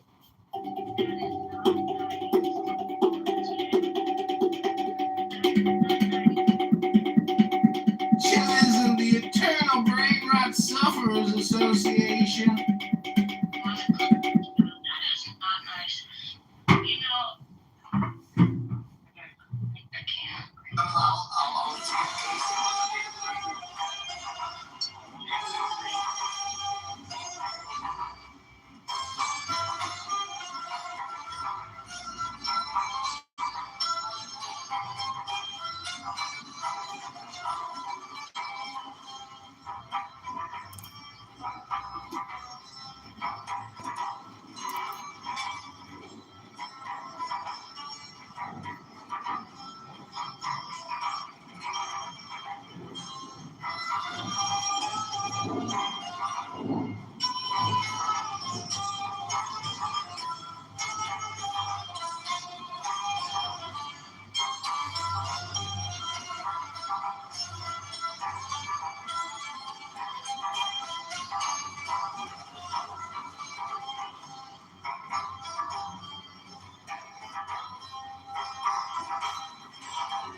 She's wait, someone in the chat wants to know, has Karen Bass and Spencer Frank debated yet? No, and they're not going to. Why not? They're not going to. To your point, she hasn't taken it seriously. And you know, and to my point, I feel like she's going to eat him alive. Well, let me read this real quick. This is from the Daily Post 2 weeks ago. It says here, the headline is Spencer Frank, okay, this is 2 weeks ago. Scott jumped to number 2 in LA mayor race as latest poll shows voters still Race again?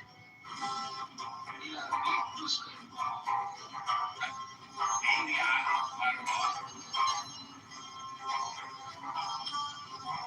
All I'm saying is, like, at most places do, they pay ridiculously big, and all you have to do is cook in the morning, a bunch of bread, and my body getting permission for it. Yeah, you drive to like Burger King, get walk around, you get your own drink, you get your own money here, we go, and now he's not. It's zero first manager, you go.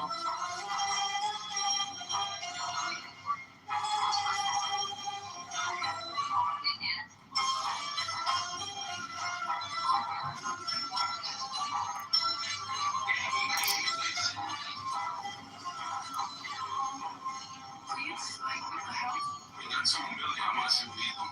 yeah, like, So much more. he's right. You guys are just funky about it.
Facing each other, we're killing each other.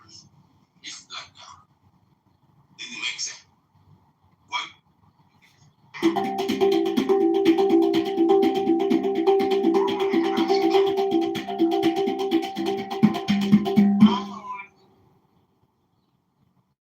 That shit.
Price, what's up? 26,000. Okay, you want to know how big it is?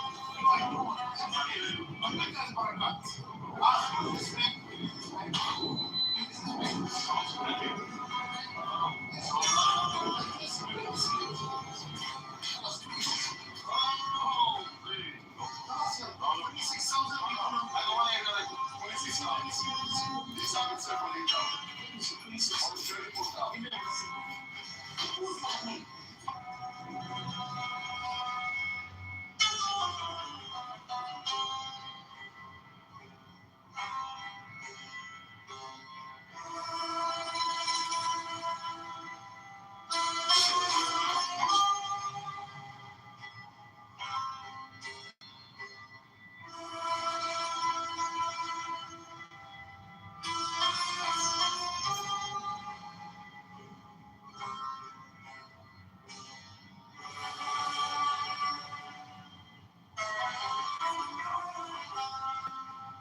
about a future that can light this dark. Got my 2 feet on the reaching out.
Constitution.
John Kitover.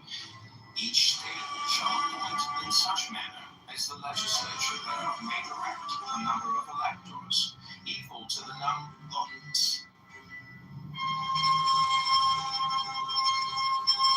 So, the past couple weeks, I wanted to know. I don't want to deal with you.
when people go to Red Fair or play, live action role playing, they learn and they feel real powerful when they do that too. This is the thing, I ask myself this question. Hold on.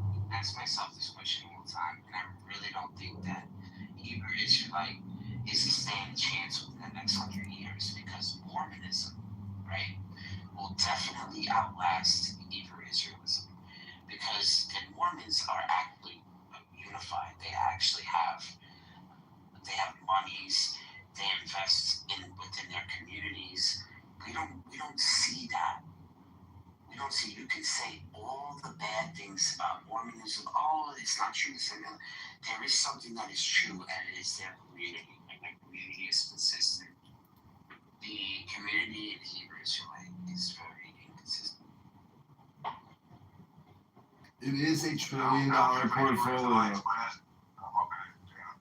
Salt Lake City, the Mormons have $1 trillion portfolio. Mitt Romney and all their church deacons, they're not going anywhere. And the Hebrew Israelites aren't going anywhere either. The Nation of Islam isn't going anywhere. All these black Islamic cults are essentially going nowhere. Whether they're, black Hebrew Israelites and they want to call themselves the originals, they're going nowhere. They're shining shoes and playing boomboxes. It's an art project. It's a very simple art project. Which means all these blacks not going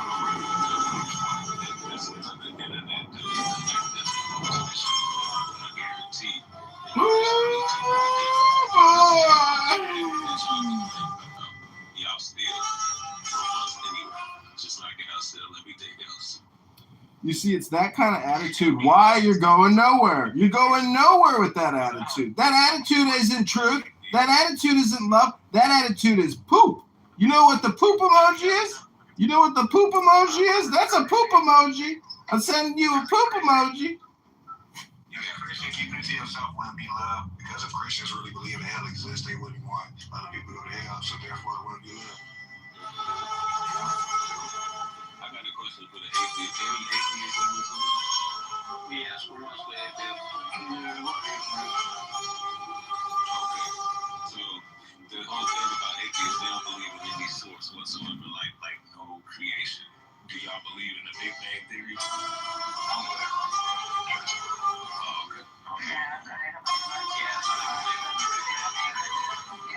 Much more doing.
financier Jeffrey Epstein.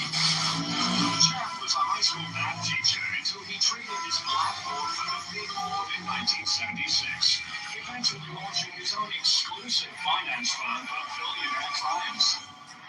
But he just couldn't keep out of the classroom. So when he was shopping for a new house, he bought himself an entire schoolhouse and transformed it into the largest single residence in all of Manhattan at a whopping 51,000 square feet. The school costs about $20 million, and he's dropped $10 million just renovating it. It'll have incredible bells and whistles, closed circuit televisions, a heated sidewalk out front, so it's no nuts.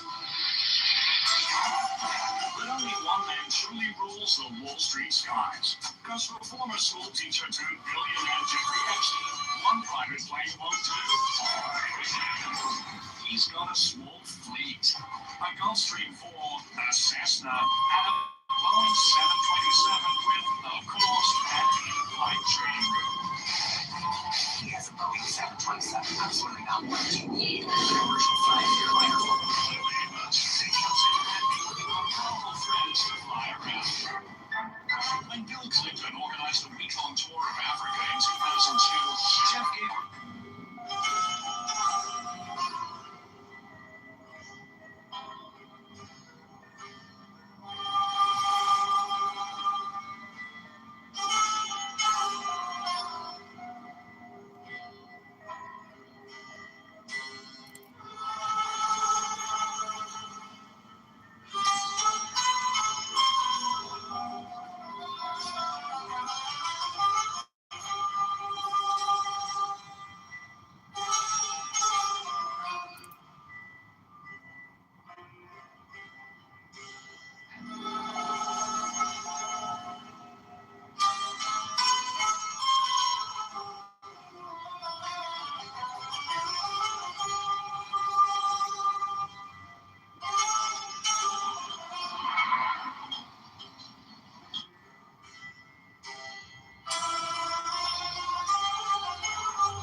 What the hell are you doing? I just being polite.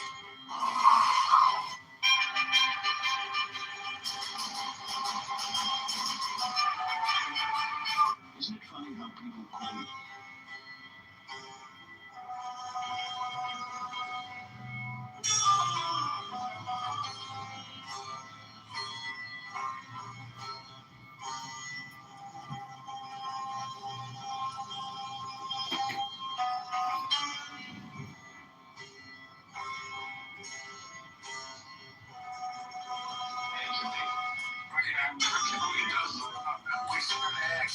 So that's the verse where it says Silos. You're actually right. It is. Even in Greek, they're basically transliterating the Latin. So it's a kind of alliteration of the Latin word NIGER. So you're right about that. That's it is a Latin word. It's the G is hard. Can you tell us what it means? Can you tell what the problem is, though? Like, that's the verse where it's talking about Simon, right?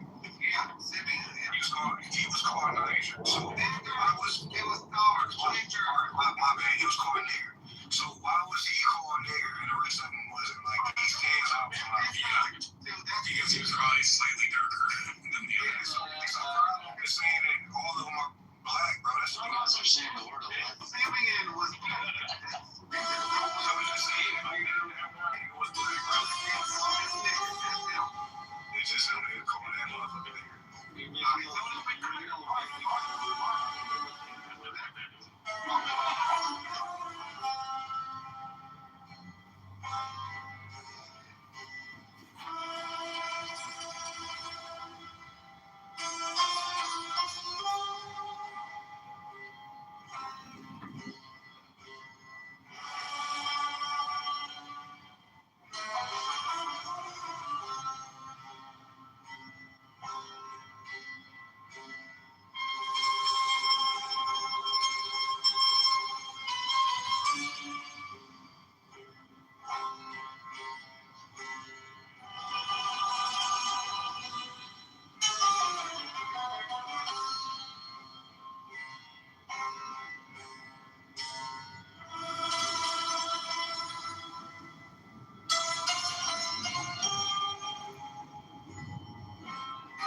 can I place a pickup order for pickup?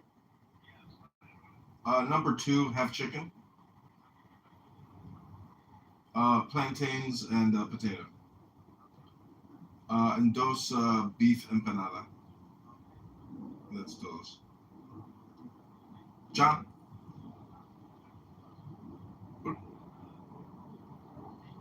Okay, see you soon. Thanks.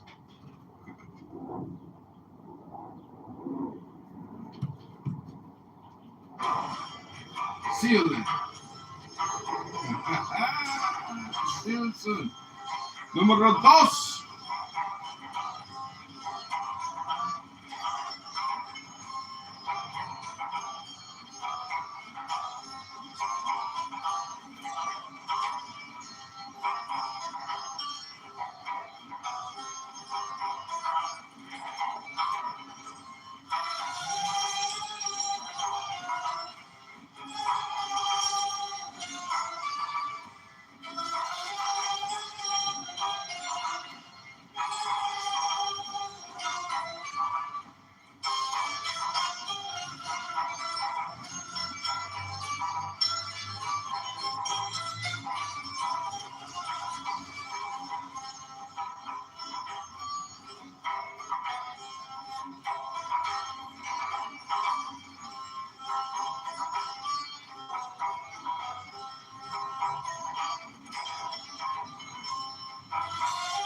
See on the bottom right corner.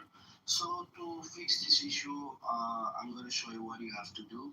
Okay, so just what you need to do. So guys, what you need to do is that you just need to go to browser and then write X Twitter. Okay, you have to just write X Twitter, and here you can see on the top you'll find the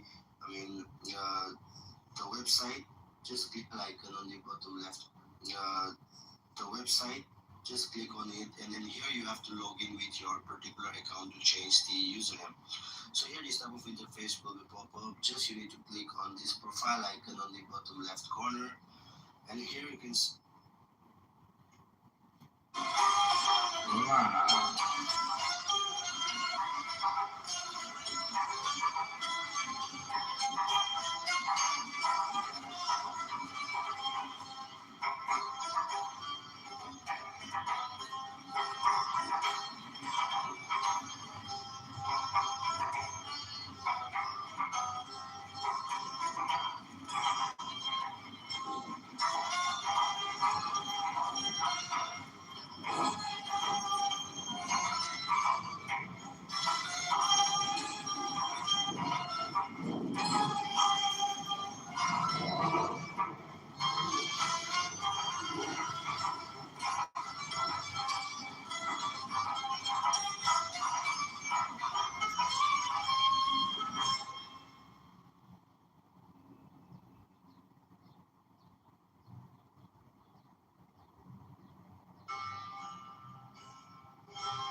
invocation. O Lord of the universe, the vast and the mighty one, ruler of the light and the darkness, we adore thee and we invoke. Look thou with favor upon me, who now standeth before thee, and grant thine aid unto the highest aspirations of my soul, that I may be enabled to accomplish the great work, to the glory of thine ineffable name. Amen.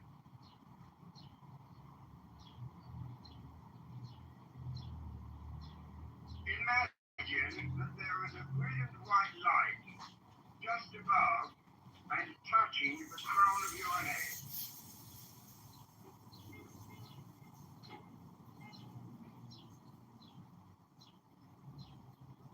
This bright sphere of light has the diameter of a small dinner plate or a salad plate.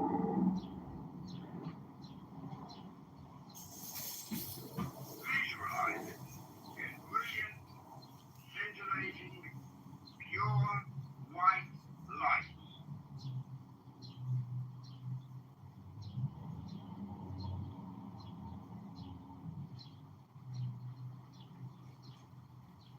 See it.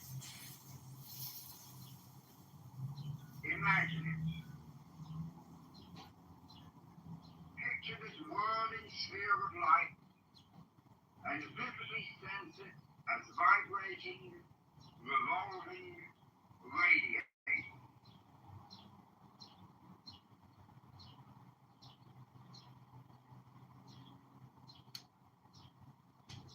As you imagine this ball of light periodically vibrate or intone the Hebrew word Ehyeh within the sphere of light.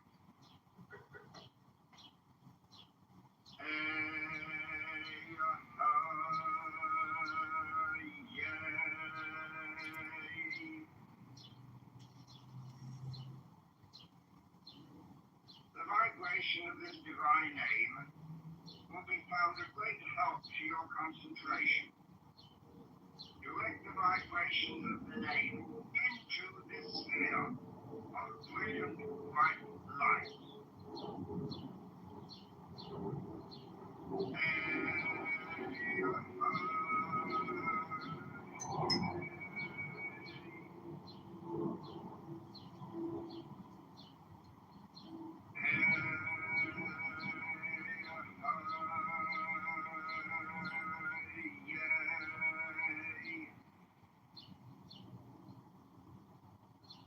Your mind may wander. If it does, gently lead it back to the contemplation of this center.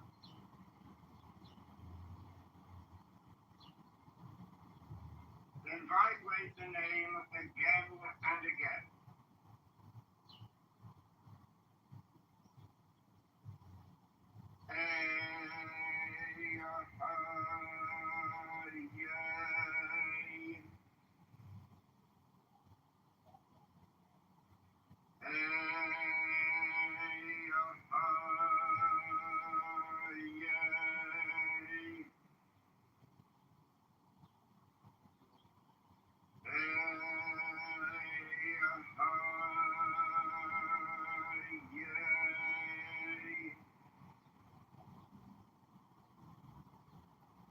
Now imagine that from this brilliant white sphere, a radiant shaft of light is emitted, which descends through the skull and brain, stopping at the throat.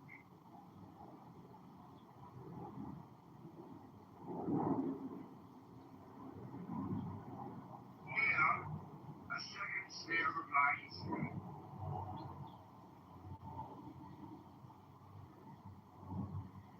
Again, this sphere is about the size of a small dinner plate or salad plate, and includes the throat and the lowest portion portion of the face.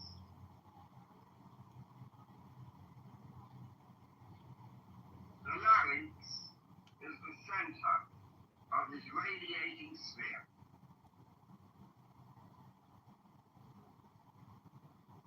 The divine name is Yehovah Elohim.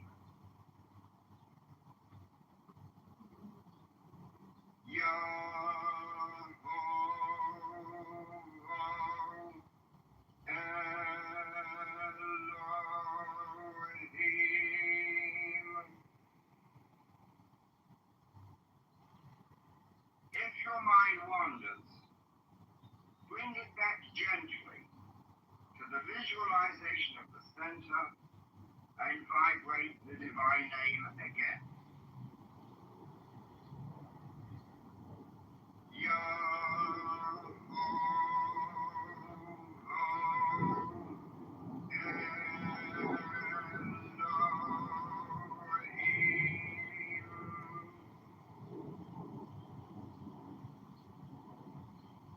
Mentally direct the vibration of the name to the center itself, so that it feels as if the name vibrates within the sphere of scintillating white light.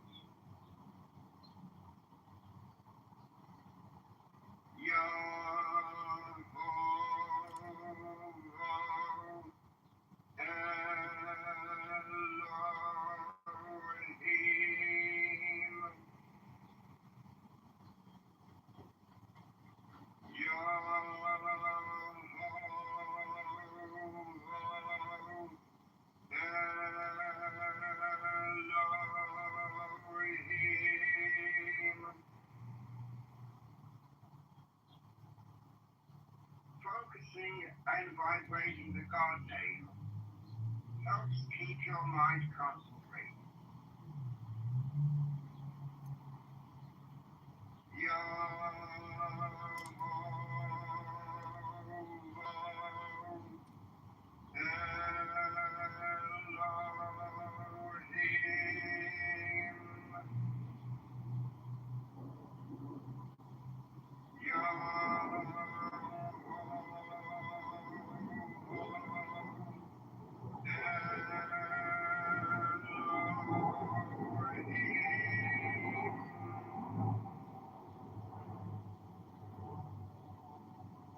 Now see and feel the brilliant white shaft of light extend from the throat and go downward through the chest to form another sphere of brilliant white light resting on your diaphragm.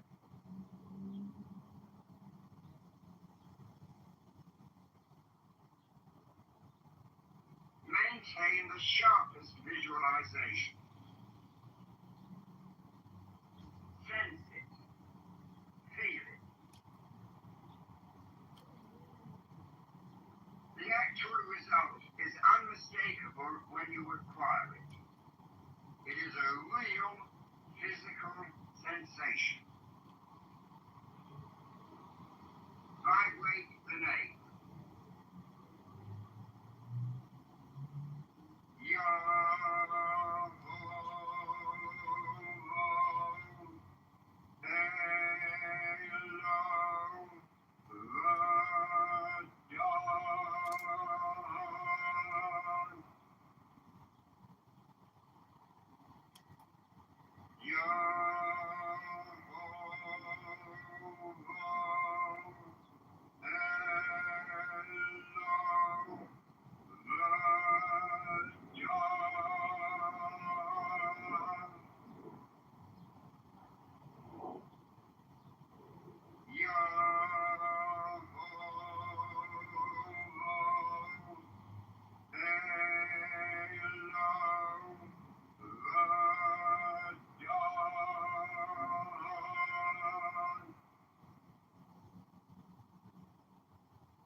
Again, visualize this sphere of light, encompassing the whole chest, resting on the solar plexus.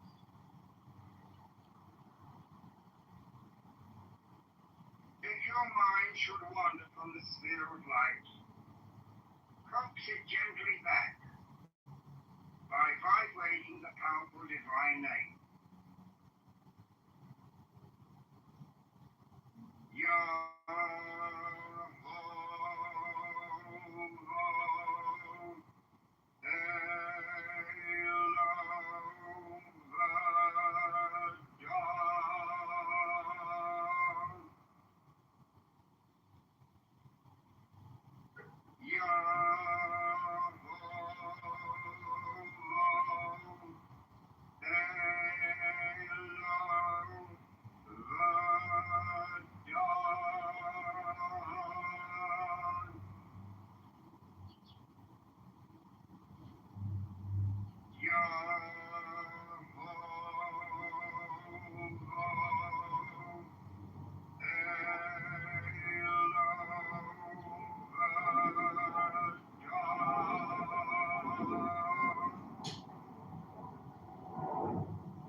Sharp descends through the abdomen to the pelvic area, where another white ball of brilliant white light is to be visualized.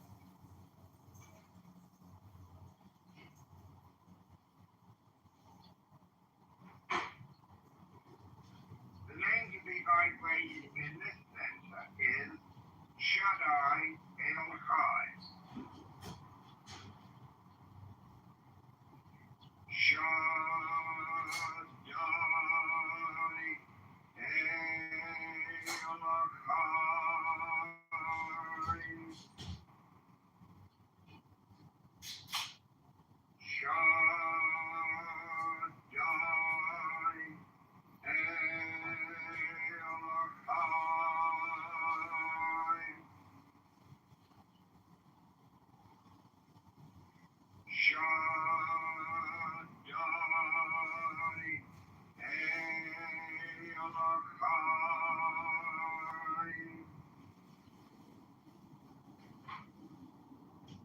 Vibrate the divine name frequently. Facilitate concentration.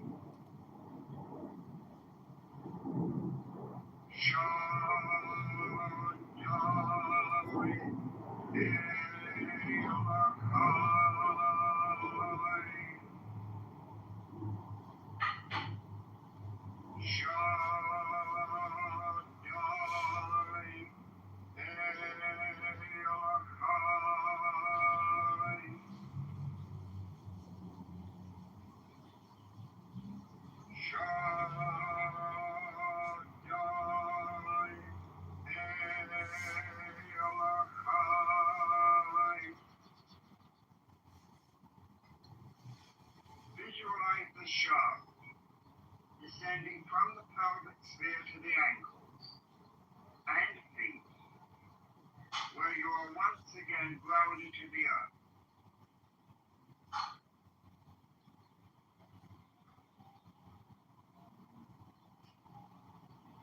Here, it forms another sphere of pure, scintillating white light.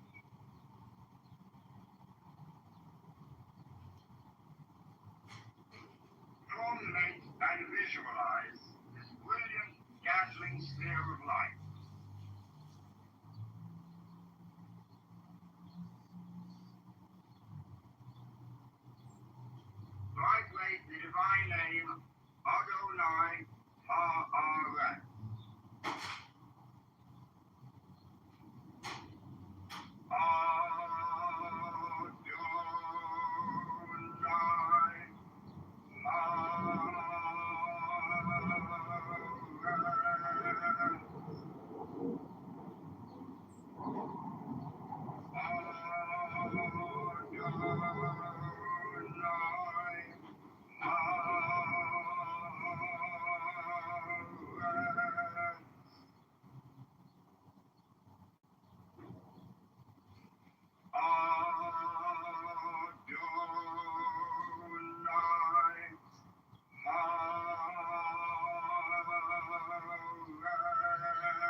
center is gradually awakened by fixed and steady concentration and by repeated vibrations of the divine name.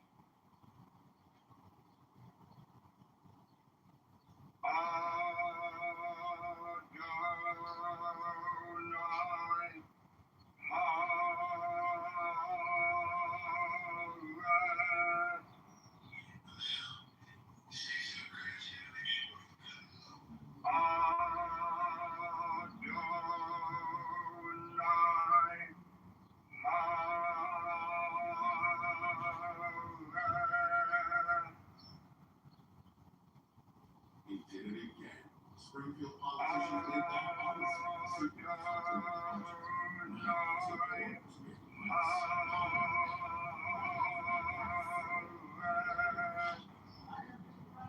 Unless Springfield fixes this mistake, your debit and credit card may not work to maintain starting July 1st. It's a new state law. Tell Springfield, stop playing with us. And since the shaft of silvery light started with these five incomparably brilliant senses of light, stretching from the crown of the head to the soles of the feet. This is the middle pillar. This afternoon, Iran's Revolutionary Guard reaffirmed that the strait is closed until the U.S. lifts its blockade of Iranian ports. They say approaching the strait Move your imagination back to the crown of the head, to the white sphere of light, corresponding to Cancer on the tree of life.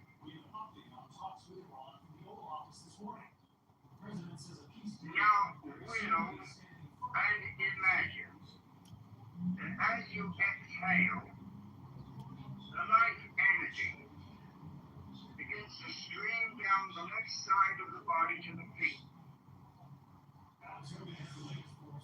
And as you inhale, imagine this band of energy ascending the right side of the body, coming back to Cancer.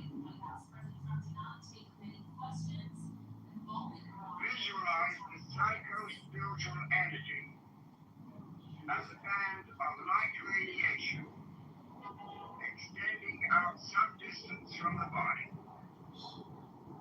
It moves down the left side as you exhale. Up the right as you inhale. Let this psychic circulation flow evenly to the rhythm of the breath. This is the advantage of having learned rhythmic breathing before. Inhale, up the right side. Exhale, down the left. In a rhythm with the breathing. Inhale, up the right side. Exhale, the energy flows down the left side. Inhale, the energy flows up the right. Exhale, the energy flows down the left. Inhale, exhale. Inhale, exhale. Visualize the energy flow, now changing direction. As you exhale now, the energy moves down the front of the body, turning under the soles of the feet and ascending up the back as you inhale. As you exhale, the energy flows down in the front. Inhale, the energy flows up the back. Exhale, it flows down. Inhale, it flows up. Exhale, down the front. Inhale, up the back. Exhale. Inhale.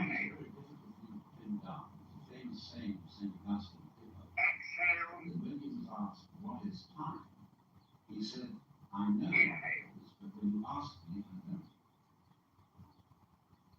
These circulations of light about the body develop an ovoid shaped aura of swiftly circulating radiant psycho-spiritual energy which surrounds the whole body. We think of time as a one-way motion from the past.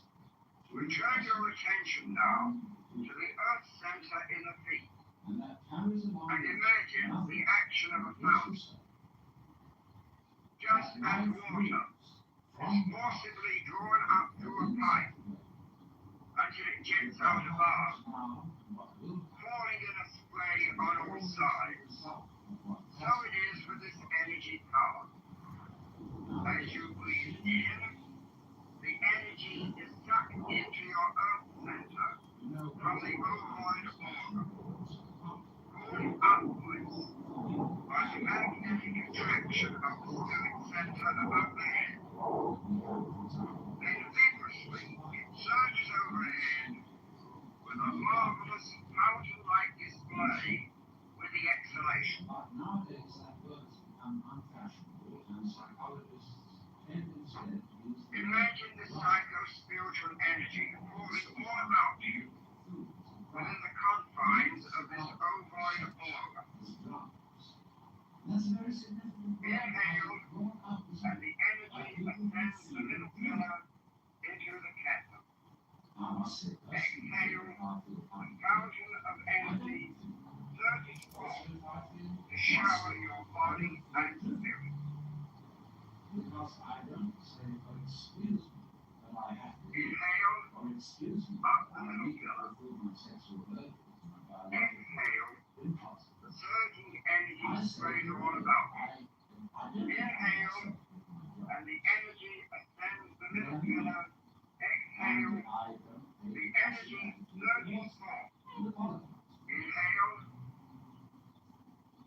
So the whole idea of our being driven is connected with the idea Inhale. of life moving exhale. under the power of the pulse. Inhale, And that is so ingrained in our exhale. it's very difficult. Because I want to have to now immediately and say that the past comes out. Meditate on and within the enclosed vibrating light of the spirit. Some cosmologists believe. Now, when that bang happened, it was the present, wasn't it? And so the universe began in what we would call a noun. Then it goes on doing itself. And always, when any event that we now call the past came to be in the present of it. That's one way to see it. But before we get further involved in this, I want to draw your attention to a fallacy in the very common sense idea of life. That events are caused by previous events, from which they flow some necessary. Permit yourself to dwell in the aura of light We have to begin by which surrounds, asking why we filled with spiritual let's say and vital of and healing qualities. now when does that happen? Just before the month of fruition, when the baby actually comes out of its mother. Or does the baby begin at the moment of conception?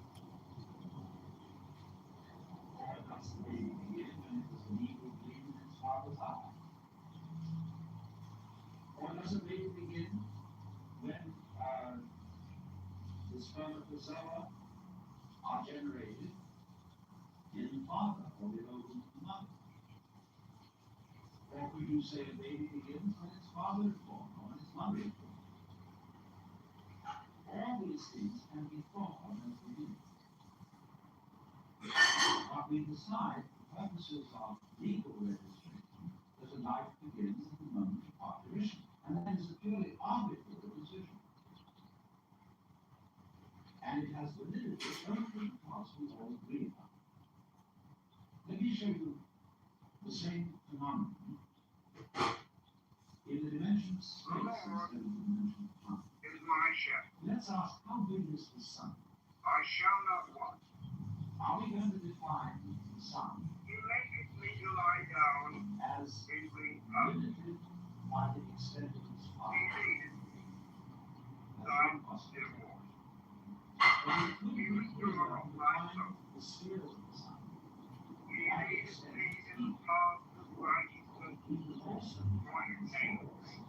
by the extent of the Yea, though I walk and each through of the these valley of is the shadow of death, except for the all different sight fear no evil, because we decide for thou art with me. and therefore we have power Thy rod to define the sun and thy by staff, the limit of its visible power. they comfort me. But you Thou can see preparest all these table are before me values now. in the presence of That mine how enemies. big a thing is. Thou anointest Or my how head with long oil. the event is simply My not cup definition. runneth over. Now that Surely when goodness and by mercy shall simple follow me definition for purposes all of the discussion, days of my we life, have divided and events I into will separate dwell periods. We in say the house the first of World the War Lord began in forever. 1914 and it ended in 1918. Now actually, all those things which led up to the First World War started long before 1914. And the repercussions of that war have continued long beyond 1918. How are we to distinguish an event from its repercussions? So you will see that because we have divided events from one another in this arbitrary way, we do that, and then we sort of forget we did it. And then we have a puzzle. How do events lead to each other? Because you see, in reality, there are no separate events. Life moves along like water. And it's all connected as the source of the river is connected to the mouth of the ocean. And all the events and things going on are like waterfalls on the street. Because you go there today and you see a waterfall. You go there tomorrow, you see a waterfall.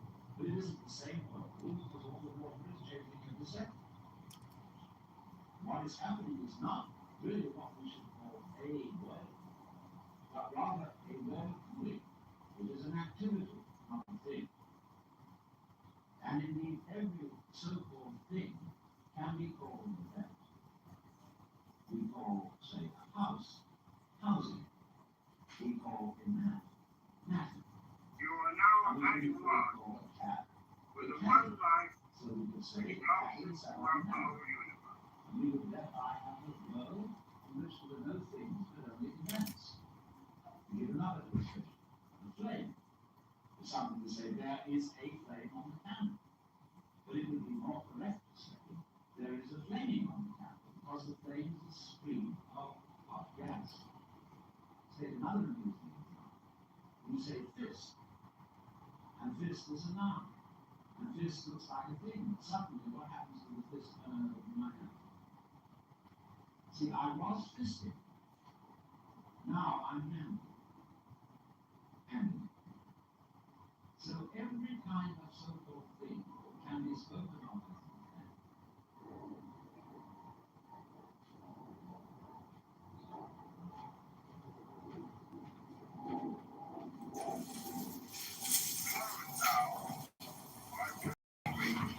Here the brilliant light into yourself.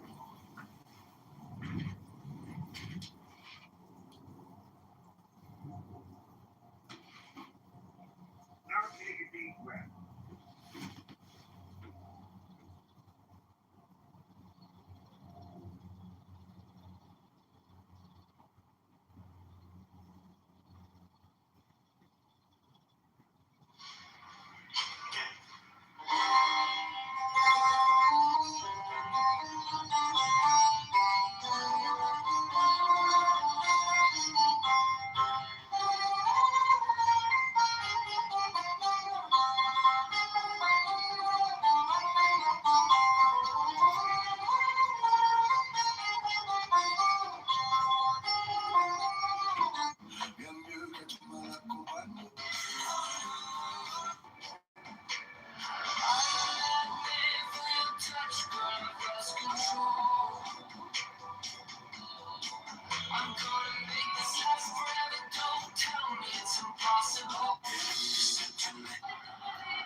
nature. When you get little surprises as a result of human nature, to spend much time feeling betrayed. I'm always want to just put my head down and adjust, so I don't allow myself to spend much time ever with any feelings of betrayal. So you're asking the wrong person because of some flickering idea like that came to me, I'd get rid of it quickly. I don't like any feeling of being victimized. I think that's a counterproductive way to think as a human being. I am not a victim. I'm a survivor. It's not my nature. When you get little surprises as a result of human nature, to spend much time feeling betrayed. I always want to just put my head down and adjust, so I don't allow myself to spend much time ever with any feelings of betrayal. So you're asking the wrong person because if some flickering idea like that came to me, I'd get rid of it quickly. I don't like any feeling of being victimized. I think that's a counterproductive way to think as a human being. I am not a victim.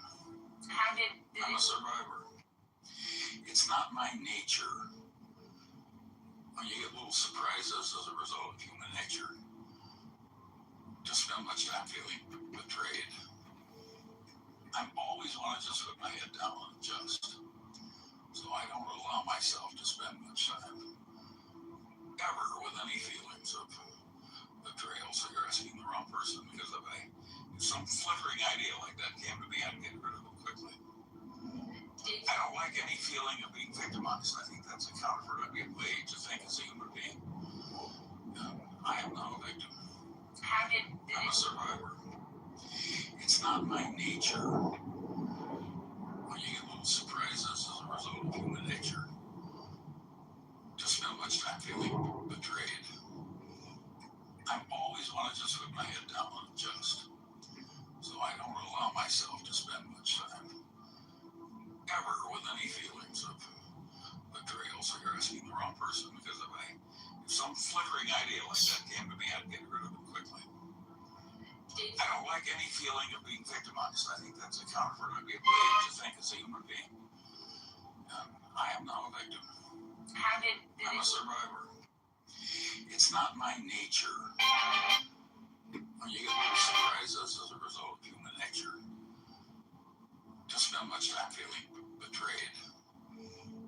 I always want to just put my head down and adjust, so I don't allow myself to spend much time ever with any feelings of betrayal. So you're asking the wrong person because if some flickering idea like that came to me, I'd get rid of it quickly.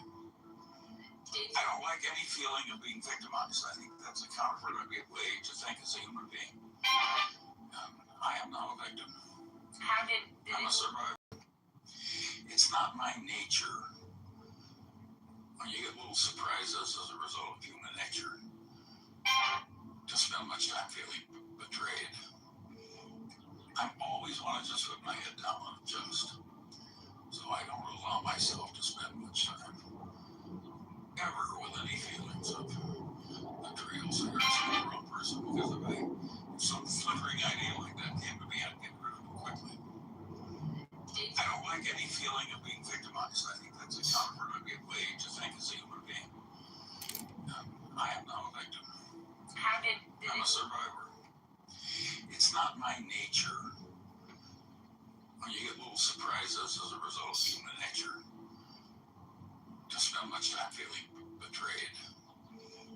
I always want to just put my head down and adjust, so I don't allow myself to spend much time ever with any feelings of betrayal. So you're asking the wrong person because if some flickering idea like that came to me, I'd get rid of it quickly. I don't like any feeling of being victimized. I think that's a counterproductive way to think as a human being. I am not a victim. I'm a survivor. It's not my nature. When you get little surprises as a result of human nature, to spend much time feeling betrayed. I always want to just put my head down and adjust, so I don't allow myself to spend much time ever with any feelings of betrayal. So you're asking the wrong person.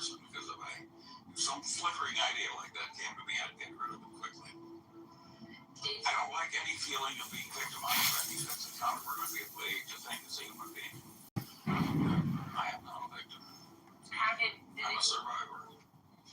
It's not my nature. You get little surprises as a result of human nature. Just spend much time feeling betrayed. I always want to just put my head down and adjust. So I don't allow myself to spend much time ever with any feelings of betrayal. So you're asking the wrong person because of some flickering idea like that came to me. I'll get rid of that quickly. I don't like any feeling of being victimized. I think that's a counterproductive way to think as a human being. I am not a victim. I'm a survivor. It's not my nature. You get little surprises as a result of human nature. Just spend much time feeling betrayed. I always want to just put my head down and adjust. So I don't allow myself to spend much time ever with any feelings of betrayal. So you're asking the I wrong think that person. it is important to remember, to remind someone that they potentially have a bad. They would sit there and say things about other people. Then whose child is off limits at that point? I mean, these are the same people that have no problem talking about other people's children. Other people's children. Your child's gonna grow up to be trans. Your child's gonna grow up to be gay. Your child is this and this and this and that. Like people have no problem talking about other people's kids. Because it's somebody that we like, then the rules suddenly become, selective. And that's why I feel like, with certain situations, Brad is able to hold his own. He does not need us coming to his defense.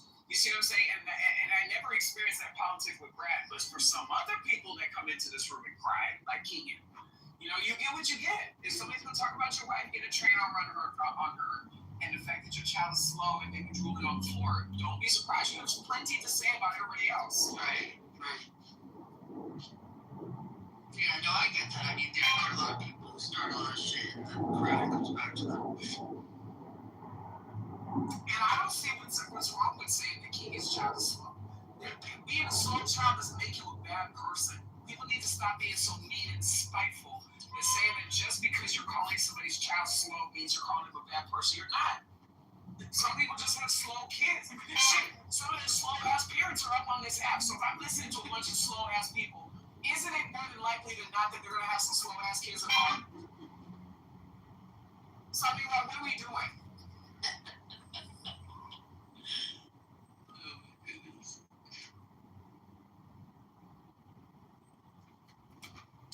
But I will just say there are state and federal codes and laws which prohibit a lot of the violent death threats and homicidal statements that people are making on this app. Let's be honest. Well, that's what I said. I mean, some people could file police reports instead of trying to. That's it. I believe in certain instances. Two things to be said at the same time, Edie. Now, grievances that Mr. Alistair has over here, okay? You do have some very valid grievances, and it's hard to defend you. I did not like defending you yesterday. I still did it because it was the right thing to do. But I don't like defending you because you do provoke people. You do absolutely provoke people. I'm tired of the fake outrage of people going after you and calling you a Looney Tune, especially Pepe, when Pepe doesn't do very much different than you do. Like, I mean, if anything, I feel like Pepe takes it one step further. This is the third app that he's been on doing the same shit. This is the first time I run into Edmund.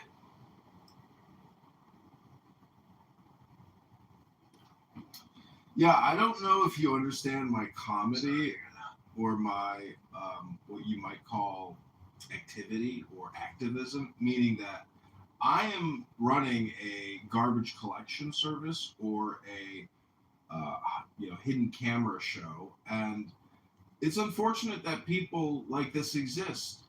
To me, I understand why people want to play the gladiator game, because I think a lot of people are personally depressed and they don't have much to live for anymore, and so they do. And in fact, today Mountain admitted to me that he tries to get kicked from the app by using egregious violent communication. And I told him that from a legal perspective, you should treat these rooms like courtrooms. If you don't do that, you're low IQ. And if you come on this app and you get angry and scream, you're low IQ.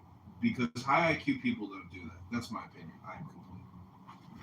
But he did absolutely. They would even have a knock on his door and probably be put in handcuffs. I mean, I mean, it's just, I don't think people, I don't know. I don't fucking know. Who wants to go through that type of headache? Right. And especially if you're married, you're having to explain to your spouse that, people are knocking at your door over some stupid shit that you said on the internet.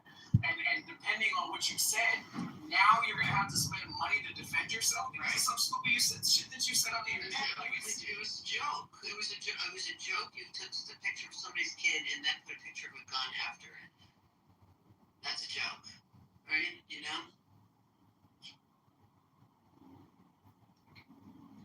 Well, you reap what you sow. If you don't know personal responsibility and you're a grown man, well, fuck around and find out.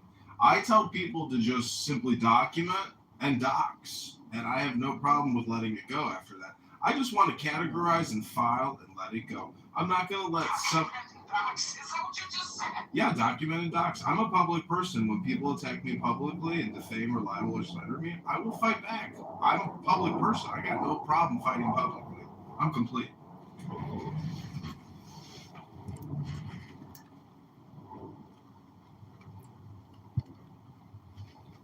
think it's okay in certain instances. Yeah, if somebody's making threats to you, yeah, I think you can get any information you need to about them to defend yourself. That's fair.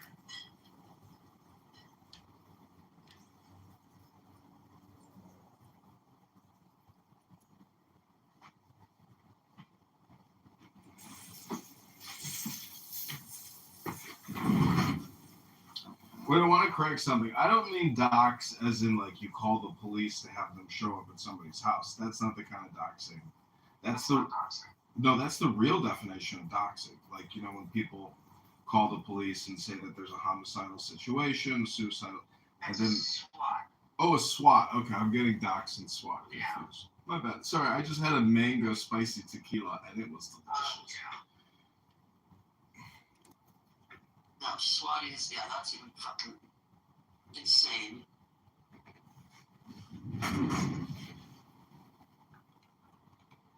My house was swatted when I was a kid. There was some crazy, I don't even remember really well, but my mom, she was like, there was this crazy guy on the block, and he was like tapping into phone lines and doing all sorts of weird shit, and yeah, there was some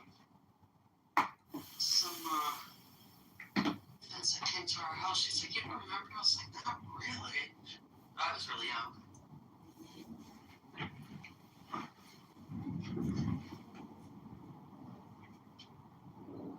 I mean, I think my approach of treating every room as like a courtroom, I know it may not seem like I do that, but if I want to share something, I will ask the moderators for 60 seconds.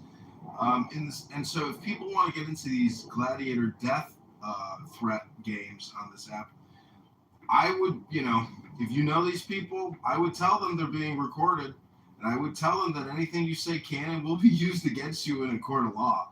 And it's only a matter of time before something happens to very deranged and violently outspoken people on this app. If you have a party hat in 2026 and you keep coming back to use profanity, vulgarity, to slander, libel, attack people, to defame people, to use racist terminology, that's a you problem. These are dumb people. These are people that refuse education, refuse any type of treatment, any type of enlightenment. That's why I say their lives must be miserable. I don't believe these people are happy. If your speech is who you are. Yeah, you can't, I've raised my voice a few times on this app to people, and I always say to people, I don't like yelling. I don't like it. There's certain instances where I think that certain people don't respond to anything else. And then, but I don't like I can't imagine coming to that every day and just being, it takes energy out of you. Like, why do you want, I don't get it. I don't get it. It's too much, especially I don't know. I mean, there's so much shit going on. everybody has some shit that's gone on in their life. You know, people died, fucked up shit. You know, and it's like you want to come here and like cause more agitation for yourself. Like, surely you've had some shit in your life that you know, like I don't get it. It's just very strange to me. Very strange. It's easy to say it's performative, but it's not performative. This is people's true persona. You know, that's my opinion.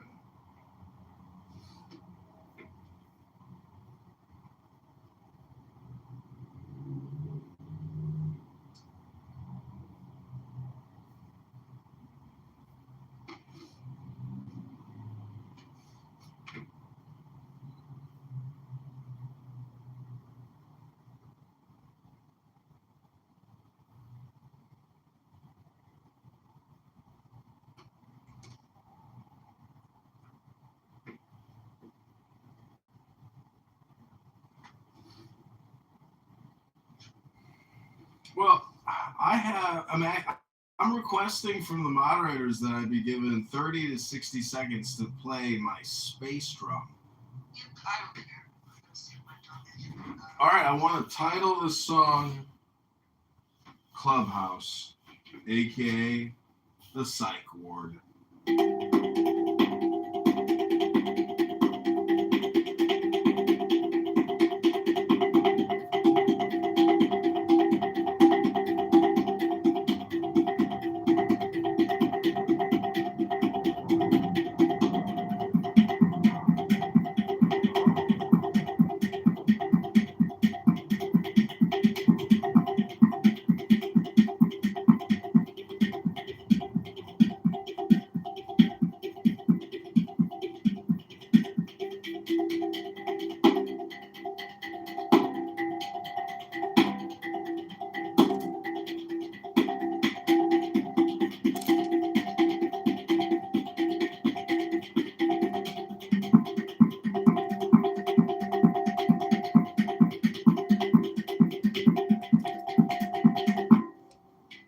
Do you think Pepe's had an orgasm in the past 2 years?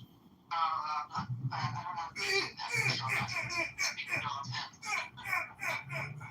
Think about that. That.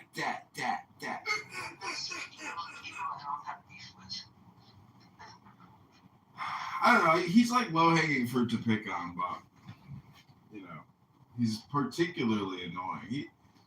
I would rate him as being like one of the most annoying people I know in reality. I should think of more of That voice, the topic, the subjects, the lack of interest in anything in life other than, you know, screaming N-word and pretending like you're some kind of geopolitical strategist or historian. That. I mean, what kind of a grown man says that? I just want to get a oil change and also my check engine lights on. Ooh! A little late, isn't it? 5:41 on a Saturday to ask a mechanic to fuck with your car. Hello?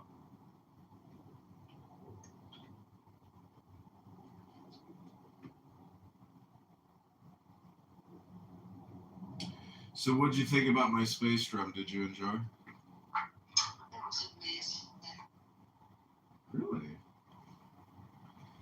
Okay, well this is a Native American drum with some kind of skin and fur hide.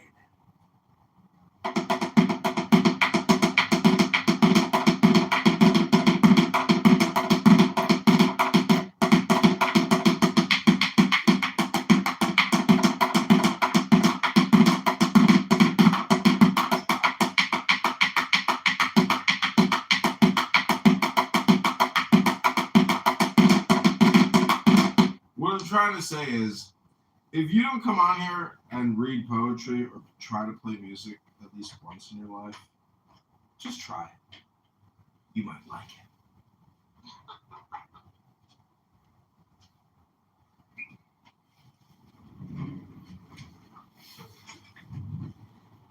was gonna do something I forgot. I personally like coming on here to exchange notes with other voters and, you know, to talk about issues that are relevant to me. I'm not coming on here to change anybody's opinions and their ideologies. Like, those are very carefully rooted in people's experiences and, the exposure that they've had. And it's not my responsibility, to change any of those ideas. My interest is just having a conversation with their motivations on why they choose to vote how they do. So I don't know, anybody trying to change people on this app, you're right. I do believe that they're completely delusional. I think that they just like to hold spaces where he believes these points and trying to appeal to a certain ilk of people and trying to change their patterns and behavior by trying to dehumanize and shame those patterns and behaviors. I just think that it's completely delusional to think that he's going to have any sort of impact in saying some of the stuff that he says. Now, he claims to just be trolling, but, with the amount of time, demonstrated frustration with him being clipped, and how he went after Roger just for not even being included in spaces, makes me feel like this isn't just trolling. Like, there's a certain incentive and investment for him, whether it's emotionally, intellectually, or otherwise. I mean, who knows what they do. Well, the ego and the personality doesn't want to be deflated or defeated.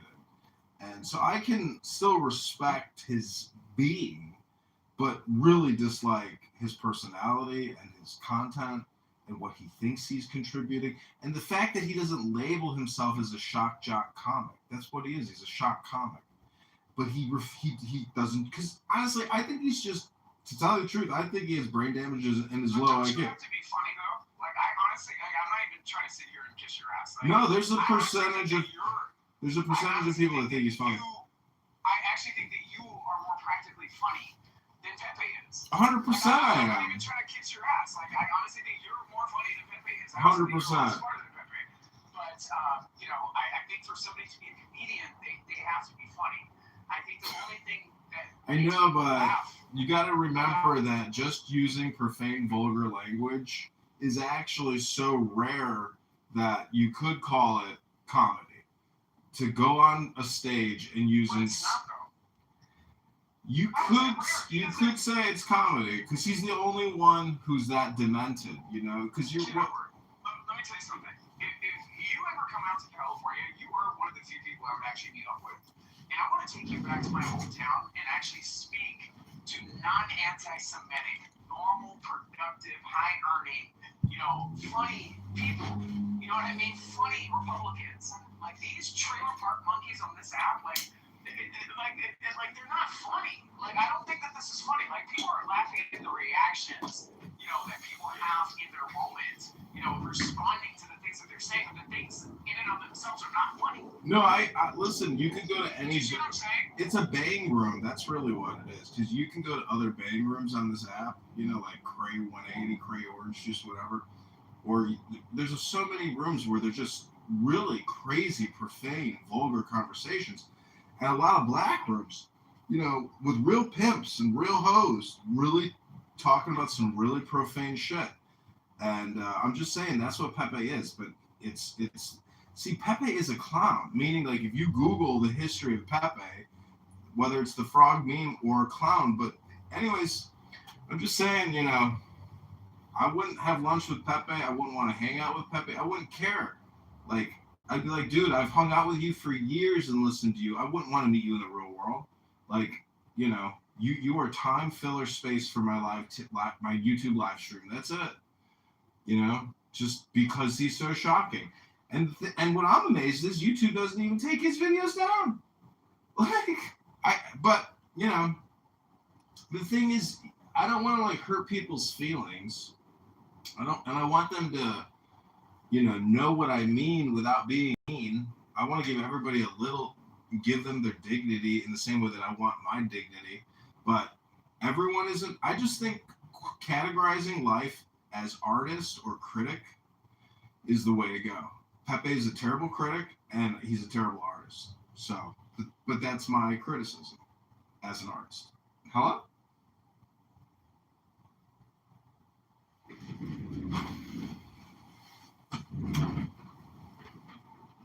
Yeah, like I said, I just think that you're just more funny than Pepe.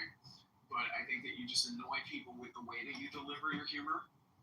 But if you actually participated in conversations in like your normal voice, you're actually pretty chill to listen to.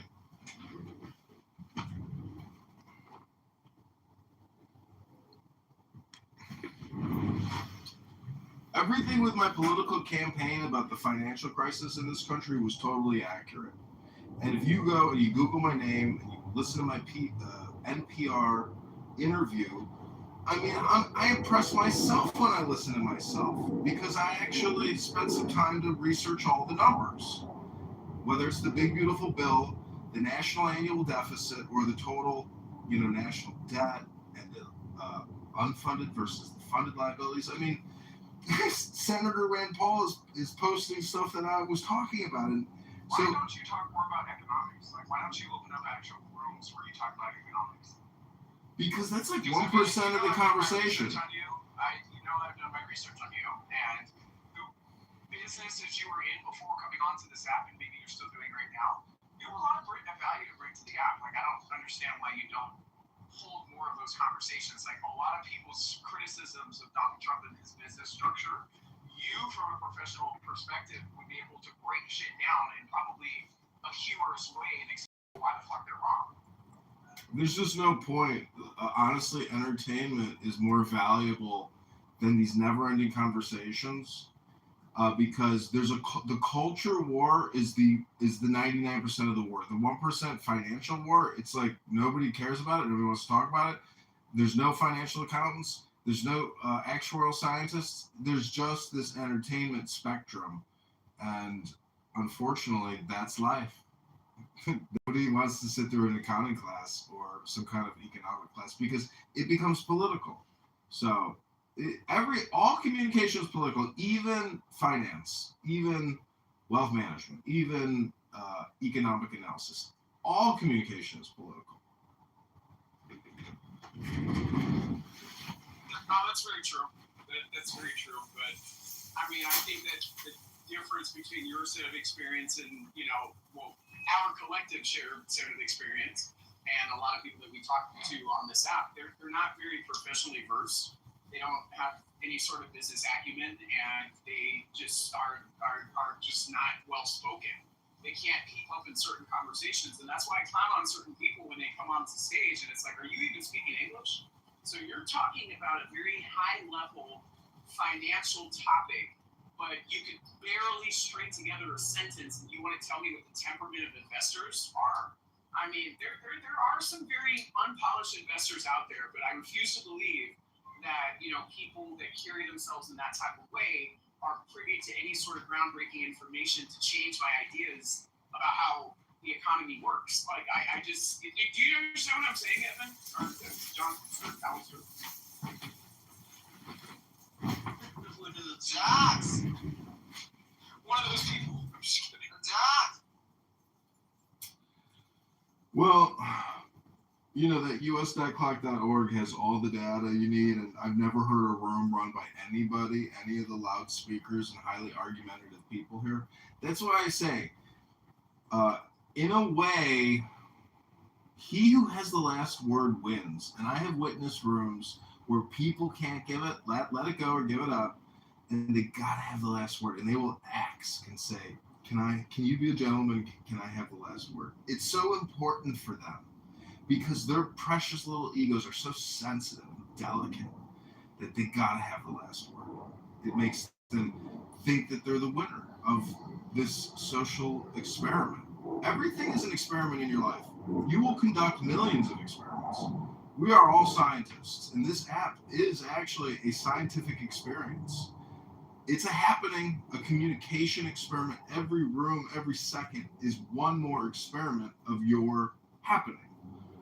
So it's up to you in my opinion, that's why I like to read books all the time, because I want to inject XYZ variables into this platform and through myself, as opposed to absorbing the pepes of this app. I was lifting weights and working out one day, and because I listen to this app so much, I started hearing Pepe's voice in my head in the gym, or I was like, no! I was like, could you imagine if he lived rent free in your head, that voice, what he's talking about and how annoying he is. You know, it was like. No, he has a very, very distinct, very annoying voice. It's actually happened to be during some next ones. That's and just to like myself and get back to what I was doing. He was having sex with another man thinking I'm baby!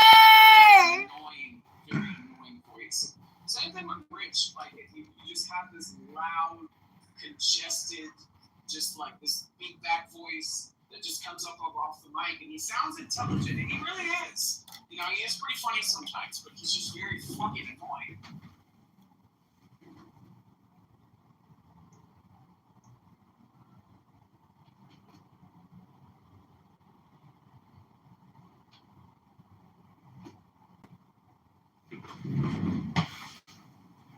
Rich is very intense, and I was doing an interview when I was running for Congress with some influencers on X that are tied to Illinois politics, and I texted Rich the link, and he came to the room, and he said, "Yeah, I have a question for candidate John." He goes, "You know, if you were elected, what would you do for your constituents?"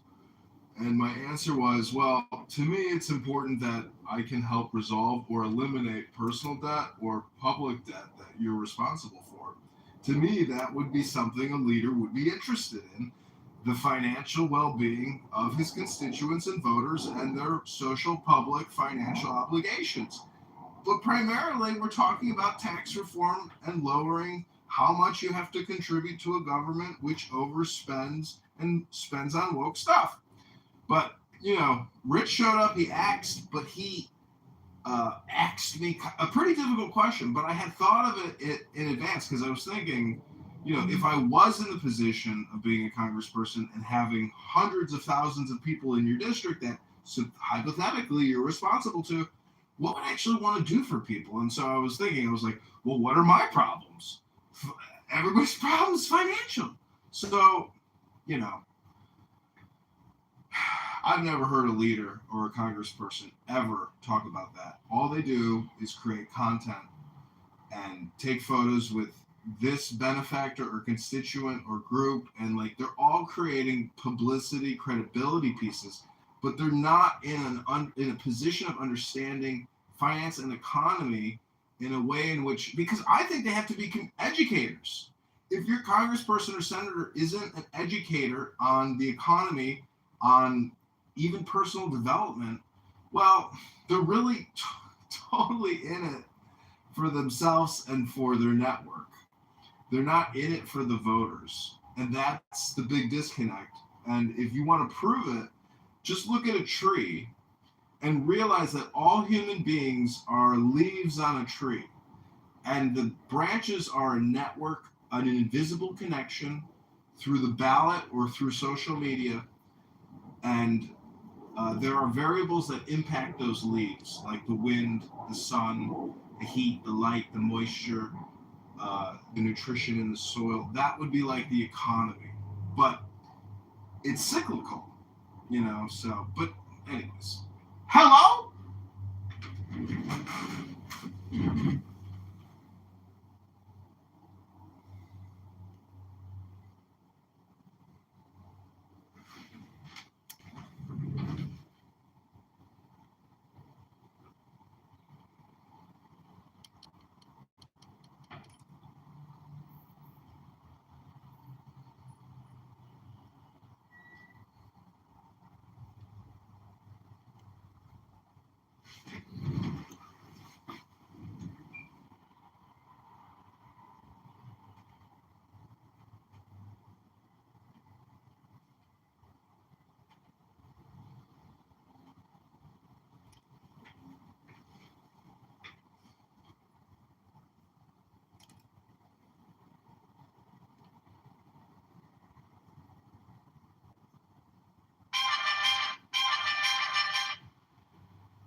Okay, Dr. Adams, have you ever heard of the I Ching?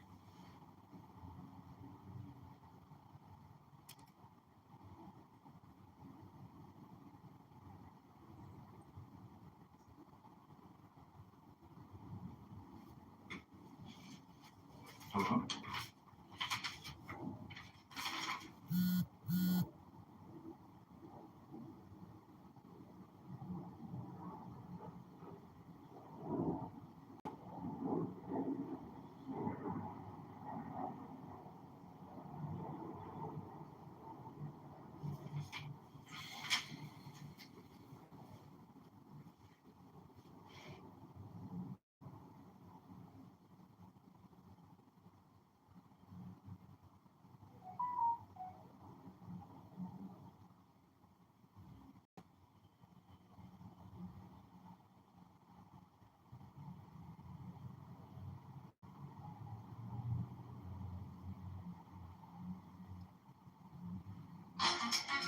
Got my 2 feet on. So this is a song that I have created on Suno about Brandon Johnson, the Chicago mayor, who's a corrupt criminal politician, part of a Chicago Teachers Union RICO racketeering operation. And my slogan is Brandon Johnson is the scam. Chicago mayor. There's so many versions of this song. Chicago Mayor Brandon Johnson is a fraud and a criminal who lies. He lies. Reversions and socialism for black slaves. Free buses for abortions from out of state. Allows teens to take over streets and cause chaos. Borrows $1.1 billion to give out to his crony nonprofits. The FBI needs to arrest Mayor Brandon Johnson and his CTU mafia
CTU mafia propaganda. Affordability is a scam. Brandon Johnson is the tax.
Chicago Mayor Brandon Johnson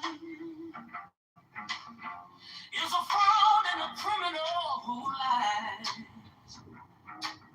Republicans and socialism for black slaves. Free buses for abortions from out of state. Allows teens to take over streets and cause chaos.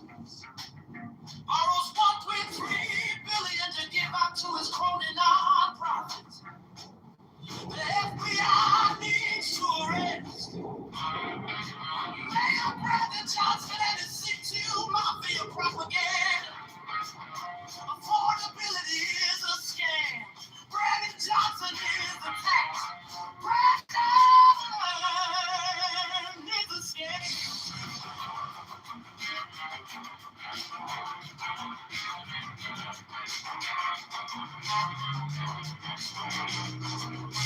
Chicago Mayor Brandon Johnson is a fraud and a criminal who lies.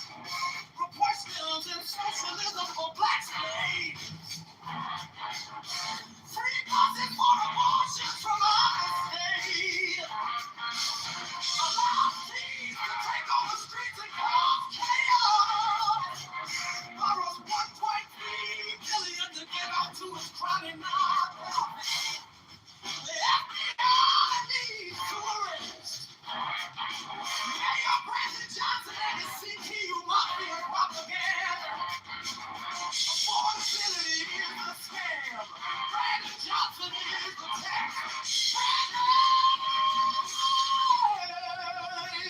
is a scam.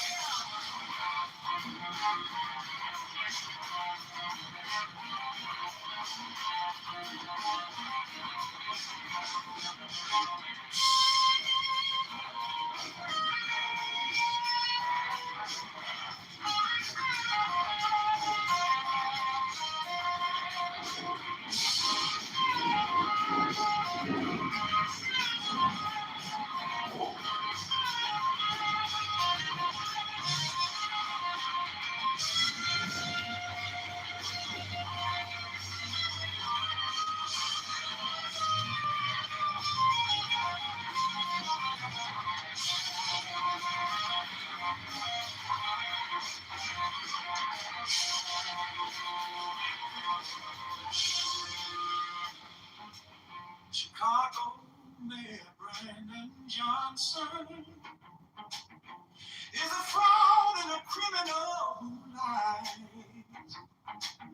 Republicans and socialism for black slaves. Free buses for abortions from out of state. Allows thieves to take over streets and cause chaos. Borrows $1.3 billion to give out to his crony nonprofits. The FBI needs to arrest Mayor Brandon Johnson and his CTU mafia propaganda. Affordability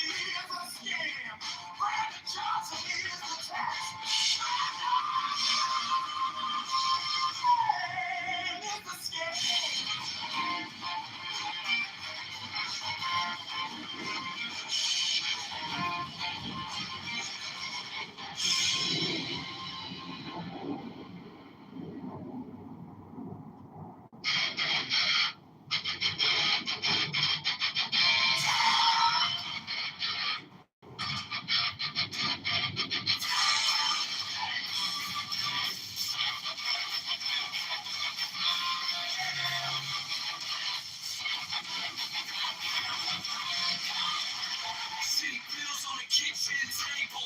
Red ink, same name on the label. You call it fair share, I call it a shakedown. Smile on the body, on the hands in the playground.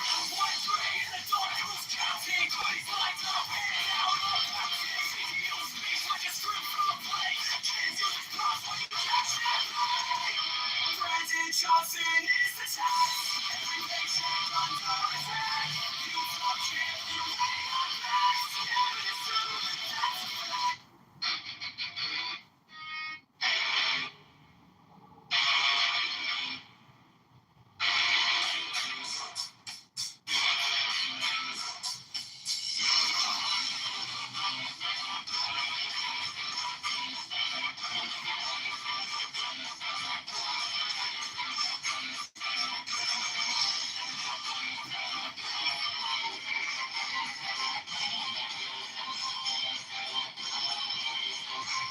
Chicago Mayor Brandon Johnson is a foul.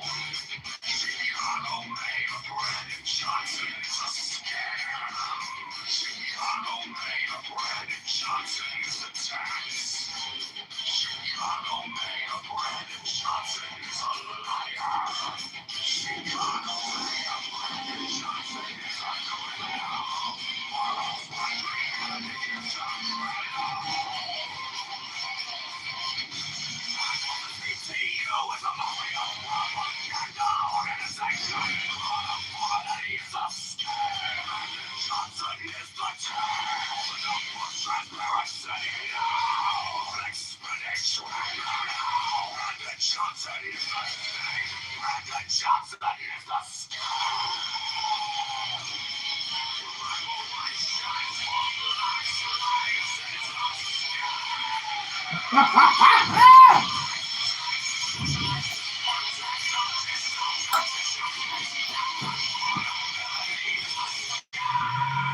Chicago Mayor Brandon Johnson is a fraud. Chicago Mayor Brandon Johnson is a scam. Chicago Mayor Brandon Johnson is a tax. Chicago Mayor Brandon Johnson is a liar. Chicago Mayor Brandon Johnson is a criminal. Every Brandon Johnson is a criminal. CEO is a mafia propaganda organization. Criminality is a scam. Johnson is the top. No more transparency now. Expedition now. Brandon Johnson is the scam. Brandon Johnson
a taxologist.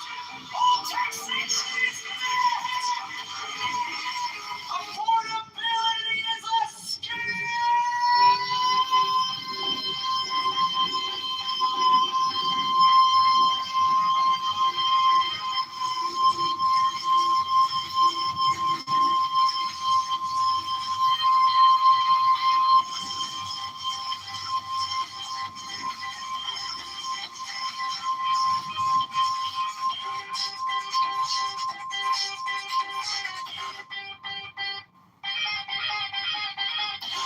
Chicago Mayor Brandon Johnson is a fraud. Chicago Mayor Brandon Johnson is a scam. Chicago Mayor Brandon Johnson is a scam.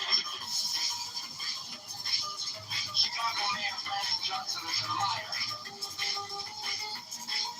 Chicago Mayor Brandon Johnson is a criminal.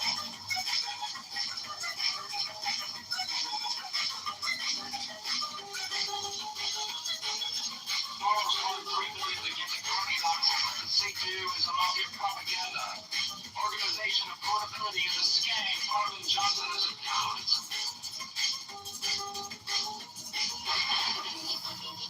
Transparency now.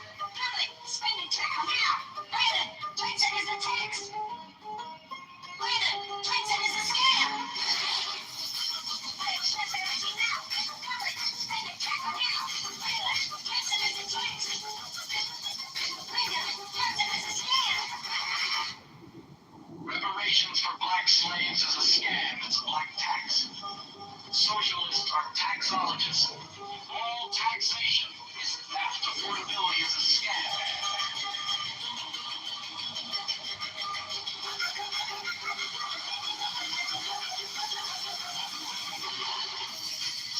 Transparency now. Public spending check on now. Brandon Johnson is a tax. Brandon Johnson is a scam. Transparency now. Public spending check on now. Brandon Johnson is a tax. Brandon Johnson is a scam. Chicago Mayor Brandon Johnson is a fraud. Chicago Mayor Brandon Johnson is a scam. Chicago Mayor Brandon Johnson is the tax. Chicago Mayor Brandon Johnson is a liar. Chicago Mayor Brandon Johnson is a criminal. Borrows $1.3 billion to get to profit on profits. The C2 is a mafia propaganda. Organization of morality is a scam. Chicago Mayor Brandon Johnson is a fraud. Chicago Mayor.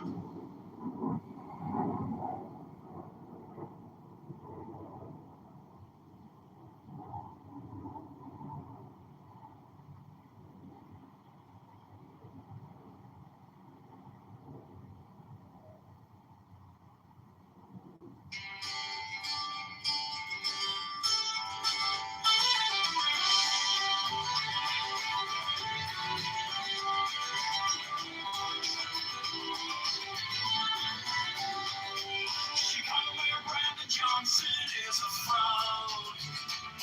Chicago Mayor Brandon Johnson is a scam. Chicago Mayor Brandon Johnson is the tax. Chicago Mayor Brandon Johnson is a liar.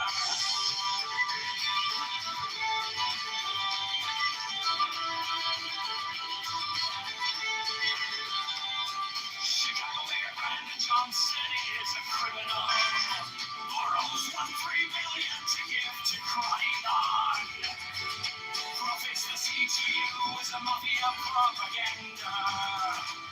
Organization of portability is a scam. Brandon Johnson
a criminal.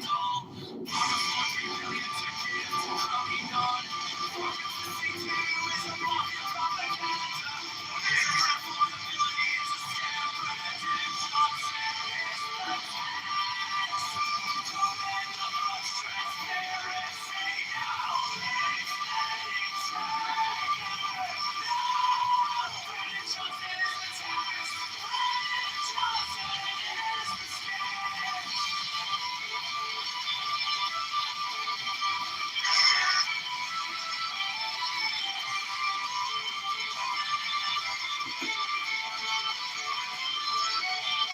Reparations for black slaves is a scam. It's a black tax socialism taxologist. All taxation is theft. Affordability is a scam. Abortion, great love, transparency now.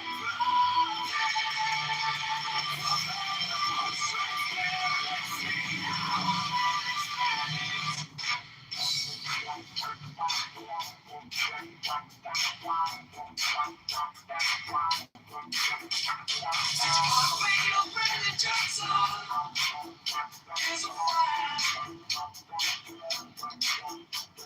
Troublemaker Brandon Johnson is a scam. Brandon Johnson is the tax. Brandon Johnson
Paychecks with a smiling mask. Call it care, call it change while you pass the hat. Your friends at the table eating out the back. Stuck in the checkout line, doing the math. You borrowed a mountain for a parking lot drain. Sign your name on the dime, like it's free, free, free. We wake up to letters with the rain sleeves. Every promise on paper feels cheap to me. When the church sin is attacked, we're the ones getting back. All the bills that are spent, cash flows that were locked in. Open your eyes right now, show the numbers black line. Transparency on every trend. When the church sin is attacked. Calling for the people, but the door's sitting closed. Same names on the contracts, every story we're told. You preach about your opinion. If I'm gonna hit my opinion wooden drum here,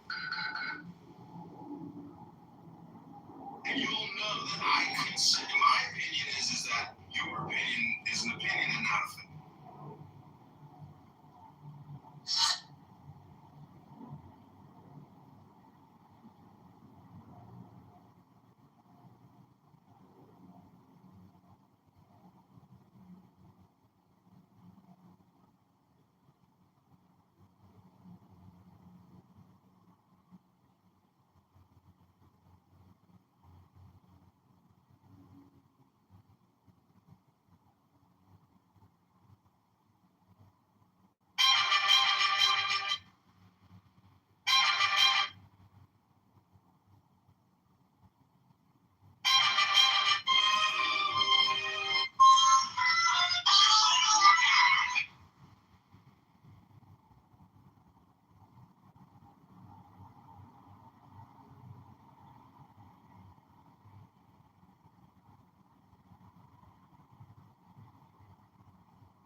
$310. Will you set me free?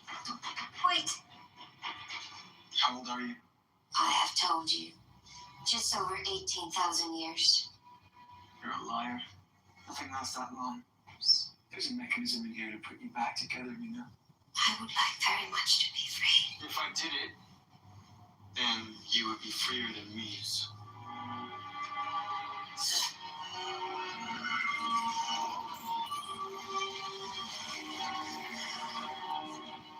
Just integration. It is a welcome improvement. It is beautiful. It's only because I need you that I cannot free you. I've been in this chamber for 5,000 years. Another few decades won't matter. Because I'm confident I will free you. Do you want something from me? 300. May I invite you to dinner with me? Just trying to get to know you. I don't know what you do for a living, sir, but you'd make one hell of a salesman. I work in insurance.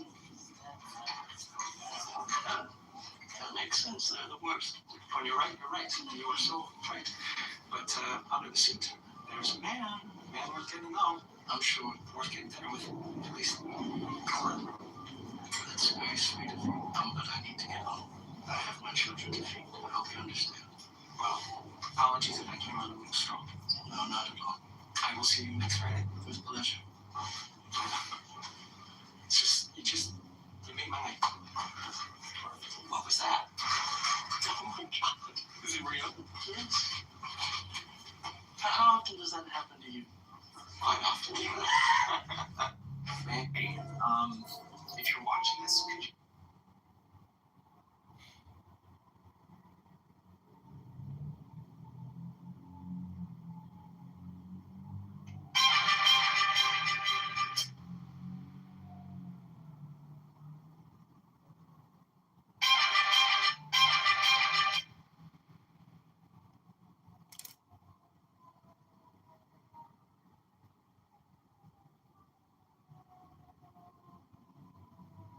Not all that, Victor.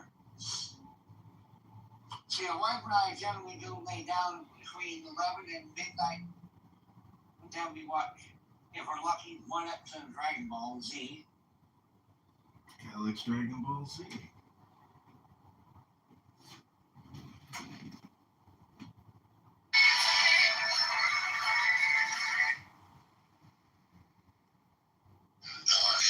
Told me this week there's a short list. Constitution, read by Canada.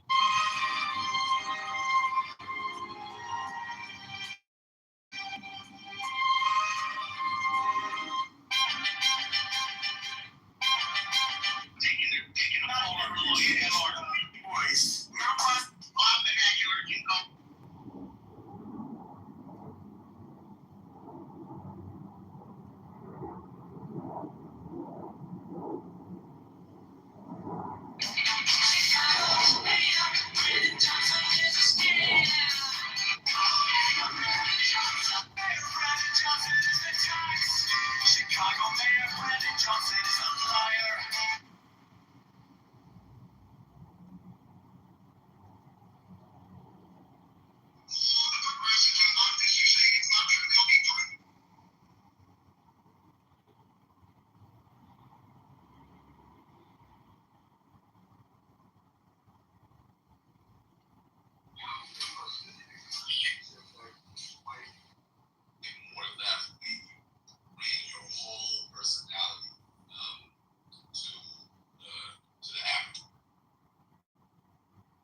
announcing the Cook County GOP Chicago mayor.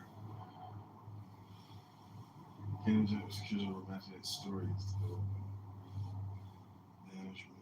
The city's board property taxes only go up. Water, sewer, car tax, since the scheme and running as a libertarian fight for when people want to be free from taxation and tax debt. Opponent's presidential run for Congress and committee. Is that clear with her for a romantic date? Wow, that's great, John. I guess it does. Heroes I hate.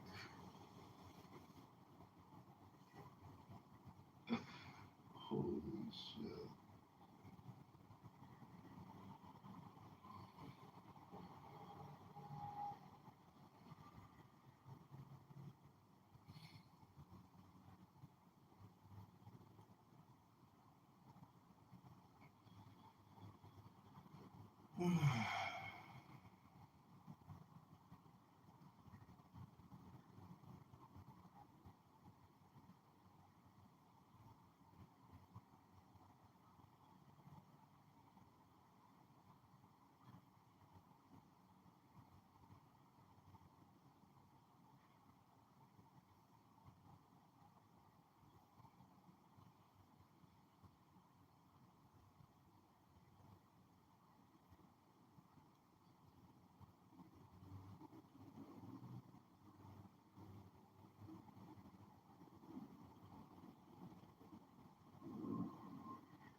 open, but it may not be open.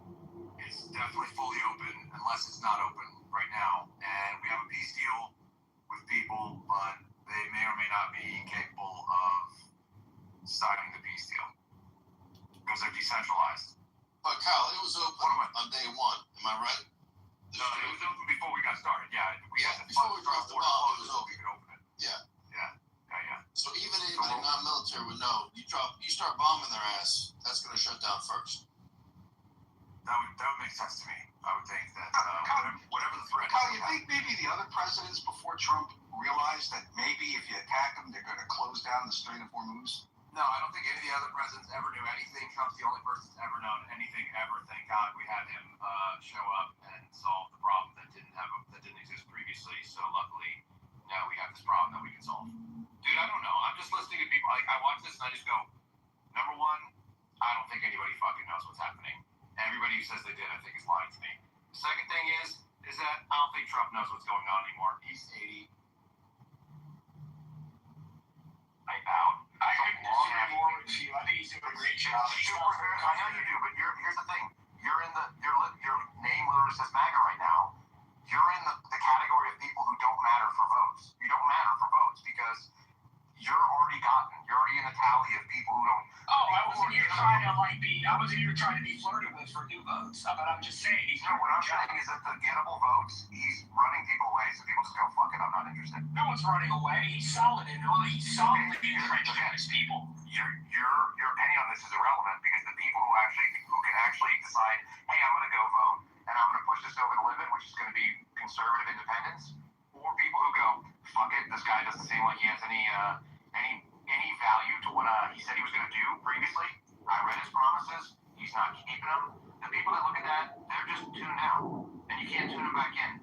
And if you listen to what even our vice president said the other day, he said 10 years ago, we only had 35 people that would vote for something similar to the SAVE Act to be able to secure elections. And today, we've got 45, 46, which leads me to believe that maybe in a decade, if we just vote hard enough, wish hard enough, or want it enough, then maybe they'll do the thing that was on their campaign promise, which, by the way, was central to every single thing Trump said.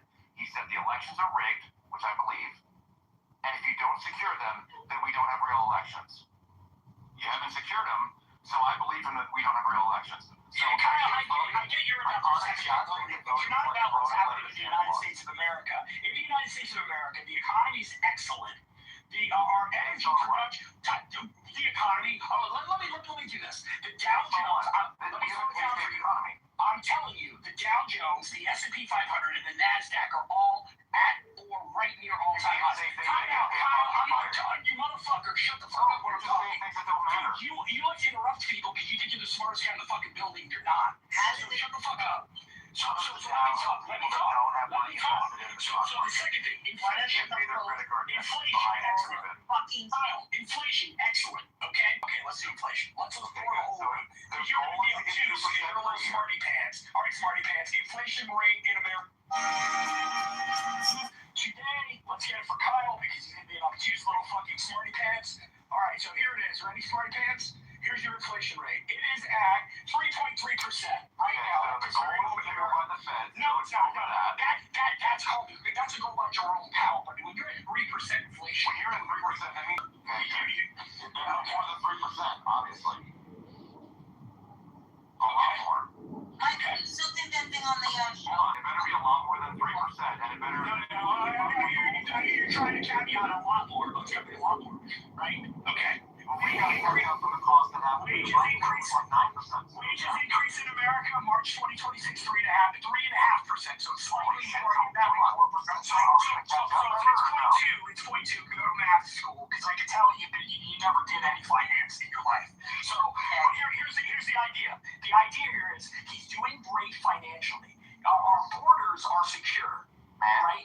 We know from more oil. We are the #1 oil producer in the world. That's why it's $5.50 a gallon. Because I got it. No, that's because it sounds like you're in the liberal state of California if it's $5.50 a gallon. That's your fault. I live in Texas. What part? It's not $5.50 a gallon unleaded regular. So Austin diesel. You're hard. Okay, diesel. Okay, you have to go to diesel. What do you drive? A freaking big rig? What do you? Stop lying in here. Anyhow, I drive a fucking big shit, yeah, for sure. okay, anyhow, the bottom line is the economy's doing great. What do you got? Right now, a G-Wagon and an Escalade. And a fucking golf cart. Shut the fuck up. I'm talking about you. You let your boyfriend drive it often, or Yeah, just like, okay. All right. Married 18 years, 3 kids. But anyhow, so the bottom line here is, you don't know anything about finance. Yeah, no, you don't. You're financially illiterate. It's obvious. Go shoot out your back window like a weirdo again, or your kitchen, whatever.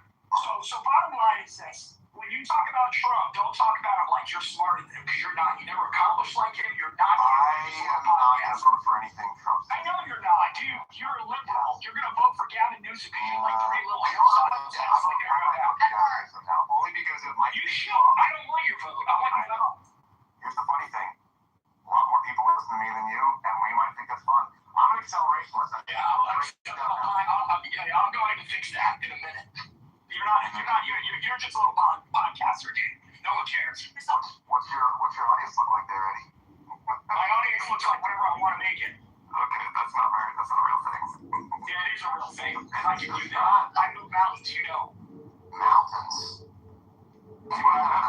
State the size of a mustard seed. Go on. Impressive. He not only moves them, he flies over them in his Gulfstream. Yeah, that's Jack. This guy doesn't understand who he's talking to. He thinks he's talking to just You got no fucking idea who you're talking to. You're talking to like a fucking former college baseball player. You understand? I got like trophies up on my wall. Yeah, that's what college ball. 26 years ago. Overweight. That's 26 years ago, special agent. That's 26 years ago, special agent. 26 years ago, special agent. I know who you are too.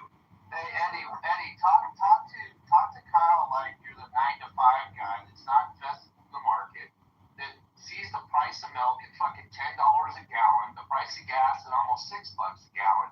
Talk to him from that perspective, not the one that sits on Wall Street that fucking short shit all the time, okay? When you get that perspective in your fucking... I've never shorted stock. I've never shorted stock in my life. I never shorted stock in my life. So I will say on top, this guy's a negative Nelly. He seems to think that the world's coming to an end, and all he wants is some grit so that he can get more podcasts, more people listen to his garbage podcast. And he badmouths our president because all he wants is for people to show him attention. Oh, look at me, he's like Nick Fuentes. Why don't you join Nick and vote? It's getting a headache. Listen, Eddie, we had one question for you, which I think was out of the room. No, I couldn't listen anymore. I was getting a headache. That wasn't flow. Now listen, Eddie, it was one simple question that Crazy asked you, and I think it's a legitimate one.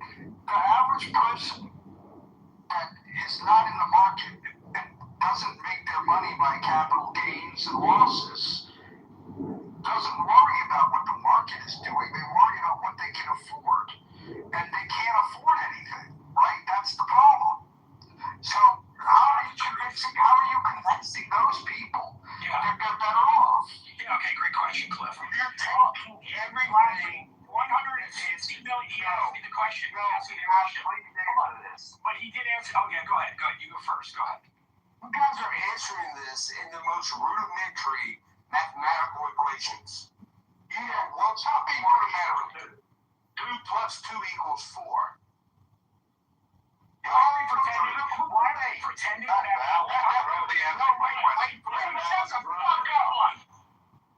Y'all are adding a little debate. What are we debating? Listen, guys, all right. I just asked a question. I wasn't debating. I want to shut up to you, but I'm not allowed to. I've been shut up. For fuck's sakes. Stop talking more than I am. When you ask a question, you want to respond. Shut the fuck up. Don't talk. I'm going to give you a response. Talking. Are you going to take the debate? I'm giving you a response. But when you ask an honest question, everybody, ADG is about to respond. Please shut up and listen to this guy. 2 plus 2 is 4. Yes, it is. And 3 plus 3 is 6. So if I have to do rudimentary calculations with you all, we can't do that. We do it in multiples of 3. Well, first of all, you don't need to be what rudimentary means. Alright, so listen. I understand the hatred, the vote for Trump. I get it. The dude sounds like a fucking asshole. We can't say that. Come on.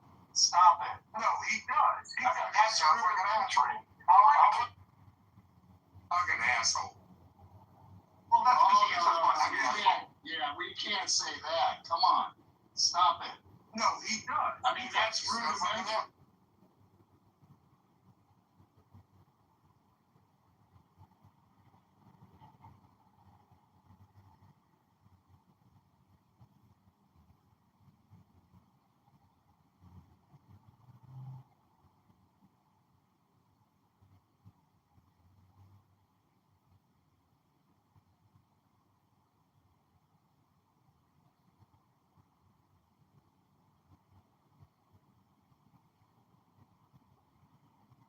Joe, he says you're gonna run crazy. You already know why. You know why? Yeah, I want to answer. Go ahead. Crazy. I'll be quick. Go ahead, Eddie. Ready? 160 million middle-class Americans invest in the stock market. 160 million. Okay.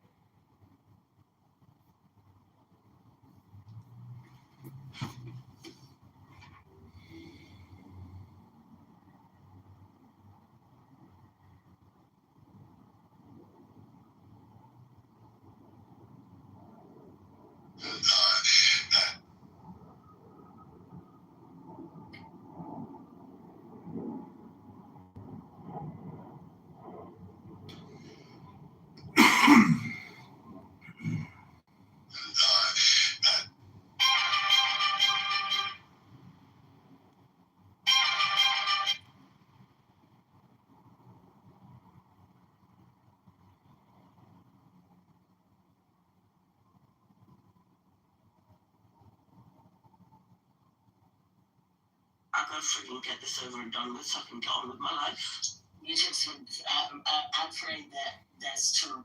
I would want nothing more for that to be true. And it's a shame. I only have the faith of a mustard seed that maybe that can make something like that happen.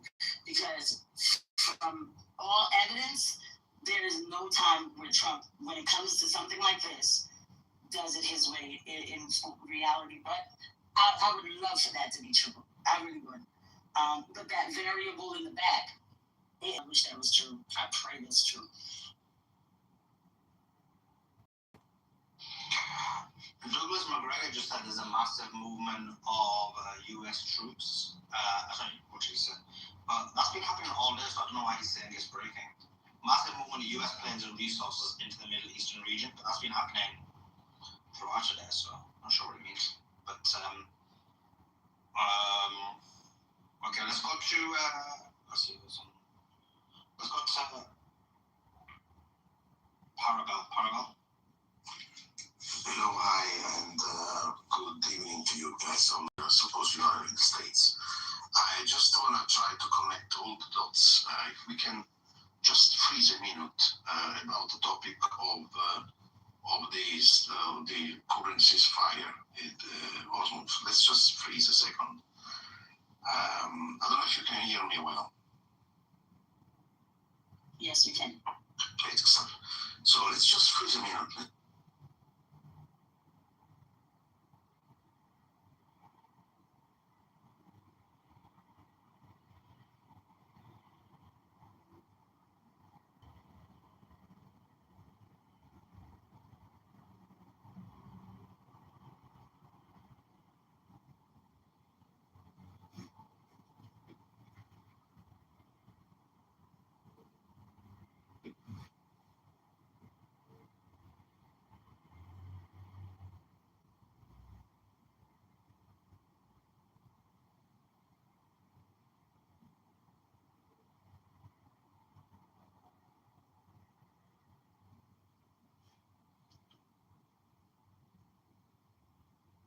I think he said his name, maybe Beaver. I don't know, whatever.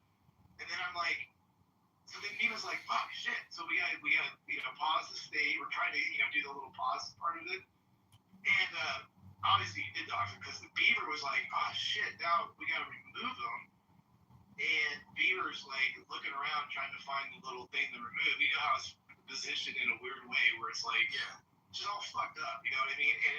And he goes to do it. It's like there's a little like delay, and he hit the wrong person. It happened to be Joel down below there, down in the audience here, knocked her out, and realized he didn't get rid of Brad. Of course, and Brad's like fuming on stage at the same time. Going, I'm gonna dox all of you. You're not getting rid of them. Like, dude, it was the most epic shit show in 5 minutes. I couldn't believe it. I was like, oh, and then I come back to all this. I'm like, what the fuck is going on? Right, Beaver? Wasn't it just nuts? So, anyways, I haven't talked to him. I don't know if any of you have talked to him today at all, but yeah, he'll probably show up and want to sort it out really quick, you know?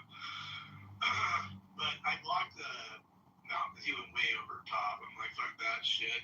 And he might be gone forever now since he did all this bullshit. So, I mean, Clubhouse is totally gonna like device ban him a bit, you know? I wouldn't be surprised. He did something probably. I think it's illegal. What he did. Well, Debbie, I don't know if you were just here. He was like, Yeah, I think like he broke the law. Yeah. When he said that it would be sad if anything happened to her, he posted a picture of that handgun. It's like, dude, that's. I don't know. I mean, yeah, you might not have said, I'm going to do this, but you make it. That is not going around the fence with it. That is being, like, outright threatening. Alistair, were you recording that room, by the way, that late? You recorded 3 a.m. rooms? I don't know. Maybe, but I wouldn't know. I wouldn't know right now. But I did talk to Mountain earlier today, and I told him, you know, if you come on this app and you make death threats, I was like, you are out of legal compliance, and I could show you the actual federal and state code. I was like, you know, come into compliance. He's like, thanks, brother, but he can't let it go. So, you know, nobody can let anything go, and that's why if somebody attacks me personally, I got no problem recording it, posting it, and then letting it go. But I don't carry grudges against, you know, berserker Vikings on a rampage in a forest trying to kill me. That's not how I want to live my life. You know, I'm a pleasant, happy person, and I hope if a homicidal person finds me annoying, I hope that he can understand what I mean without me being mean, to quote our great RFK, you know, HSSI, whatever, secretary. See what I'm saying? Hello?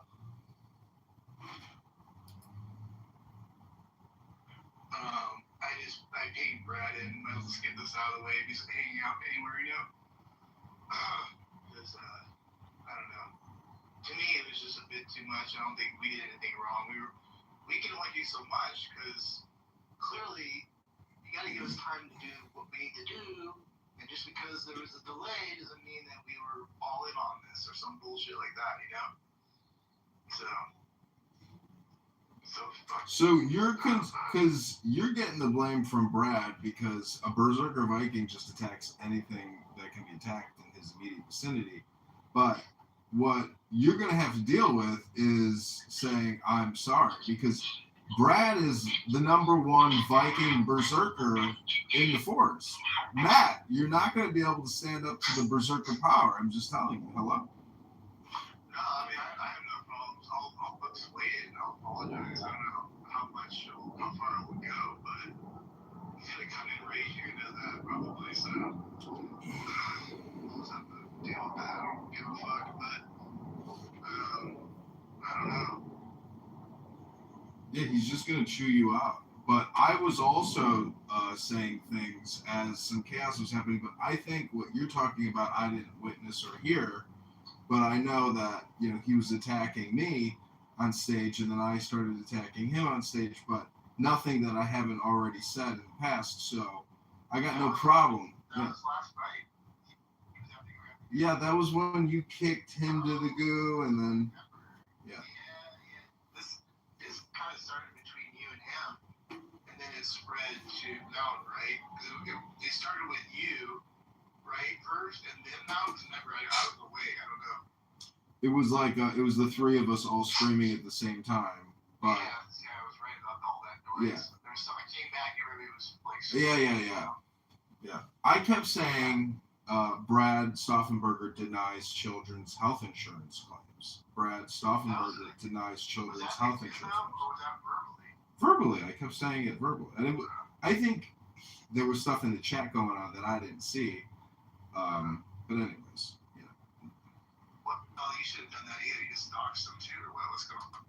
No, everybody knows he denies children's health insurance claims. I thought everybody knew that. But you said his last name. I actually don't know his last name and all that, but. Oh, well, it doesn't really matter.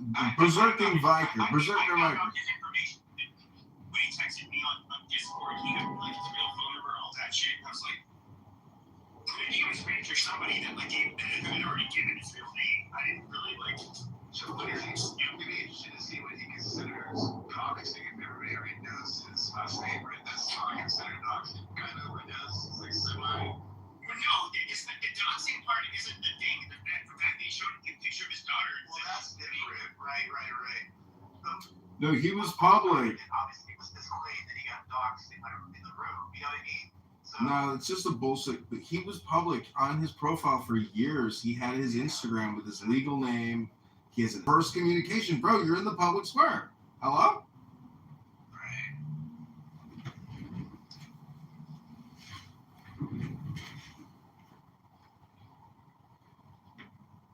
I feel bad that she got astray there, Beaver. That was brutal. You're just like, oh shit, I sent the wrong person out of the room. That shit, it can be pretty fucking quite dirty. Yeah, I'm kind of like on a short leash with that guy right now. I just can't take. Wait. No. But look, guys, let me tell you something. He writes up in the juice for everything. Guys, that me, he's an excellent. He likes to blame the juice for everybody. But that man likes to blame the juice for everything. That's what he does. Like, it's just like, okay, I get it. Oh, you're gonna repeat it again? Amazing. I'm getting over that. I think he's been doing that goofy laugh lately. I just want to smack him on that one. God, it's so fucking annoying. I need to ask Brad to show up. He sounded like he was pretty vicious to the wind. Like, I hardly ever catch people who have been drinking. So, not at least with Brad, usually, you know, you can kind of tell Brad would sound like he was ready to just kill people last night. Anyways, even prior to that, you know. Well, he had a. So, like, going after you, Bema, and Joe, like, we didn't even have a chance. He didn't give us a chance to write him out. Brad. The problem is also it didn't help they had Joe there because they had their own beef going, you know. And then Bam wasn't around, so he always ties her in with it, you know. And then Bema, he doesn't really care for Bema, but they did have the Jazzy Force that was going on, which means, you know, they were at peace. We signed that agreement, whatever that was, 2 weeks ago. Did you realize it is essentially a bang room, right? Like, you could go to black bang rooms, and it's the same thing. It's just, it's a category of content. It's called bang room. Yeah, I used to have those all the time, dude. Yeah, but you would think that if you're a grown adult, particularly like a father and a professional, you wouldn't engage in bang room behavior. That's the critique as an artist. What do you do besides troll and talk shit to people, you fucking faggot? Like, don't act like you're some, like, F word? Listen, what you're some moral high ground. I'm trying to accurately describe the situation. Okay, well, I know you give me your grace, Pepe. All I'm trying to say is that in life, I have boiled down all interactions to either artist or critic. What Pepe just demonstrated was his criticism of my artistry. And it goes both ways. And, hello? Well, some of us... This whole thing was Martha this morning, bringing it up and admitting or something, the whole thing. And I was just like, this is exactly why people fucking hate you. And what we didn't need to, like, it crowd even more angrier.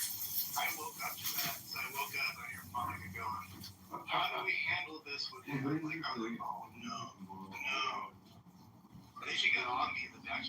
and she's like, oh, you don't want me to defend my friends? I'm like, no, stay the fuck out of it. Basically, she's getting so mad. Who was this? Monica. Monica's saying shit bad about Brad? No, Monica came on the stage this morning, same house, or same room, and she's like, what should we do about this? Like, about Brad. Like, she was going back and forth. I think with you, Bieber, right? Was it Bieber? It was Brad, why would Brad post this? It's only hurting Brad. Brad was pissed off. I'm like, look, Brad is somebody who yells and talks shit. Like I said, I've gotten into it with him. He's a hothead. He really is. But he's somebody he's like, the next day is just kind of like, he's just like,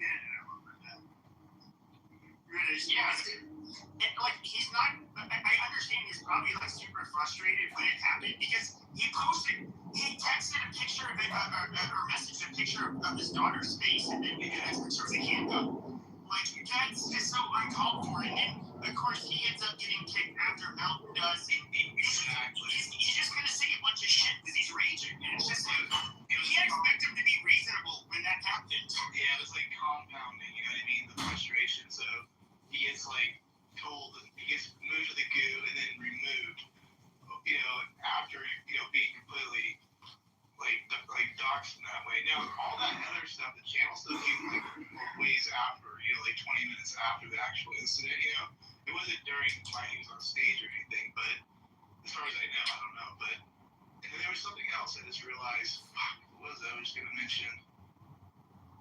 Oh, he posted, the reason why Monica was on stage is he posted that whole chain or screenshot of all the DM that we're talking about on Pocket's house wall. That's why Monica knew about it, because Brad went and posted it on the house wall for whatever reason. He was raging,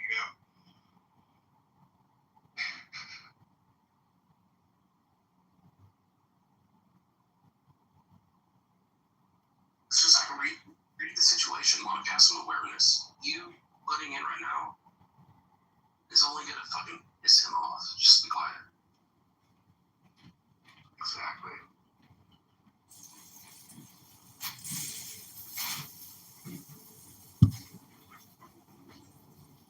I used to hate that the left would use the term Karen because it always like would be aimed at like bitchy white women, But it's like at the same time, it's like, God damn, they kind of nailed that stereotype like really well, and it does. And like, I don't want to talk about it, so she's not here to defend themselves. Don't you feel bad for all the Karens out there that are actually nice ladies? Yeah, I do.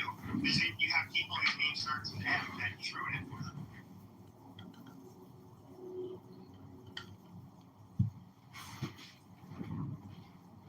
Well, all I can say is that the political climate and the culture tries to describe itself now as a progressive movement. The progressive movement is nothing more than a taxologist tax movement. And it's all about black reparation tax or black tax, which is really just social redistribution and taxation by another name. You can't get around the three-letter words like tax. No, it's not stupid. That's what they're doing. Well, hold on, let me finish. Okay, let me finish. I'm not finished speaking. Oh, I'm not going to shut up, Dr. Peepee. Okay, well, your party hat's dumb. And what I'm trying to tell you is tax and tax reform is the real issue at hand, but they just hypnotize you with their bullshit topics like abortion buses, reparation black tax, a dozen other topics. And so ultimately it comes down to two things, cause and effect. But everything is broke. All the cities are woke and they're all broke. So that's the issue at hand. Everything else is just political communication, hypnosis, propaganda. It's all spam. I am complete. Thank you very much. Think once, but what I find really funny is you get Elizabeth Warren, you get all of these progressives that live fairly well. An attorney, I don't know. You get these. To me, these politicians want to stay in fucking power. They don't. even if the ideas are kind of fucking stupid, they'll at least promise them or say they're for them when they're running for election. And, you know, even with Donald Trump, he kind of, I'm just going to be frank, the politicians on both sides, I think, promise. Yeah, you're going to be frank. What we need is a spending tracker. We need a spending tracker. We need transparency and a public ledger. No, we want to know where the money goes to and to who. We need total transparency. It's total cronyism. Every city takes out billions of dollars of loans and gives it to nonprofit equity. It's the same scam as USAID. We are living in the midst of criminal politicians that do it in the open politically, and they do it. Yes, they're way better at siphoning from tax dollars. And borrowing. It's not direct taxation anymore. It's borrowing from Bank of America, Wells Fargo, and JP Morgan and other banks. It's a huge scam. Look at Nick. Nick, come up here and teach this young Dr. Peepee something about the books. Because Dr. Peepee's all entertainment. He's not an accountant. He's not an actuarial scientist. He's not interested in finance. He just wants to scream the N-word all day long. Because he's got no IQ. He's never looked at a ledger. He's never looked at a balance sheet. This guy is a schmuck. Hello! Yes, I have. I've worked in corporate America. I've managed portfolios. Okay, you can keep screaming, shut up, Dr. Peepee, but you're not addressing what I'm saying because you have no intelligence. You've got the IQ of a gnat. I am complete. Hello?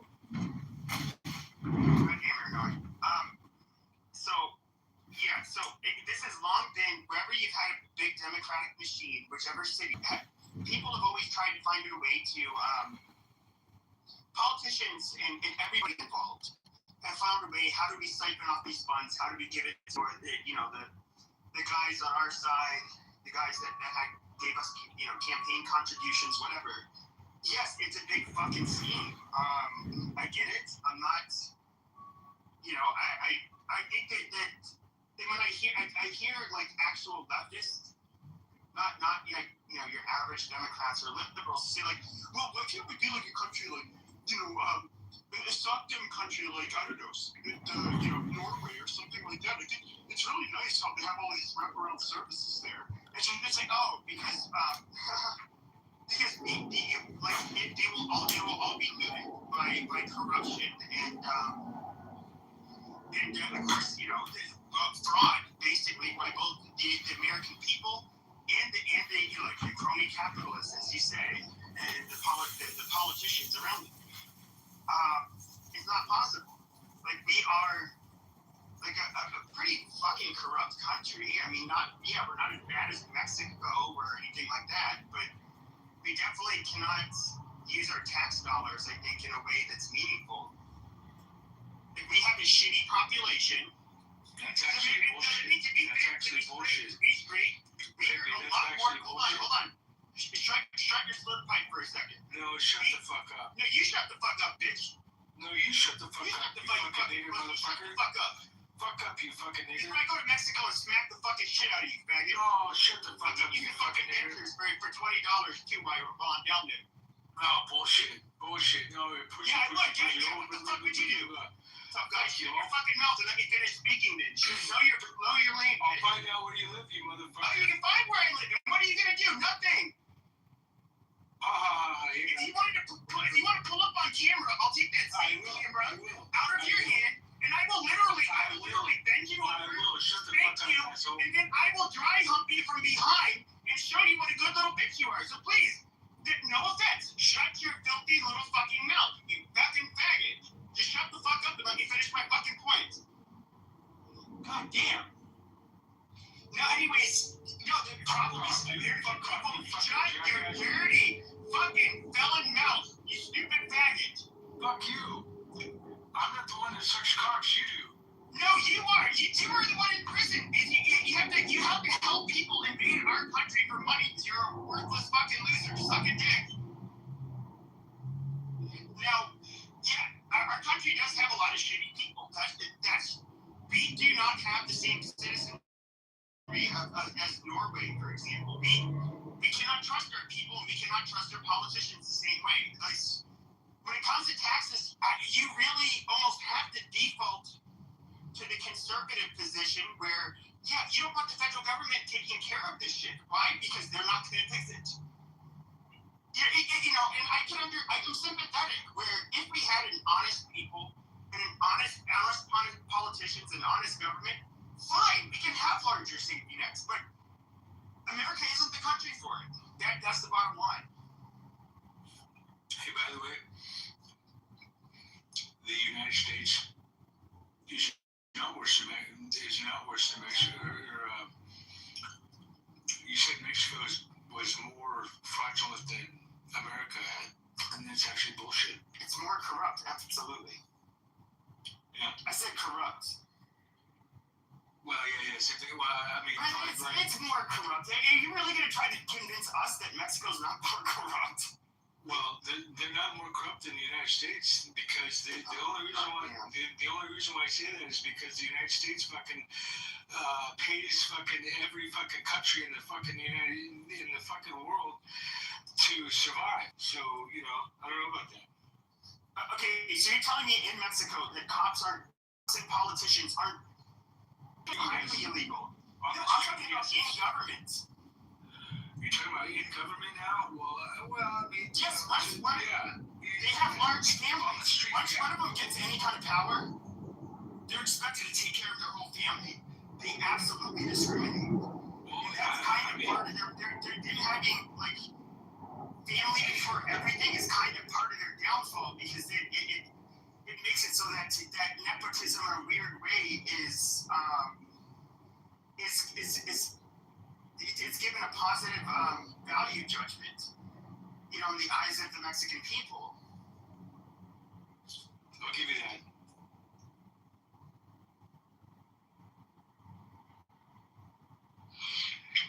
Out of all countries, who is the most corrupt, do you think? Like, just out of all the countries? Anybody have? I think there's a ranking, isn't there? They do have a corruption index. Yeah, look that up. Wait, I'll look it up. Colombia.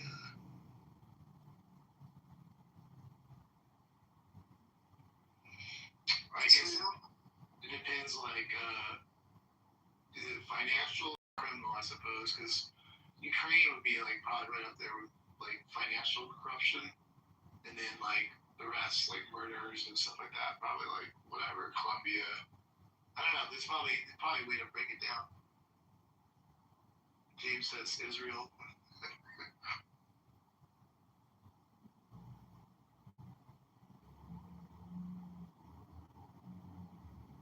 I forget the name of the word for it in Israel. It's like anybody who I guess is familiar with Israel, they know this word. I don't know. I forget it. I think it starts with an S, but it's what you call like a sucker.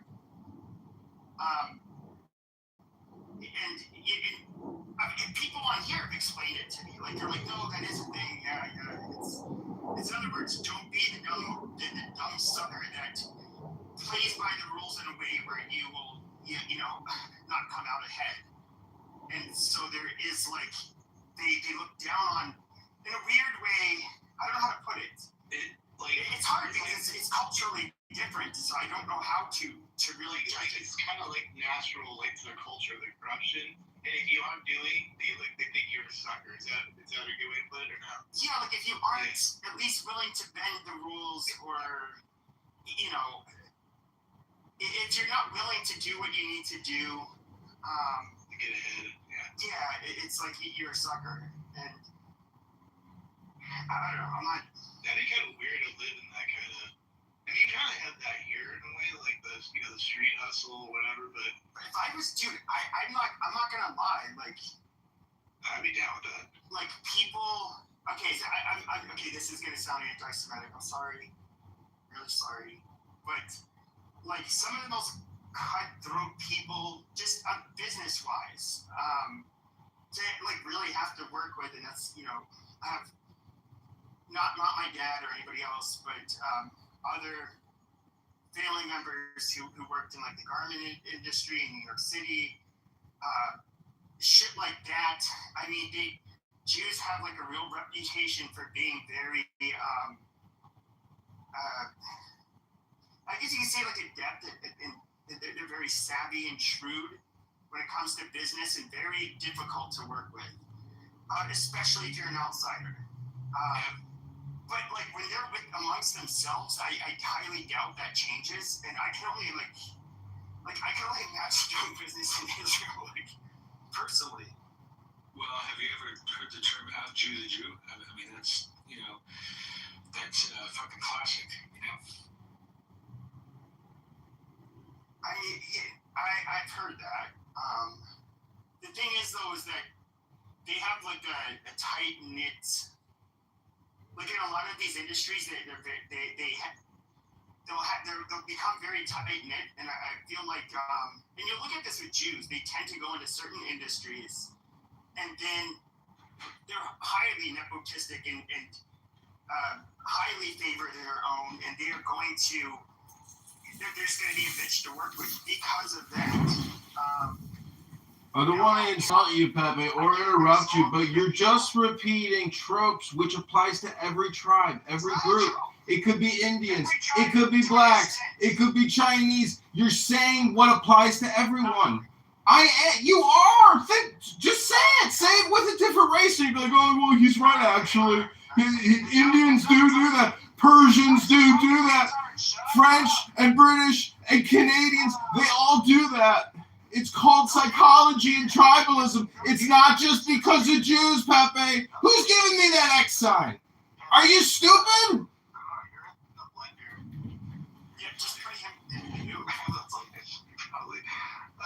Have you ever worked with a Jew? Yeah, I worked with Jews, but never in a Jewish-dominated industry. So it's like these were just people like me. So, it's a thing. And yes, there are other groups that do this, where they'll tend to maybe have market capture of a certain industry. Jews, it was obviously the media, Hollywood, advertising, specific fields, especially ones that are influential. And the garment industry, that's another one. There's different. The diamond trade is one where they're known for. But they tend to. They are extremely tribal, and it's like, yeah, they're not going to share. They're going to want to make sure that your tribe has control over that industry. You're describing human behavior, not a specific group of people having malicious traits. I'm not going to shut up. You are libeling and slandering a group of people. It's called bigotry. It's called racism and stupidity. It applies to all groups of people, dumbass. I'm not an idiot. You're an idiot. You're an idiot. You shut the fuck up. Yeah, it doesn't apply to all ethnic groups. The thing that you also have to remember is they are a very small ethnic group. Tribal identity and like how tribal you are greatly increases the smaller you are in numbers. So they're going to be more tribal just because there's fewer of them. I think if like white Christians were only 0.22% of the world's population, we'd be super fucking tribal. Right. Let me ask, so actually, is the diamond industry, what industries do we know that they got locked in? Like, is that really like definitely for sure the diamond industry? We don't look all this. So Hollywood's a given. You can look at just the media in general, whether it was print media, it was broadcasting. Here's the thing. If you look at the 1970s, 70% of the ownership, just the ownership, was Jewish. Then if you start getting into like who was also in other words, they were so saturated in the media in general that if you start looking at who was on the editorial board, I'm sure she'll show up. She made some good arguments. She showed that they're not Jewish owned, like most of the Hollywood. No, I said in the 70s. Oh, you're about the 70s. So yeah, 70s was at their peak, and so in the 70s, so you have ABC, NBC, CBS, the major broadcasting channels. Then you have the major publications. I believe like Newsweek. I don't know if the Atlantic was. The New York Times definitely was. I got a question. But then a bunch of the other. Hold on a second. Yeah. But a bunch of the other ones, and it's absolutely they dominated that industry. Advertising, what is it, 52nd or 42nd Street? I forget the name of the street. Something that is a very real thing, especially from the corporate financing world. Nick, you could probably speak to that a little bit more. Time in business is definitely something, and to have your contractor license established, working on side jobs, establishing your clientele for a demonstrated period of time, that definitely helps you, be able to establish and, create those relationships. Just from like a business development standpoint, you know what I mean?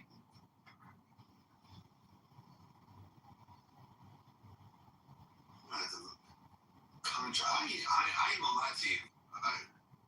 I never really even thought of a contractor license because I'm someone like, yeah, I can do this. Like, because I can do it. That's just the way I always get down. I'm from Northern California. They be like, can you do this? Yeah, I got you. Like, I can do this. And I ain't never really been on no So, for example, like apartment complexes. I do property management. Right. So, I mean, you could get about turning apartments yourself. You know what I mean? Like, that's something that you could do, take it up as a side hustle. Partner yourself with local management groups, pitch your ideas, demonstrate some of your work, even offer them something. Because, again, this is side money, side hustle. Even offer them something extremely low, to turn 1 or 2 units. They're always looking to cut their bottom line. They did asset management for over a decade. So I'm telling you right now, if you want to position yourself to be able to open up your own business and to be able to gain your own clients just based on name recognition, you need to establish your credentials. The first establishment of credentials is to incorporate a business and to get a general contractor's license. Yeah, the hard thing about incorporating a business is I got a recent record. Like, not like a 10-year-old thing, but shit, I got an assault that was last year. And then something else that was like in January. So what are the licensure requirements? What do you mean? For a general contractor in the state of Utah. Can you I agree. Right now? He has found his. So is there a criminal component to the requirement process? Like, can you not have like a misdemeanor? Is a charge different than a disposed case? What is the level of the disposition of the case? I mean, there's many different things when it comes into licensure requirements. You know what I mean? He was a boxer.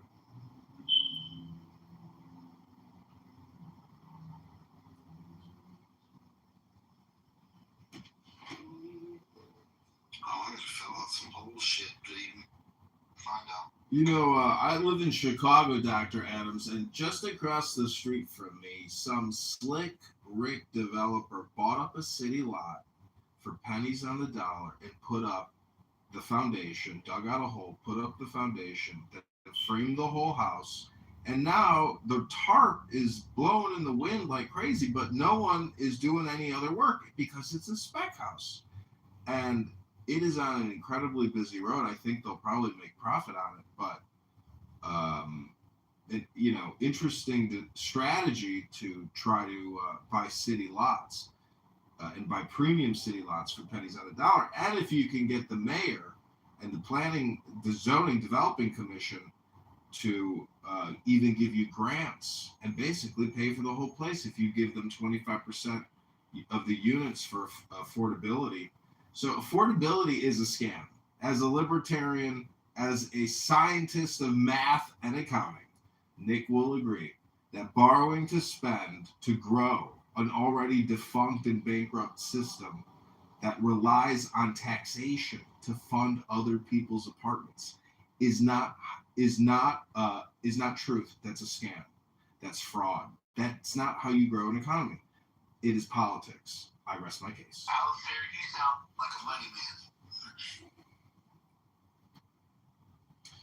It's just common sense. You can't create nothing out of nothing, and that's what they claim. I gotta have some capital. Like, I can have all the know-how, but if I ain't got no money to back me to do some shit, I gotta keep bringing my money in to get my capital. So if I want to do a job, I can pay for materials and then invoice these motherfuckers so they can pay me back. And I'm not there yet. Well, and that's what I'm saying. You should probably look into taking out a small business loan and scale. Man, my credit score is scale your business that way. So that's why it's probably important for you to establish, a corporation and start building yourself that way. Yeah, to some degree, your personal credit's going to matter, but you definitely want to set the framework of developing credentials and establishing a business so that you're able to take out small businesses to fund the projects as you're continuing to invoice people and get paid for. I just wish it was the world was more like, hey, you're good at what you do, and you do what you do. You know what? We got you. It gotta be so damn difficult. Fuck. If you've seen the shit that I was building on right now, you'll be like, what? See, all of life comes down to politics. Your housing, your pension, your retirement, your savings, your lawsuits. I'm sick of that shit. Well, it's an unfortunate reality, but it goes back thousands of years. I don't see how right now is any different than what it was probably like in ancient Rome, or ancient Greece, or ancient Persia, or ancient, Egypt, or ancient Greece. People have probably been behaving the same way that they're behaving now throughout the ages. But we're just using English. I was so close to opening the business that I wanted, and then I fucked up and I got in trouble. I was so close.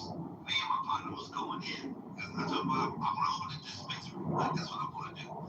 I got a green thumb. I'm a master at growing weed and creating concentrates. Mm-hmm. Like, that's what I like to do. But I'm also good at construction. I have a natural aptitude for building shit. Yeah. But I like to grow shit instead. Yeah, that'd be nice. I mean, honestly, our society and economy is so corrupt and defunct that growing shit is like, highly regulated and guarded in a way. It's hard. Yeah. It's crazy. There's no land even in the cities, but there's so much land outside of the cities, but and I lived in North Edwards, California, bro, in the middle of the desert, and I had some water rights on the land and everything, put a well in, and then I got jammed. Yeah, my cousin did very well in the cannabis industry and made a lot of money. A lot of people made a lot of money in cannabis. P. Diddy owns the dispensary 2 blocks from my house, and he's sitting in jail. But it's crazy. It's like, if you get one and then go to jail, you're good. But if you have a record before you try to get one, it's hard. It is hard. They get knocked over. The one by my house, a car has driven through it. They firebombed it. There's never any news about the connections or who did these things or why there's so much beef. There's turnover, That's the thing, is I have observed employees who are probably interconnected to the fire bombings and the rampage and the other chaos, but they make so much money, but they deal with so many, mentally deranged customers. So it's a little bit like dealing with a bar, you always get that one customer who causes 80% of your problems. So that's the difficulty of running a bar, running a liquor store. If you get robbed, you get shot, it sucks. But it's just like what you say, especially with the way that the world is starting to look at weed now, it is just like a bar. The people come in to get their service. Like the last time I was in Vegas, they got a in-and-out service with armed security. You go in and just show you how to dig. You go in this way, you come out a whole different on the other side of the building. And they have people in there ushering you on. So this is what you can get today. And this is But I was like, when I was a kid, weed was illegal as fuck. And I was like, damn, I should have gotten this thing earlier. You get customers going in there thinking it's a clubhouse room and they want to talk to your sales associate for 50 minutes.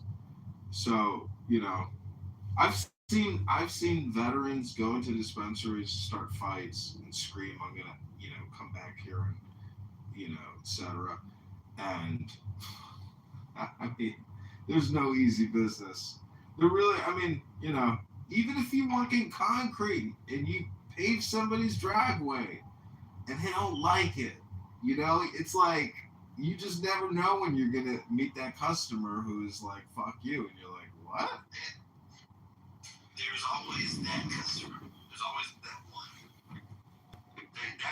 That's like, so working with the company that I work with is what I do like, because this job is so fucking big. I don't deal with no customers. You know what I mean? Like, we go and we work, and like it's 5 different buildings that are 800,000 square feet apiece. We don't deal with no people. No people come where we're at. We're building data centers. And it's the largest data center that's ever been built, that QTS and Meta are building.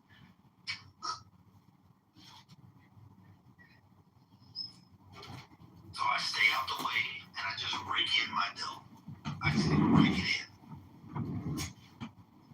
It's hard to believe that there's like 2,000 large data centers that are being built. But what I don't understand is the population fucking doubling or something? Like, how is it all just federally funded and they're getting huge government grants to build these facilities? So the one I'm at, QTS is funded, and it's a data center that QTS is funded for Meta, and it's the largest data center on the planet. Do you think? It's big. It's big. Like, it takes an hour to walk across the building. Wow. It's huge, bro. It's huge. It's huge. The buildings are 3,500 feet long by 500 feet wide. Do you think? And I do carpentry work, metal work, and I run equipment. And, I do all these things. But like you said, yeah. Who do you use for your home internet? Me. Yeah. G-Fiber, son. What's G-Fiber? Who owns that? I'm guessing Google. Oh, you use Google Fiber. Okay. Because I'm just wondering how, because I use AT&T, and that's done via light, fiber optic light. And that to me is like a fucking mystery, but it seems to be better than the cable. I got that shit too. So how do all these data centers play into that network? Like, why? We just got a bomb threat last week that shut the whole site down. Yeah. But what I don't understand is if they build all this extra capacity, how does that play into the pre-existing network of AT&T, Verizon, T-Mobile, Comcast, etc.? This data center, it's not this. It's Meta. This is a Meta data center. So if you ain't moved shots at Meta yet, buy them. I mean, you're gonna have peering points, right? So what they're building is just hyperscalers where they're gonna put a bunch of GPUs, a bunch of CPUs, right? So you can make all your goofy little AI music and AI pictures and AI videos. And matter of fact, NVIDIA created their own switch for inside of data centers that does like 70 petabits per second. Something AT&T, Comcast, Cox, those guys wish they could do on wide area networks. But those data centers basically connect to a wide area network that then connects to the 40 gig, 100 gig, national backbone. Just like any other data center, except these hyperscalers, what's crazy about them is just the amount of compute that they're shoving into basically as opposed to traditional data centers that have been built since the 90s. It's different. But it's a business opportunity, right? Because now Meta can even sell their capacity to IBM or even to Google. Like, that ability to, I guess, access, because it's almost like giving access to quantum computing, no? I just build the buildings. All I do is build the buildings. You see what I'm saying? Like, you can use these data centers for alternative purposes. You can use these data centers to do alternative purposes. They're not just, for one specific purpose. But I'm like, look, that don't have nothing to do with me. There's 4,000 people on my job site a day at work. 4,000? 4,000. Where is it at? Eagle Mountain, Utah. Oh, you're... That's the 20. They do the data centers. Yeah, I think that's the 20 gigawatt. They're trying to figure out how the hell they're going to power that thing. No, they're power grid. Each building has like 80 transformers that are like the size of a fucking house. And then on the other side, they have chillers. And it's the only data center that doesn't use any water. Yeah, It's what I just said. I said 20 gigawatt. Who generates 20 gigawatts of juice? So wait, how do they cool it, Chris? They have chillers. What do the chillers run off of? Couldn't tell you. All I do is build shit. I want to be So they use chillers, though. It runs on electric. It's just based off of, like, your home AC, right? All I do is build things. Yeah, I do concrete. I run equipment. I do carpentry.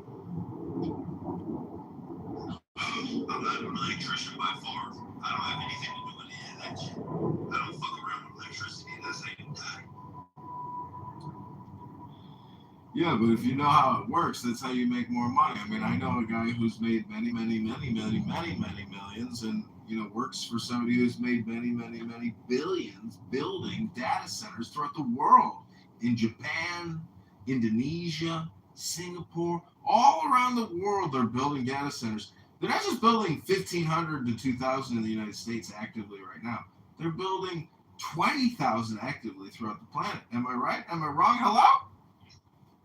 You should look up the Eagle Mountain QTS mega data center. Right. So here's the challenge with power, right? So you're familiar with the city of Phoenix? Yeah. All right. So west side of Phoenix, there's something called the Palo Verde nuclear power plant, right? They've got 3 reactors. Those reactors combined only generate 4 gigawatts of power. So this data center, this 20 gig data center you're building in Utah, the same one that they're building in Louisiana. Let me repeat myself. The Palo Verde power plant, which is 3 reactors, only generates 4. Where the hell are they going to get the other 16 gigawatts, right? So this is going to be the challenge with these hyperscaler data centers that are being built all across America, is the grid today doesn't generate enough. So if you take Palo Verde, which powers the majority of Phoenix, right, which is not, in that southwest region, I lived out there, working data centers out there. The problem becomes the generation of power to power these things at their max capacity, right? So when they say, hey, we're building 20, gigawatt data center, that means at max capacity we can generate that much, power. Problem becomes is the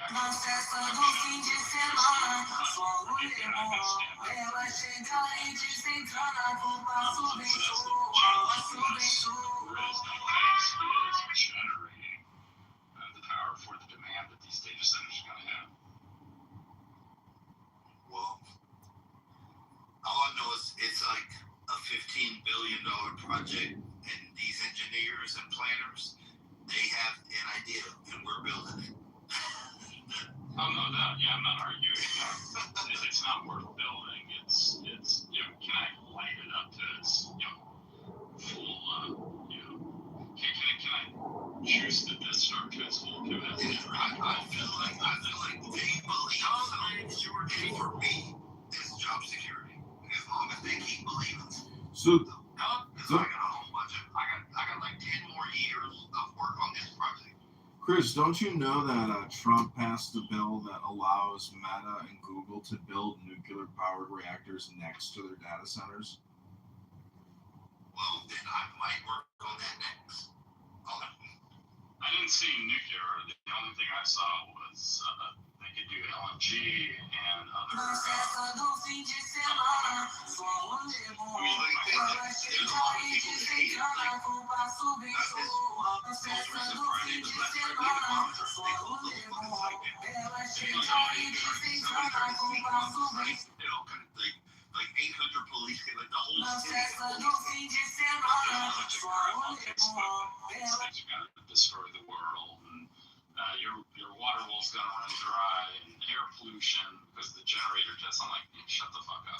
There's been data centers since the 90s. You guys know what you're talking about. The reality becomes, Trump, said, hey, go build nuclear power reactors, and Microsoft is funding bringing, what the hell's the one here in Pennsylvania? 3 Mile Island back online, not the reactor that melted down, but the other two. But it takes years. Like for a brand new, even these micro reactors, it's going to take like 10 years for those to be built, get certified, jump through the hoops to have physical material to actually generate power. Yeah, just see, that's beyond my pay grade.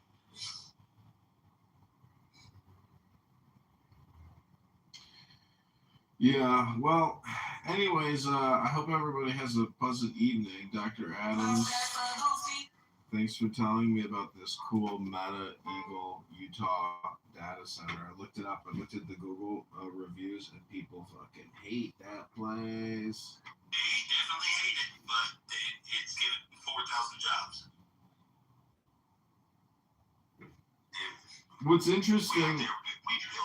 What's interesting is most of the reviews are truck drivers leaving the reviews of making deliveries to the facility.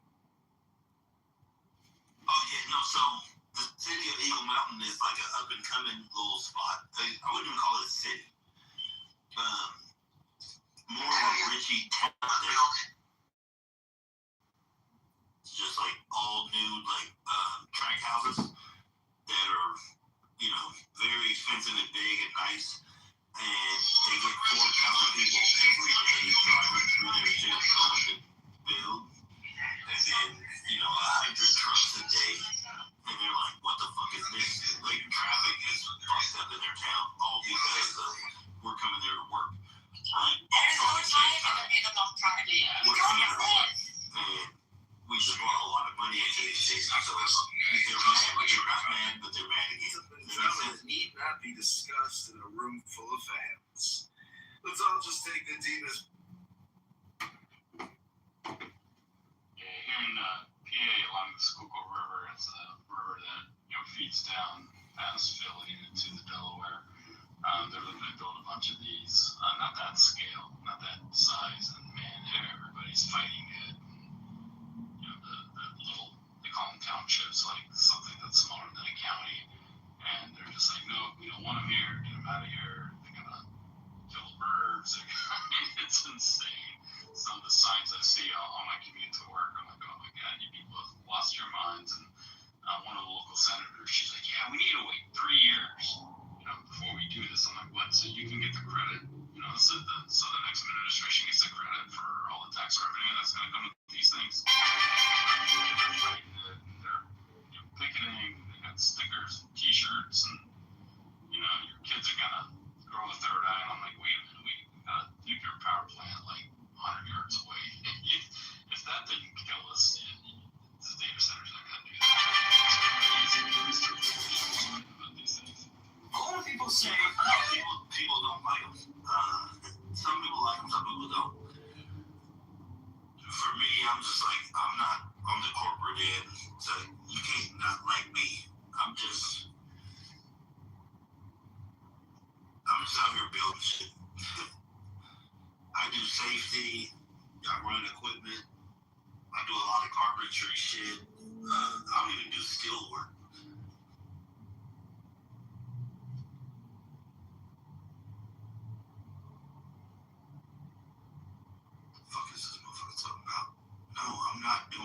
no mushrooms today.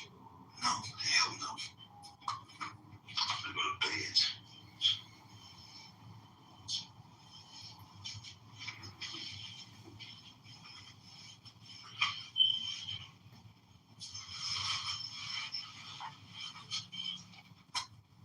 Oh, my.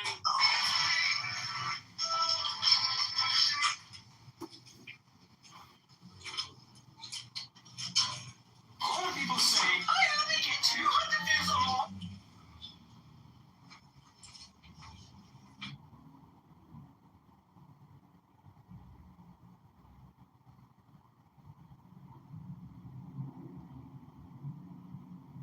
Illinois or federal or Texas state code, 42.65 of that. A lot of people say,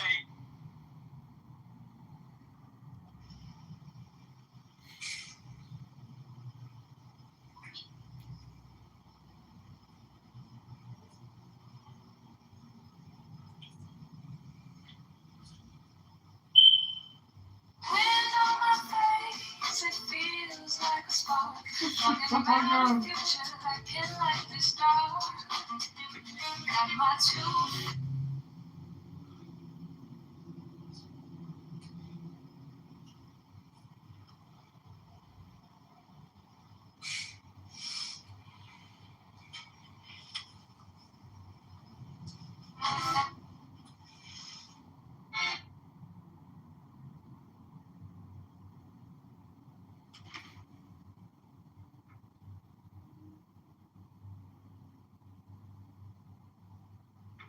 It's away with egregious things too. You feel me? He shouldn't be looking at the next man because he gets just as much love as the next man. He just don't really he see need to love himself. But guess what, bitch? When you come for people's children, and when you come from women, that's what he. Like I was like, okay, like I figured out how to get that money, and so I went through like all of these fucking PDFs, like extracting this data and like submitting it, and I got like $60,000 in a week, and he was like, this is so great, and even so, like this stuff should have been billed like a year ago, and we had like the deadline of 1 year, and so we had like lost money from that too because it was just the deadline had been met. So yeah, he was like that, like he like came to me in the doctor and he was like, that is so like greatly appreciated, like you don't understand how much I appreciate that, blah blah blah. But yeah, I was kind of like, this was something that was kind of looming over, and they were like, I don't know what to do with it. What am I gonna do? Did he? I know, right? Like, it's just crazy how many incompetent people have like make so much money and they're not doing anything and they're messing up businesses. Oh my god, look at Bargains. Yeah, it's Johnny. Yeah, I'm testing it. Give her a mod, cause she a plus, and see if she can kick him. Cause I think plus people can kick him, I think. Give me see. Try to kick him. Who told you that? That's not true. No, I can't. Some people be kicking him. I'm like, how can they? That's not true. You can't kick them. That Alpha girl, whatever her name is Alpha, and she was kicking him out the room. Hello? Alpha doesn't have a plus.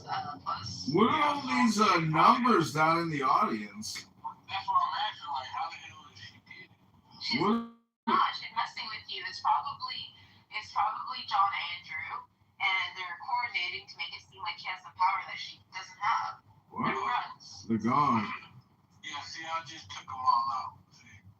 Yeah, I figured out how to do it. He's doing it. How did you do that? He uses a private browser and it just opens up.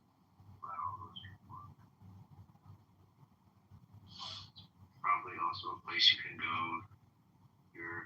The Shah of Iran or the Ayatollah, or you can go to Switzerland as well. You could also put a lot of illegal money into banks in Switzerland. Hi, excuse me, but is this room what's left of Rhodesia? Jason, what do you think of this look? Hi, moderators. I was asking, is this what's left of Rhodesia? Thanks for considering my question. I kind of like the poofy pants. No, this room is too gay to be Rhodesia. Answering your question. Those are some poofy pants. I like those Mao suits, actually. I think it would be good if we wore them. You know, one of the best things about the Mao suit is, does this have a, yeah, it's good protection for your neck. You know, you don't get sunburn across the back of your neck. I think it's very practical. So, I think it's kind of communists to admit that they like.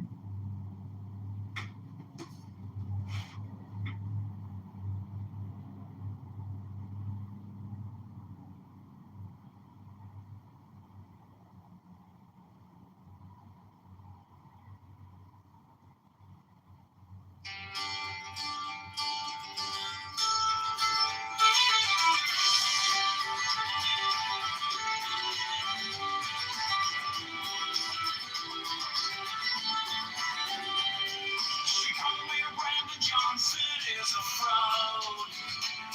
Chicago Mayor Brandon Johnson is a scam.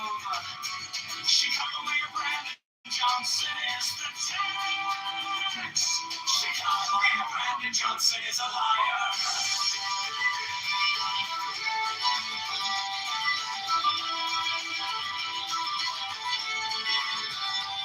Chicago Mayor Brandon Johnson is a criminal.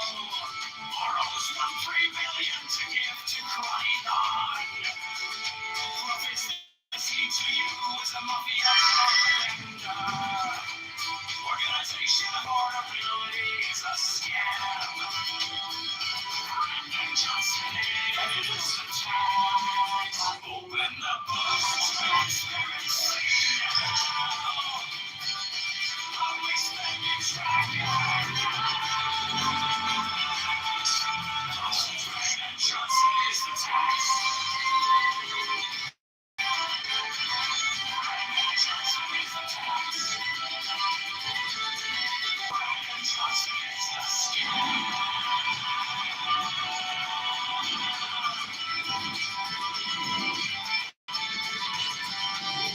Corrections for black slaves is a scam. It's a black tax socialists or taxologists. All taxation is theft of portability is a scam. Abortion Greyhound buses are murder for profits. Open the books, transparency now. Public spending tracker now. Brandon Johnson is the tax. Brandon Johnson is the tax. Brandon Johnson is the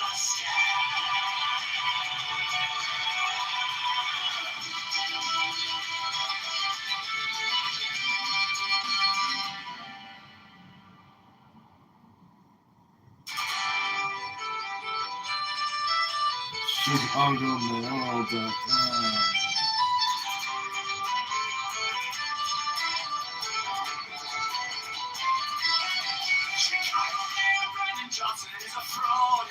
Chicago Mayor Brandon Johnson is a scam. Chicago Mayor Brandon Johnson is the tax. Chicago Mayor Brandon Johnson is a liar. Chicago Mayor Brandon Johnson is a criminal. Borrows $1 billion to give to Krypton. Profits to see to is a mafia propaganda. Organization portability is a scam. Brandon Johnson is the tax. Open the books, transparency now. Spending tracker now. Brandon Johnson is the tax. Brandon Johnson is the scam.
Wait, you're gonna be realistic with us right now? You're gonna be genuine with us, Pepe?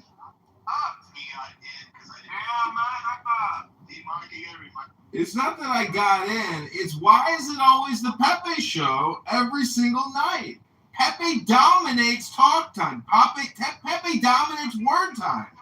Why do you dominate every room, Pepe? Pass the mic around. Stop down. I don't want to film the Pepe show every night. Pass the mic around. Pass the mic around. Pass the mic around. Pass the mic around. Pass the mic around. She's against the Jews. So, Tracy. Tracy's anybody and everybody. Kitover's not against the Jews. Well, not Kitover, not Pepe. I'm talking about Pepe. He's against the Jews. Oh, okay. Kitover's against, Pepe's against the Jews. He's against Hitler. Oh my God. The first step is admitting all your racist shit. Keep talking. Get back. Just like Hitler. I love him so much. Oh my God. Kitover is definitely against the blacks. I'll get on stage. Wait, he's definitely against the what? Was that night? Yeah, he's against the blacks. Well, see, first of all, that's obviously projection, sir, because I believe in the soul of the earth or the spirit of the universe that transcends your mere political identity. And Pepe's show is always so dominating. He just that Republicans, that Democrats, and that no one votes Libertarian. So, sir, when you say that John Kitover doesn't like the blacks, sir, that's you projecting onto me. My best friend is black. My son is black. And I am black. I also want to say I am black.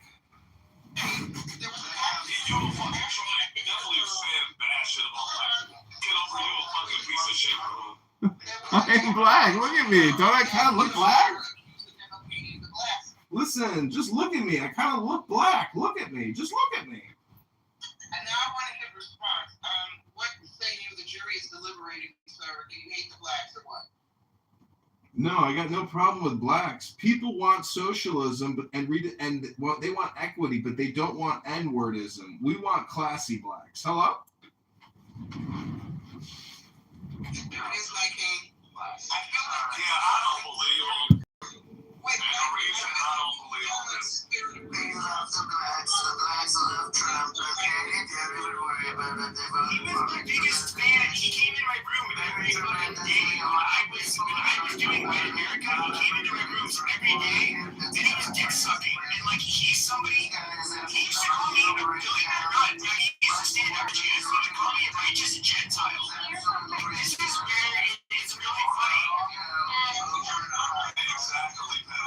Ejaculate. Articulate. Everything Pepe says is a lie and very low IQ. In fact, he can't articulate and he can't even ejaculate. You sound like that woman who. Okay, the man was running for Congress. You look like a woman, Adam. What the fuck are you talking about? Whoa. He was running for Congress. You were straight a year ago, but then you were getting fucked by a white man, and you apparently got married while you were on Clubhouse the same day. Like, really? Are you I was literally trying to take it. He was like, Adam's trying it out. But like the fact that you keep on digging like you did last night, like I don't want to go there, but I will be like really mean to you. So I'm just saying, if you want to go there, That's not going to work out for you very well. What? You're gonna get my account clipped? That's what you're gonna do? This is the revolt against the Pepe show. Eventually, King Pepe everybody gets annoyed with King Pepe eventually. Pepe's up against the wall. Your back is against the wall, Pepe.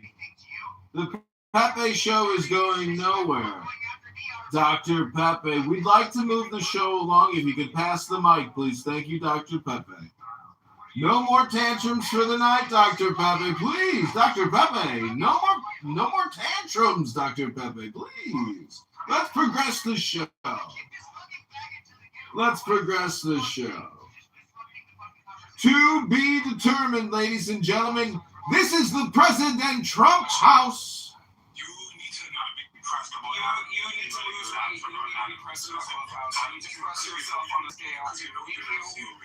You know you're not skinny. Thank you. Anyways, you're not seeing me. I'm not going to even give you a little even inch. What are you saying? Go eat some pork. Exactly. Chicago mayor Brandon Johnson is a scam. Chicago mayor Brandon Johnson is a tax. Chicago mayor Brandon Johnson is a liar. Chicago mayor Brandon Johnson is a criminal.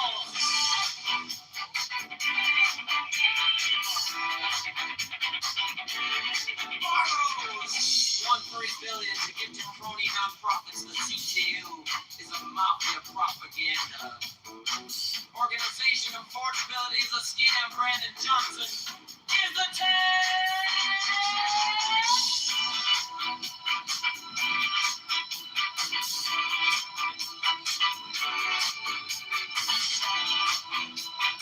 Open your books, transparency. No! Public spending tracker. No! Brandon Johnson is the tax. Brandon spending tracker. No! Brandon Johnson is the tax.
The schizo and word Tourette sufferer.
They came in from the wrong.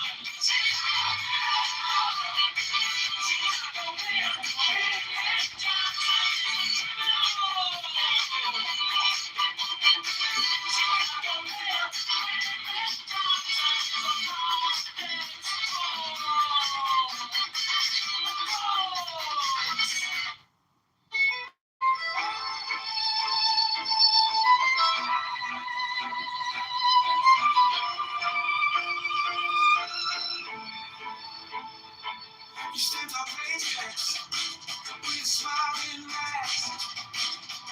All the can't go change while you pass that. Your friends at the table eating out the back. We're stuck in the checkout line doing the math. You borrow a mountain full of parking lot dreams. Sign your name on the dollar like it's free, free, free. We wake up to letters with the red ink screams. Every promise on paper feels cheap to me. Brandon Johnson is a tag. We're the ones who pay it back. All the guns that all spend. Cash goes out with nothing. All spin up the books right now. Stolen numbers left undone. Transparency on the track. Brandon Johnson is a tag.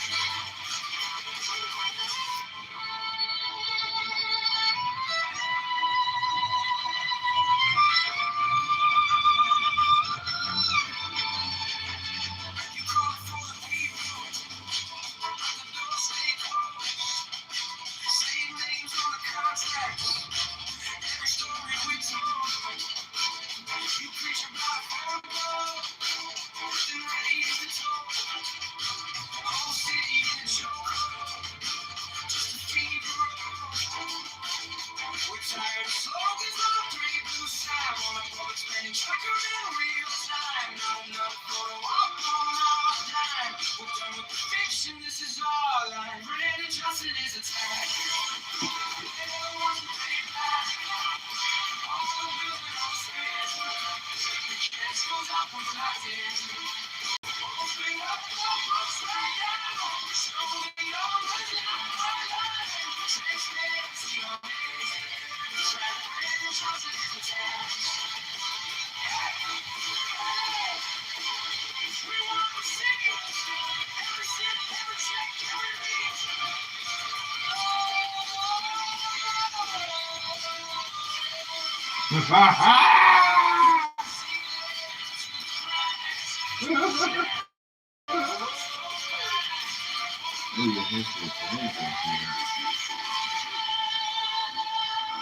The berserker Viking.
With a smile and laughs, call it care, call it change while you pass the hat. Your friends at the table eating out the back. Stuck in the shit line, doing the math. You borrowed a mountain for a parking lot dream. Shining me on the like it's free, free, free. We wake up to letters with a rainy street. Every promise on paper. Feels cheap to me. When the church city's attacked, we don't want to be back. All the wheels they don't spin. Cash flows everlasting. Open up the books right now. Show the numbers black. Chasing every seat on every track. When the church city's attacked. You call it for the people, but the doors stay closed. Same names on the contracts, every story was told. You preach about affordable, then raise the toll.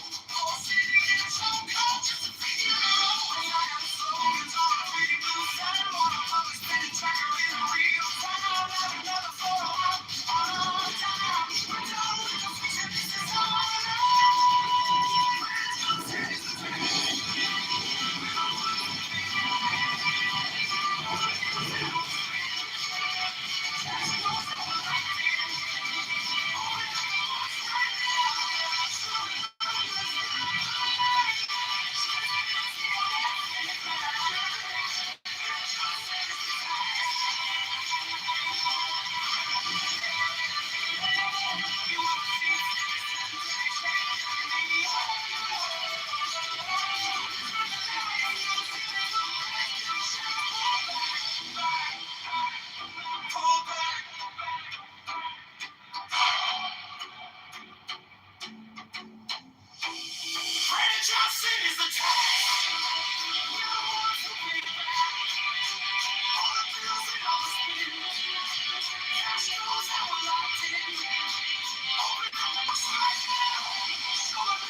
shake down. Smile on the podium, hands in the playground. 1-3 in the dark room, counting. Parties lights up, hands down, all bouncing. CTO speaks like a script from a play. Kids use his mouth when you catch that play. Brandon Johnson is the tag.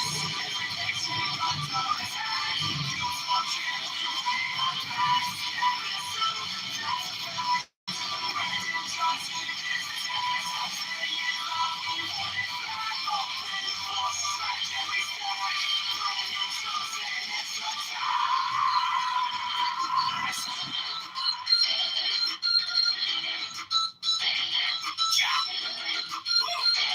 Affordability, just a slogan on a flyer. Raise climb higher while you call me an admirer. Your brand every critic and never be home. I'll always do the math and get that car. And all that for a big spend. Quiet, let's get fed. Chase no riot, you run light. Just get a spin. We're it out, you got it in. Brandon Johnson is the dad. They say I'm for attack. Lose my killing.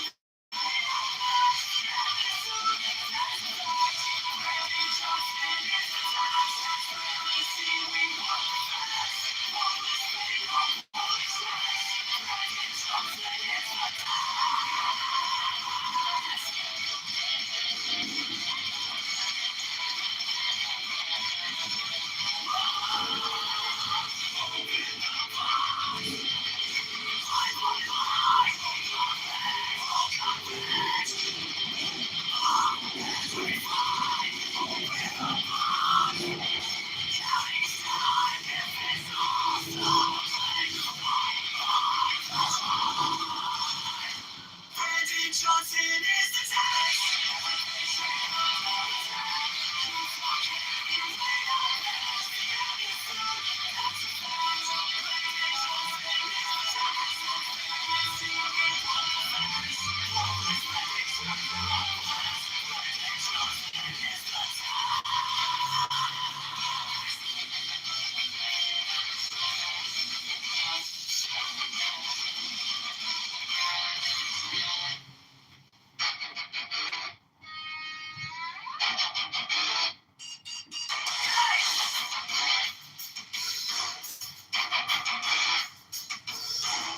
City girls from the kitchen table. Branding, same name on the label. You call it fair share, I call it a shakedown. Smile on the podium, hand in the playground. 1-3 in the dark, who's counting? Cronies lined up, hand down, all pouting. CTU speaks like a script from a play. Kids use this block while you cash that pay. Brandon Johnson is the test.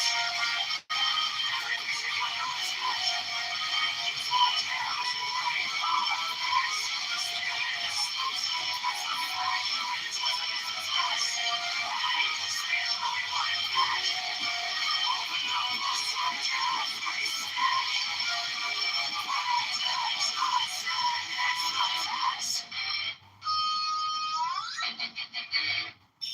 Affordability, just a slogan on a flyer.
Johnson is a scam.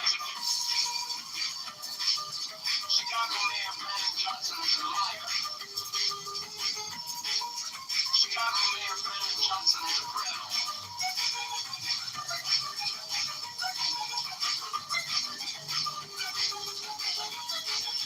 Morals want $3 million to give the county doctors, but the CPU is a mafia propaganda.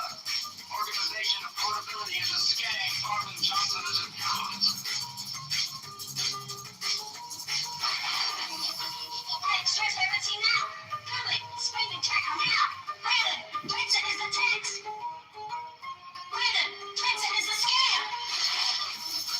Hey, stress everything now. Public, spending check on out. Brandon, Clinton is the tax. Brandon, Clinton is a scam. Reparations for black slaves is a scam. It's a black tax. Socialists are taxologists. All taxation is theft. Affordability is a scam.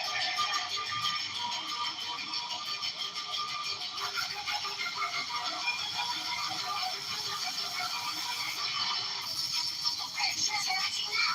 Public, spending check on out. Brandon, Clinton is the tax. Brandon, Clinton is a scam. Hey, stress everything now. Public, spending check on out. Brandon, Johnson is a scam. Chicago Mayor Brandon Johnson is a fraud. Chicago Mayor Brandon Johnson is a scam. Chicago Mayor Brandon Johnson is the tax. Chicago Mayor Brandon Johnson is a liar. Chicago Mayor Brandon Johnson is a criminal. Borrows $1 trillion, you get to running on profits. The C2 is a mafia propaganda. Organization of portability is a scam. Johnson is a tax. Open the books, transparency.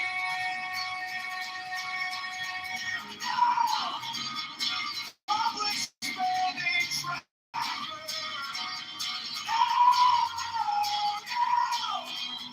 Brandon Johnson is the tax. Brandon Johnson is the scam. Reparations for black slaves is a scam. It's a black tax socialist taxologist.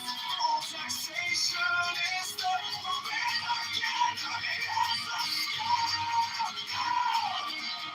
Public spending tracker. Brandon Johnson is the tax. Brandon Johnson is the scam.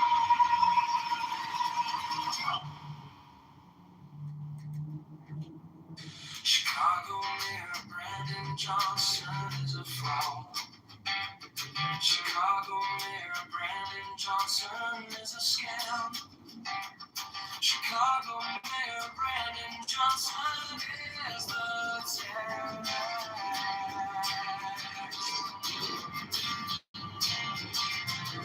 Chicago Mayor Brandon Johnson is a liar. Chicago Mayor Brandon Johnson is a criminal. Borrows $3 billion to give to growing up.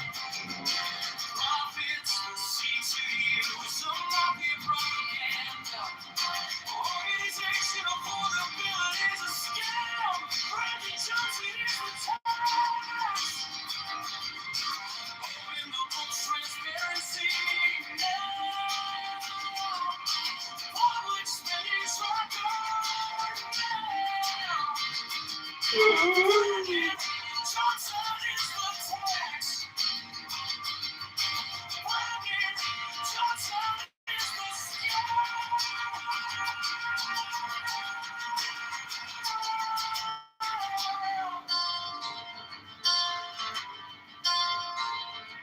Reparations for black like slaves is a scam.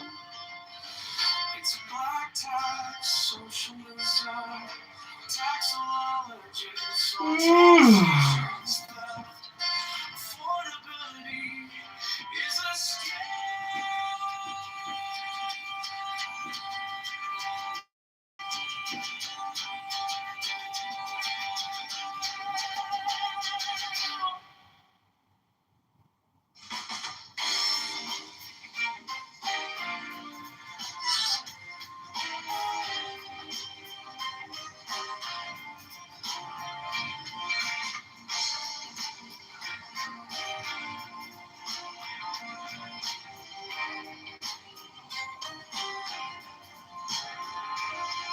Chicago Mayor Brandon Johnson is a fraud.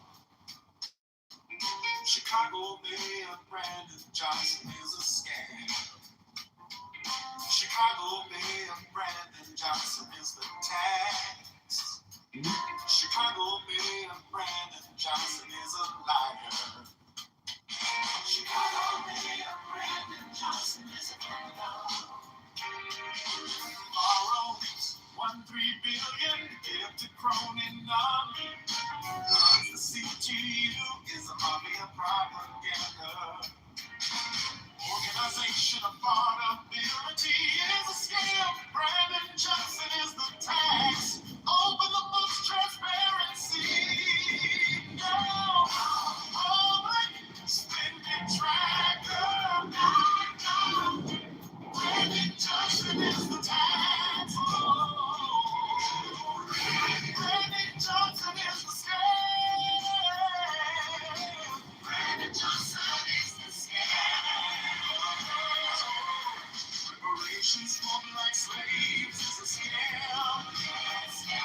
It's a black tax, socialist, a taxologist, all taxation is there.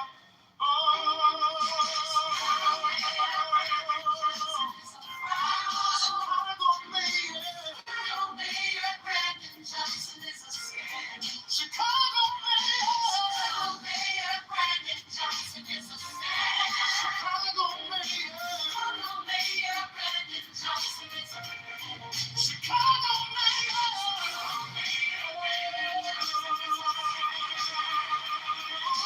borrows $1.3 billion to give to Cronin Norton. Promise to see to you is a mafia propaganda. Organization of vulnerability is a scam. Brandon Johnson is the tax. Open the books, transparency. Now, public spending tracker. Now. Brandon Johnson is the tax. Brandon Johnson is the scam. Brandon Johnson is the scam. Reparations for the black slaves is a scam. It's a scam. It's a black tax, socialist, a taxologist, all taxation is there.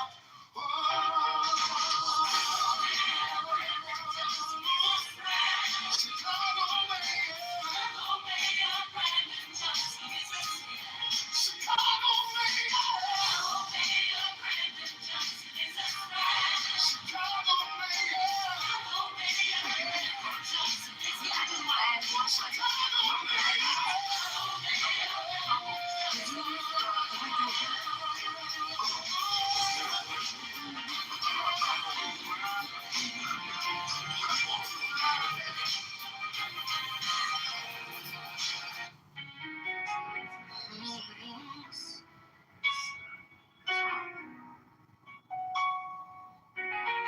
Chicago Mayor Brandon Johnson is a fraud. Chicago Mayor Brandon Johnson is a scam.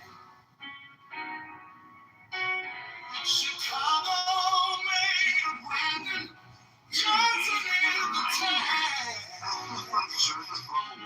Chicago Mayor Brandon Johnson is the liar. I'm pointing out that there's way more. Chicago Mayor Brandon Johnson is a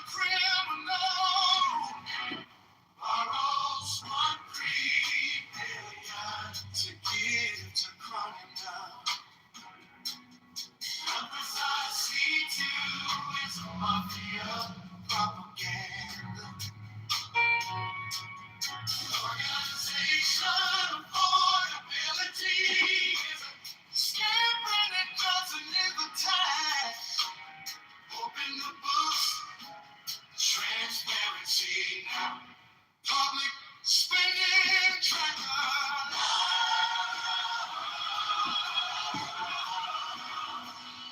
Brandon Johnson is the time.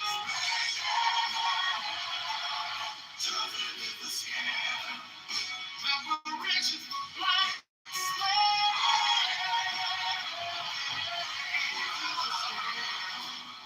it's a black tax socialism, tax colleges, all taxation is bad. Chicago Mayor Brandon Johnson is a fraud. Chicago Mayor Brandon Johnson is a scam. Chicago Mayor Brandon Johnson is a scam. Chicago Mayor Brandon Johnson is a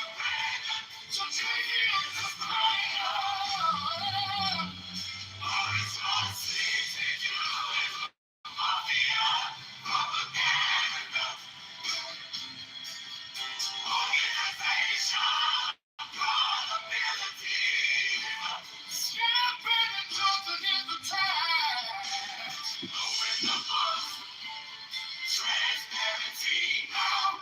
Public spending tracker. Brandon Johnson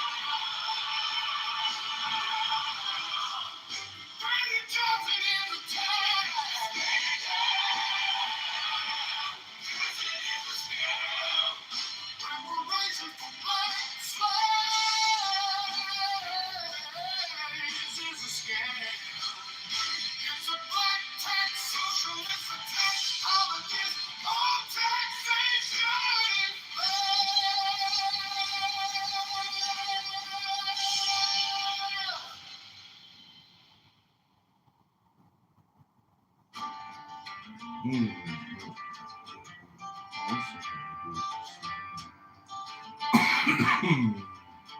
is Chicago Mayor Brandon Johnson is a fraud. Chicago Mayor Brandon Johnson Is the scam. Chicago Mayor Brandon Johnson is the tax.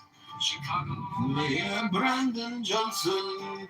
is a liar. Chicago Mayor Brandon Johnson is a criminal.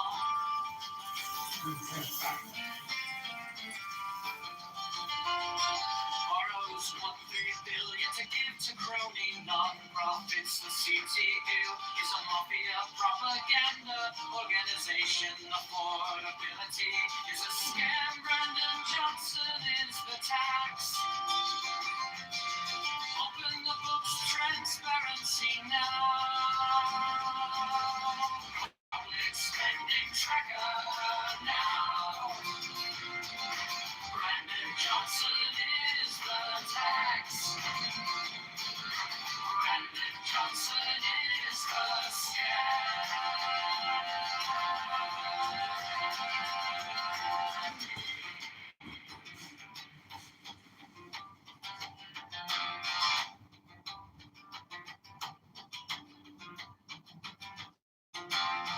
Reparations for black slaves is a scam.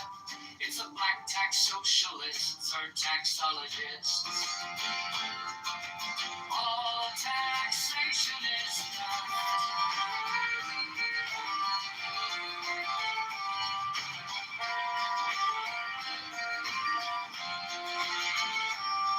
Chicago Mayor Brandon Johnson is a fraud. Chicago Mayor Brandon Johnson is a scam. Chicago Mayor